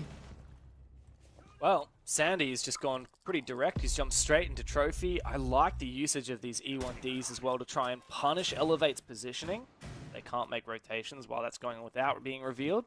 Speakeasy seems hyper cautious though of this one lurker who's snuck into Trophy. If he's looking the wrong way though, he could get timed here. He has a C4 opportunity, and he does take down Jittery. That's a beautiful C4 up through the floor. However, Sandy's not actually trying to capitalize on any of that movement. He's still playing quite passive. Yeah, once again, I actually feel like Elevate have got a pretty good read on what Knock Knock are going to try and do on these attacks. They really don't look like they're willing to sweep the map at all. It's always like these direct takes, trying to face them where the Elevate players are directly in their positions towards the bomb site. And I think they've got a pretty good read on it at the moment. They've got all their players positioned up for this solar-sided take now in through Trophy as well. The entry early from Sandy got shut down pretty easily by the crossfire on the player in Solar and inside a Trophy / Westbane. So yeah, I think Elevate have got a pretty good grip on the round so far, at least strategically. And it's going to force Knock Knock to try and do something different. And part of that just comes down to the waiting game, right? Like if Rattler here finds a pick on someone that's overexposed or over-rotating, overcomplicating things, then it might be very doable. But I like the way Elevate are just playing really simple, like, you know, 2 players here. Neither of them over-peaking, just looking to try and support each other. Okay, never mind, I take that back. And Highcal is about to over-peak. Might not matter, I guess, especially since Beat is in a 1v4, and this is the time for Highcal to jump outside and jump back inside before he gets taken out. 1v4. Another puzzling round, I think, for Knock Knock. Yeah, they really got a bit hasty, I think, on their attempts at going indirect there. I thought they essentially played into the hands of the crossfire that was being held by a couple of the Elevate players that were starting out early in towards the bomb site, ready for that rush to come on through. And yeah, left in this numbers disadvantage puts Elevate in a really great spot. Upe has just been flying on our windows for the entire series, and yeah, he can claim the last one as well. Upe's a bit of a gamer. He really went off on Oregon in particular. Actually went 10 and 8 kills in not very many rounds. MC actually was the one that top fragged that first game. Actually survived 6 of the 10 rounds that they played and got 11 kills while doing it as well. Quite impressive. MC and Upe having a good day. As for Knock Knock, it's actually Rattler who seemed to frag out in those first couple of rounds. He was the bottom fragger. He got 2 kills in the entire of Oregon. He's already beaten that here on Chalet. I want to see Knock Knock continue firing up. Like, if they can get 3 rounds of attack here, I honestly wouldn't call it done. I think that if they can string together 2 more, that could be a win for this half. And moving on to their defense, which clearly is their favored side. Like on Oregon, they found 3 defenses. then yeah, maybe there is a decent shot of pushing us the distance. And if we do go to quarter, I don't know where that puts Elevate, right? Like if they fumble this. Of course, long way away, just speculating. Elevate have looked reasonably solid here, but I think they've been pretty confused by some of these attacks of Knock Knock, right, Mandy? Like, it's quite hard to read how Knock Knock are playing at the moment. Yeah, Knock Knock, they're doing some strange things, I'll give you that. It's really hard to read the pacing of the round, I think, but in that last round, Elevate looks really ready. Maybe I'm just reading into the way that they were playing in the previous one too much, but I think as the attacks have started to go on, they are getting more of a feel for what Knock Knock will do here. Now, Knock Knock have actually elected to sweep the map this time around instead of do something direct, which is probably a tough call here, especially with the way that they've got the display shield set up from MC, who I believe is playing with the ACOG at the moment. And all the Valkyrie cameras that face this side of the map as well, right? We were on board with Arpe through the prep phase, and he was essentially setting up all of his info inside a library, inside a mezzanine. So if Knock Knock actually push into this, Elevate are going to know exactly where they are, and they've got the perfect lines of sight to deal with the setup going down as well. So yeah, this is a tough sweep for Knock Knock. I really feel like they're playing into the strategy for Elevate, but that's a nice cutoff from Jittery. Unfortunately, he does miss his opportunity. Don't blame him, though. It was a very fast retreat there. Well played there from the defense. But good progress from Knock Knock to their credit. Like, you can see 3 players established. Ape's down below. Does he have a C4? No, he's actually got impacts. Never mind. I mean, he could double impact if he spots a player, but I don't think he's going to get to that position. He is still tempted to play down below. Oh, info. It's a nice info on Mez. Oh, there's a player there. Oh, he gets taken out. Speakeasy, Okay. through his own lines of sight, somehow gets taken down by Sandy on the entry, and wow, doubling down as well as Rattler. Yeah, this is really solid. Fortunately for Elevate, they do find one trade on back, and Arpe feels the need to look for more. He does get his. This has been extremely chaotic. He's looking for more again! And he is traded on back. He gets a little bit greedy there, doesn't retreat in time, but nor does he go for an impact to secure that kill, which he potentially could have done. Doesn't matter, because then Haikal has gone for a wall bang and taken down the player on the fluke balcony. Now up to beat to try and pick up Sandy and salvage this one, but oh, they know about it. There's info on it. Thank you, Valkyrie. Might gift a kill, might gift the round. MC farms once again. And Elevate redeem a round that really did not look like it should have been theirs, forcing the tactical timeout from Knock Knock. Yeah, I think like I pointed out at the start of the round, it felt a lot like Knock Knock were playing into the setup that Elevate had set up for them over in Library. The way that they had entered in and loitered around in Mezzanine and inside a library just didn't feel safe. And all the info that the Valkyrie cameras are giving out through the mid-round enabled those mid-round plays. Like Arpe, for example, re-aggressing inside of Library Box. He was able to make that play, and he knew exactly that this player was prone here because there's a Valkyrie camera there. Same thing with this Mezzanine pickup that's going down. There's a Valkyrie camera in the top of Mezzanine, and MC's able to go in, get the double kill as the pickup is happening. So yeah, for Knock Knock, I think probably not assessing their options early on enough in through the prep phase and through the drone phase for these guys on the attacking half, and they keep choosing to do these attacks that are kind of playing into the resistance of the defense for Elevate. So what's the tactical timeout really going to net for Knock Knock, do you reckon? Like what are they going to change their philosophy completely? I guess they could probably have a decent hint that we'd be going down to the basement. That said, Elevate have had a few chances to go to the basement, and they didn't go back to it. Well, I guess they had last round. Instead, they decided to go to a 4th different bomb site. Knock Knock's probably expecting at this point it's going to be basement, because, I mean, it's either that or bar, and I don't see why Elevate would go back to bar when they've lost it already. So Knock Knock thinking about their basement attack.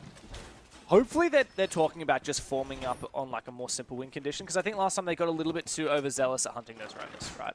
They found a pick on the roam, they found a pick on site, and then when they thought they could find more picks on the roam, they ended up feeding and dying to Ape getting a 2k. 10 seconds to go. I think for Knock Knock, I would like to have seen them slow down. I think in the early round, they have this tendency to overcommit in the early game to one point of entry without really thinking very hard about it. And I think it's cost them a lot of rounds so far. You know, for example, that last round, playing straight into library, into the mezzanine, all the walls around you open, it's not safe. Even in the round prior, trying to go for a direct take. Yeah, there goes N High Cal. That's insane, cheeky. man. Like, not only is he ballsy to peek that rock in the first position from the double window, but he jumps out. Insane eyesight to be able to see that. I certainly couldn't see that kill on my feed. You need new eyes. We cannot see. Well, you've got glasses. You've got an excuse. I don't have an excuse. I probably need to go to the optometrist. Yeah, I don't know. Yeah, Knock Knock, I would really like to see them actually properly assess what they're trying to do, because I think every round they've brute forced their way on in. Sometimes, especially in Rainbow Six, brute forcing isn't always the way. Thinking is important. Well, Speakeasy's given the Bandit license over to MC. He said, look, last time I got killed by a Maverick, so I'd rather not do that. This is good. Oh, beautiful read. I think. Yeah, okay, so nice job. Actually, good coverage. So the fuse charge did actually detonate, but then it was shot by Speakeasy after it drilled into the wall, and that meant that only one of the pucks actually detonated. End of the day, they do get a breach using the fuse's secondary hard breach, but I still think that was decent value out of it for MC. Yeah, absolutely. I think you wasted plenty of time. There's only a minute that you left on the clock here for Knock Knock. And really, the only point of entry that they've made is in through Library, through the top floor, and the rest of Elevate have used that time now to fall back into the bomb site and play in the safety of the backside of the site. Not even like that, but there are still 2 players in the ground floor, in fact. So if Knock Knock elect at this point to do their overthought, like, random flip of the map, then yeah, they'll be facing some resistance. Okay, never mind. The rest of Elevate have decided to fall back into the bomb site too, so yeah, this is where I'd actually like to see Knock Knock actually ever think about what they want to do on the execute. They got 50 seconds left to do it. That is some planning time. My concern though, Mandy, here is that we've got the Maestro on the board, which Knock Knock know about. Oh, speaking of knowing, oh, doesn't matter if you can see him. Arpe's got the long angle, beautiful shot there. And Knock Knock are really on the ropes now. There's a Maestro on the board and they have no way of dealing with it. None of these operators left up have any util to counter these evil eyes. You see them keep pinging He's them. on the bubbles. He's on them right now. And Rattler's got to deal with this keyword barrier he can't deal with. Oh my god, get destroyed! Beat now being teased on out. Evil eyes pinging him. He sees it. Bubble sees him. Upe's hungry for more. They all just go marching forward, jumping out the breach. Elevator well and truly fired up, and they are looking to dominate here. 4-1 up on Chalet. Yeah, that was arguably the least competitive round I think we've seen so far on the attacking side for Knock Knock. They were completely shut down in everything they tried to do. Not only did they lose out on the minigame on the wall, until eventually they got the secondary hard breach charge out, but by the time they actually did enter into the bomb site, Arpe was there to greet them. By the time they tried to make the push work down into the basement, the rest of the team was there to meet them, and they were under the eyes of the Eagle Eye the entire time. What on earth is that? I can't believe he lost that, I can't believe he's lost that. How has that happened? Oh no. How's it happened, eh? How's it happened? What's going on here? I can't believe you've done this. I was watching some EUL and listening to Democast is so fun. Yeah. It's just his accent. I love that, man. He's like, what's that then? I can't do it. What's that then? I don't know, I can't The Brits do, are so can't do it. weird. No. I can say that because Yeah. I'm half Brit, but they're so weird. Yeah. Yeah, look, you even got a passport, don't you, you cheeky I one? do. I'm I jealous. Do. Yes. I'm jealous. I mean, it doesn't mean much anymore, but we don't go into the politics in the broadcast. Yeah. Yeah, let's exit that conversation as Exit quickly as we conversation. went to Yes. Oh god. Anyway, point I'm is. kind of proud of that one. That's terrible. Alright, yeah, no more political talk on the broadcast. That is our badge. That is the end of it. Elevate are looking really good on their defense so far of Chalet. Oh my gosh, that is a really interesting keeper. It does kind of block part of the window angle. I call that jigsaw, that window. Yeah. Yeah, all-made jigsaw. Absolutely. Yeah. It does block guess- a lot of it, actually. It doesn't completely block it. Like, someone crouching could peek underneath that Kiba, but it does block that really, like, finicky angle from the snow bit of the roof there. But it can counter it easily with the dimmer. MC is going to be playing in the dark corner of Library instead, as will I, the perfect operator to be playing here once the burn does come through. Keep in mind that Capital gadgets do get caught out by Wilmai, so thankfully he's not Jaeger. Flashbangs are going to be sent on through. Invi's on the other side with the Capital bolt. He's going to send that one through as well. He does start to land the burn onto MC. He thinks he can't keep with his life, assuming that he's not Doc. He doesn't know. He does not know that he has escaped. They have to redrone it. Unfortunately, no one was on that angle. No one was able to get that shot onto him on time. Oh my God, Shed! That is the brave. Mad Lad! He just crossed straight over 2 lines of sight. That Go is back brave. into the deep Oh, corner run. after he was droned out. Unfortunately for him, he's going to go straight into a nade, and he will die. And Haikal, though, has found his kill and is actually retaking a very aggressive position. Like, Elevate, this is pretty disrespectful, to be honest. Like, the way that they are disregarding obvious lines of sight and playing in cheeky positions, they don't think that Knock Knock's going to win. But apparently Sandy wins that fight regardless. A good trade from Ape and hungry for more once again. Now, Elevate have numbers advantage. Knock Knock both low HP. This is very awkward for them. Yeah, so chaotic as well on through the top floor. I mean, the first clear came out, the second clear came out, but in the midst of all the chaos clearing out one corner of library, somehow the rest of Elevate are able to find picks onto players on windows, barely even in the building. Now there's only 2 players left of Knock Knock, on pretty low HP as well. It's looking not too good, Dev. It's looking rough. In it. In it. Not too good, in it. So what do Envy and Jittery do? Jittery wants to rotate. He knows that there's a player in office, so he wants to take this 1v1. Smart move. Oh my God! Timing, mates! He's going to watch that back and actually punch his monitor in. No, we've already had a player do that. Don't encourage them to do another one. Stop watching Jinxie, guys. Stop watching Jinxie. All right, here's the 1 pick for Envy. I don't think he's going to get anything more than that. He's going to have to sprint to site. Even if there were no defenders, I don't think he would get to site in time. Especially not with a goo in his foot, and he will die to that goo mine. That is pretty sad. And we get to see instant replay. Ugh. Unfortunate for him. 5-1 half, Mandy. Elevator straight up farming. Like, this is not even a contest on Chalet. Oregon, bit of a contest. Chalet, not so much. Yeah, absolutely not. Oregon looked relatively competitive in some parts of the map, but this one has really just not looked competitive at all. Elevate have been absolutely farming these guys in the server in every way possible, both in their setups. Knock Knock just really didn't look like they had the understanding of how to deal with a lot of these at all, except for, I suppose, clearing out library, so there's some fundamentals going down there, but for the most part, yeah, Elevate look really confident, willing to re-aggress into some of these positions and take the gunfights, be ballsy about it. And it's really shut down Knock Knock.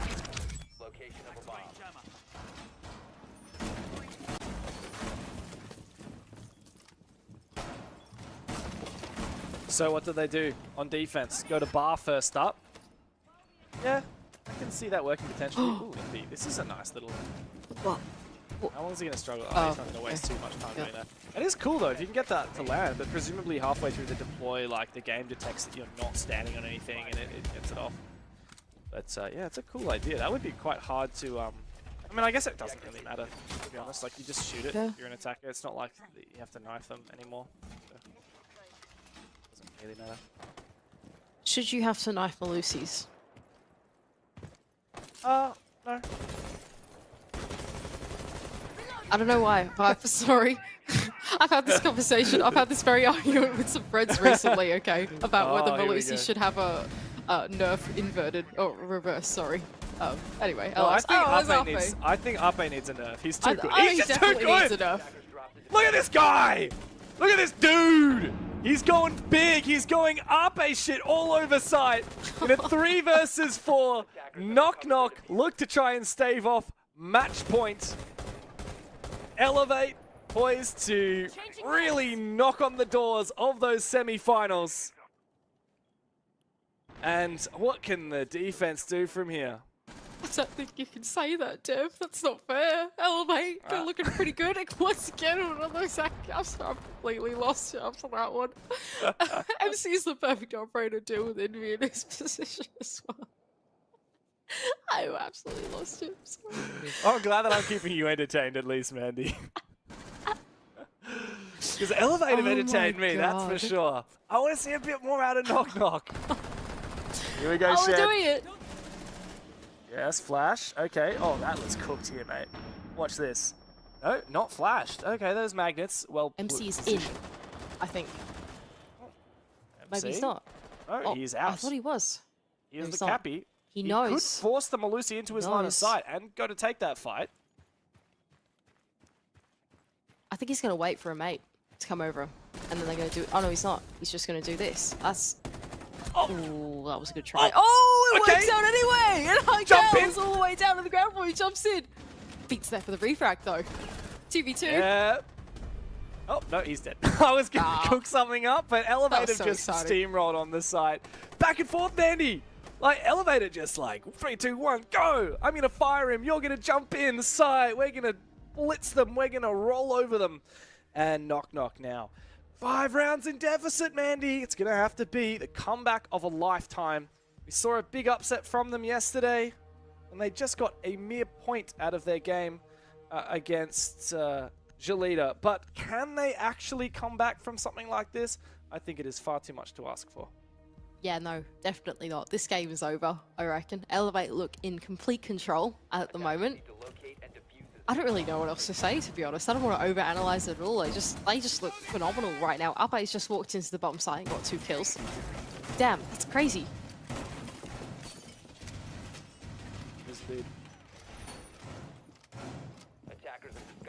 Well, let's see if changing up the bomb site needs any more success for them. At the end of the day, not only is this Elevate's map pick, and there's the extra stress on Knock Knock of this being match point, elimination point, like 3, 2, 1, you're out. One more round and you're done. Your chance of going to the major, your chance of going to a semi-final, let alone a grand final, and actually fighting for that major spot in Manchester, that's done. But on top of all that, like, this has just been quite a one-sided affair, and I think that in itself is pretty dejecting. I think Knock Knock would have been pretty fired up after that match yesterday, getting a point off Jalita. Perhaps Jalita going down today maybe recontextualizes that a little bit. I don't really want it to. I want to give Knock Knock something to fight for. And I want to see South Asia thrive. But sadly, it's been so challenging for them to make these games competitive. Upe in for the entry. What are you doing in library? Okay, it doesn't matter. It works anyway. He's standing right in the middle of the room, but lands the headshot, does jittery, and that's Upe going down. Now, Upe has been pretty lethal in the server, so if there is any player that you want to take down early, it is him. And the rest of Elevate are going to look to try and pick up the pieces. And iCal on a cutoff at the moment, they seem pretty aware of that.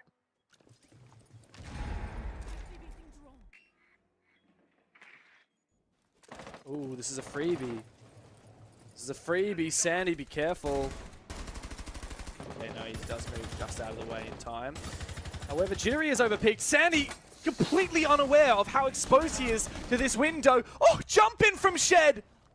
Elevate collapse on the site at the drop of a hat, but Speakeasy has been taken down. Diffuser, cold on the ground. Oh, but Shed's found the timing. He's found the down and the kill. Rattler in a 1 versus 2 to stave off elimination for Knock Knock.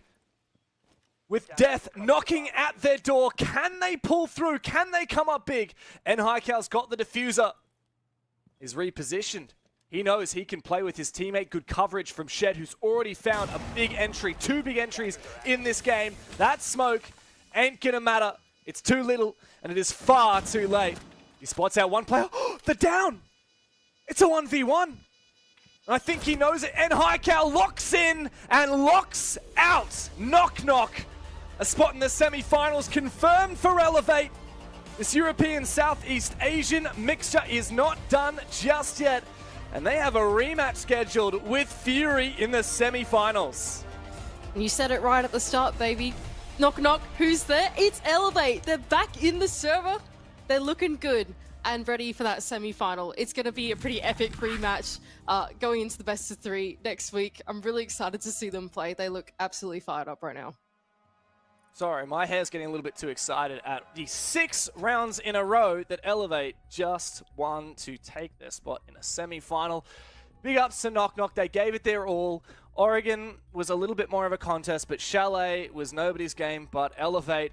Big win for them, as I'm sure the guys will break down on the desk. Well, what do we say, gentlemen? Do we say expected? Do we say unfortunate for Knock Knock, guys? What camp are you in? I think, honestly, it's probably elements of both, right? At the end of the day, Elevate and all the numbers suggested that we were going to see a result akin to this. which does mean, unfortunately, for Knock Knock, they're on the receiving end of it. I think they fought valiantly at times. It wasn't a complete stomp, and on Oregon, defensively, quite sound, a 3-3 split. You take that. Fortunately, from that point onwards, very much elevates game. Obviously, clean defensive from them, 4 rounds in a row, and then only a singular round on the second map in response from Knock Knock. So good job from Elevate, and certainly build some confidence for them going into their match against Fury. Xenox, look, some games are just games, and unfortunately for Knock Knock, they do have to kind of brush this one off as just a game. What are the positives you're taking away for Elevate in this one? I know it's tough to look at these games and really take, I guess, elements of it out to really push forward with for Elevate, but do you have anything you saw that impressed you or excited you for the future? For Elevate or Knock Knock? Elevate. Sorry about that. There's a lot of things that excite me about Elevate. I think they're a good team. They got through this pretty comfortably. I think for Knock Knock, the fact that they even just got to the playoffs is kind of step one. I kind of kept touting throughout a lot of stage one that was always going to be a learning stage for a lot of the South Asia teams, including Daystar too. Not from South Asia, but I think similar levels, similar pedigree. And I think they learned a lot this stage, or at least hopefully they did. And as much as they would have learned from the group stage, and as we got to the end of the group stage, there were certainly elements where we started to see them get a bit more competitive. Best of 3, finals, whole different, playing field, and in the end, Elevate way too good. And I think for Elevate, they've got themselves a matchup as well that I think they should favor. Well, not favor. They'll back themselves in, though, against Fury. Fury, I think, going as the favorites, but internally, Elevate will feel that's a matchup they can win. I think one thing we mentioned coming into this, guys, was the focus on Elevate obviously performing to a high standard and to ensure that their ceiling was as high as it could be going into Fury's game. I guess we looked at this as kind of a bit of a runway for them to take off, for the actual semi-final, for the grand final, should they be able to make it. Are you in high hopes now after seeing this? Do you think they will actually get the best of Fury? I think Fury probably... It's a tough one.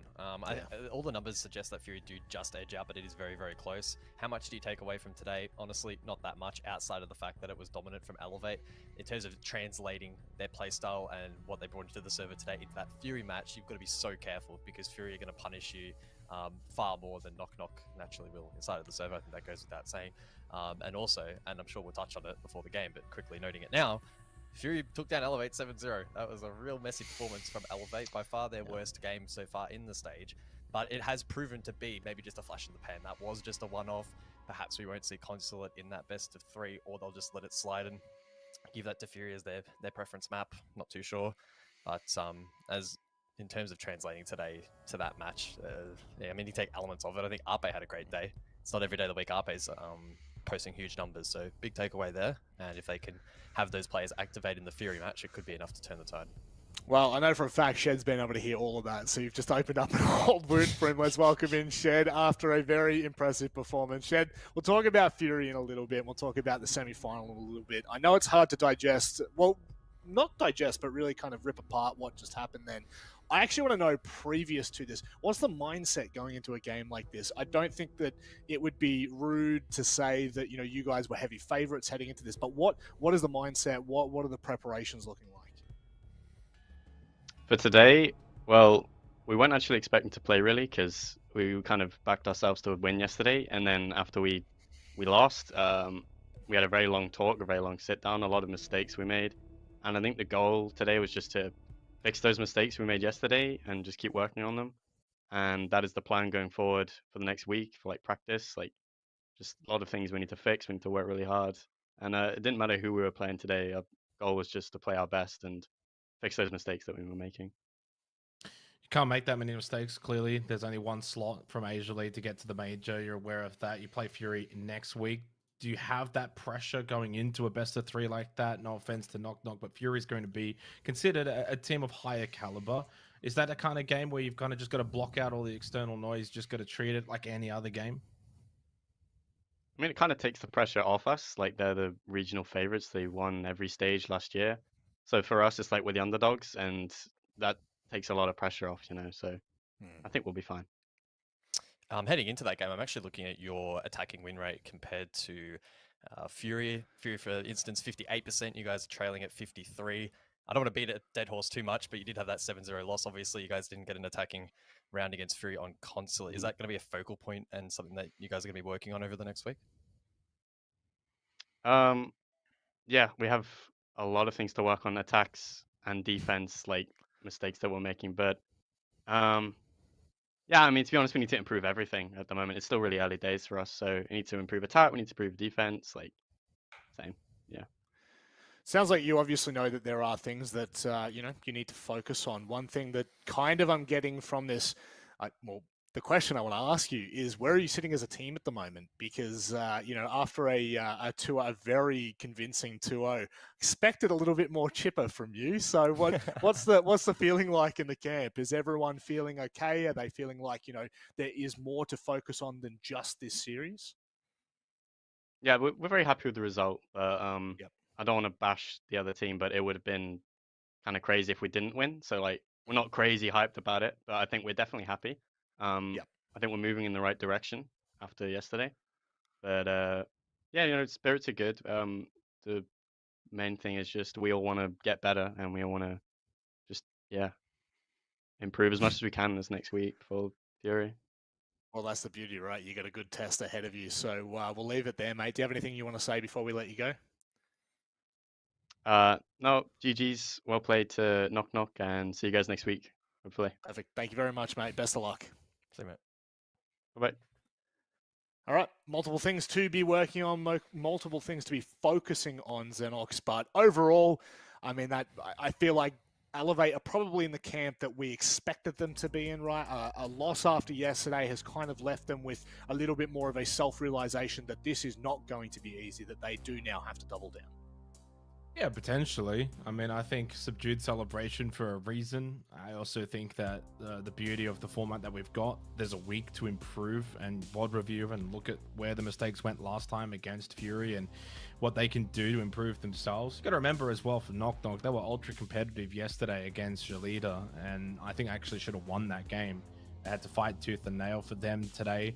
Maybe it's a different circumstance. They're in the playoffs. They already gotten that goal. I'm sure the goal for the South Asia teams would have simply just be competitive and make playoffs. So once you've kind of reached that goal, the next step is just kind of play for fun and see what happens. And when that mindset shifts, this is the result you get. So that's going to be the learning. And the next step in stage 2 for a team like Knock Knock and those from South Asia is to try and go one step further. I paid the MVP for today. I mean, I think you could have probably picked a few for Elevate. It was a pretty solid team performance, and it was a very dominant performance too, which was really good to see. And I know that we didn't kind of mention it there in the interview, but you can beat these teams and beat them well and comprehensively, or you can kind of just scrape through. And I thought the way that they got the win was a really good sign going into next week's game. Yeah, it really is probably the conversation of how they've done it, right? That's the positive to take away. That's the focus that we needed coming out of this series. So Elevate well and truly breeze past Knock Knock, and I mean, in that we can probably talk about how today went as a whole. The earlier game saw a 2-1 and in favor of Direwolves. Guys, coming into this, most of us had picked Jolita. We didn't do predictions, but obviously most of the conversation was heavily around Jolita and being able to get this done. But Direwolves do show that they've got a little bit more backing than maybe expected. Yeah, for sure. I mean, it ended up being a really competitive match between the two. I think the big takeaway in terms of an analytical perspective was it pretty much on the third map especially came down to mistake minimization. Whoever made the least mistakes ultimately got the result across the line, and Direwolves looked a little bit more polished in that regard, which was surprising considering Jolita, the squad that they have, the amount of experience they have in similar qualification or bracket positions. They capitulated a little bit under the pressure there, so good work from Direwolves to get that result across the line. I don't know if it really changes our perspective on them going forward, if we think they're a real chance at the major slot. I think they're still very much an outside chance. And then as for Elevate, as we've said a couple of times, a really just good, solid, strong performance. I have highlighted a couple of weaknesses from them, especially on attack compared to Fury, which could get exposed in a best of 3. But clearly off the back of the interview, Elevate have done a bit of soul searching over the last week or two. They know that they need to continue to improve, and I think that's great because they've beaten Bleed. So they're obviously still a very strong team, but they've identified that they have a long way to go. Certainly do, and let's just recap the bracket, of course, that will be played out next week. Unfortunately, for those that are just joining us, you have to wait a whole 6 more days before we get back underway with the playoffs, but of course, we still have the best yet to come. We've got Fury, Elevate, Bleed, and Dire Wolves. Those will be the semi-finals that I think most will have their eyes firmly fixed on. And then to, I guess, center the conversation a little bit here, Knock Knock Jalita for a 5th place match, and then the loser of both semi-finals will go head-to-head to see who actually finishes 3rd in the league overall. Now, unfortunately, because this region has lost their last chance qualifiers, this is unlike Japan, this is unlike Korea, there is no 2nd spot. It is brutal. If you do not make it through to that grand final, it's going to be a tough way to finish the stage. But really, at this point, I think it's fair to say all 4 teams, I mean, Direwolves is probably that outside conversation, so maybe we say 3 teams really have a firm grasp on the conversation in terms of who could be headed to the Manchester Major. But as we've said with Direwolves all along, outside chance, they're the dark horse. You never know what to expect going into that grand final. But we can start to recap your own thoughts here, Xenox, on the opening play day for playoffs. Yeah, I think largely when it's expected. Certainly the Elevate result, you could make arguments for Jalita. I probably had Dire Wolves just coming in as the favourites off the back of that Elevate win yesterday, and Jalita's very awkward and poor performance against Knock Knock, where we really did see remnants of that sneak into today's series. So, look, Jalita started well, but yeah, in the end, congratulations to Dire Wolves for coming through in that game. It was certainly a very fun one. And my predictions kind of for next week, I think that the winner of the Fury Elevate game, whoever that is, which I look at that as maybe not a genuine 50-50, you've got to give Fury the respect. They go into that as a slight favorites, but I do generally think the winner of that series can contest Bleed. Bleed are the outright favorites against Dire Wolves. They are the underdog.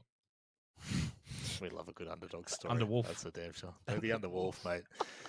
But They might bite harder. Yeah, how hard do they bite? I think that's the question. Oh, well, you know what? They may just make their opponents bleed next week. We'll go to a very nice, relaxing week ahead. We've still got plenty more action across all the regional broadcasts, so be sure to tune into them as we start to decide who will be heading to the Manchester Major. But as for Asia, we have to wait until next Thursday to claim that spot. Thank you very much for watching. Please take care, stay safe, and good night.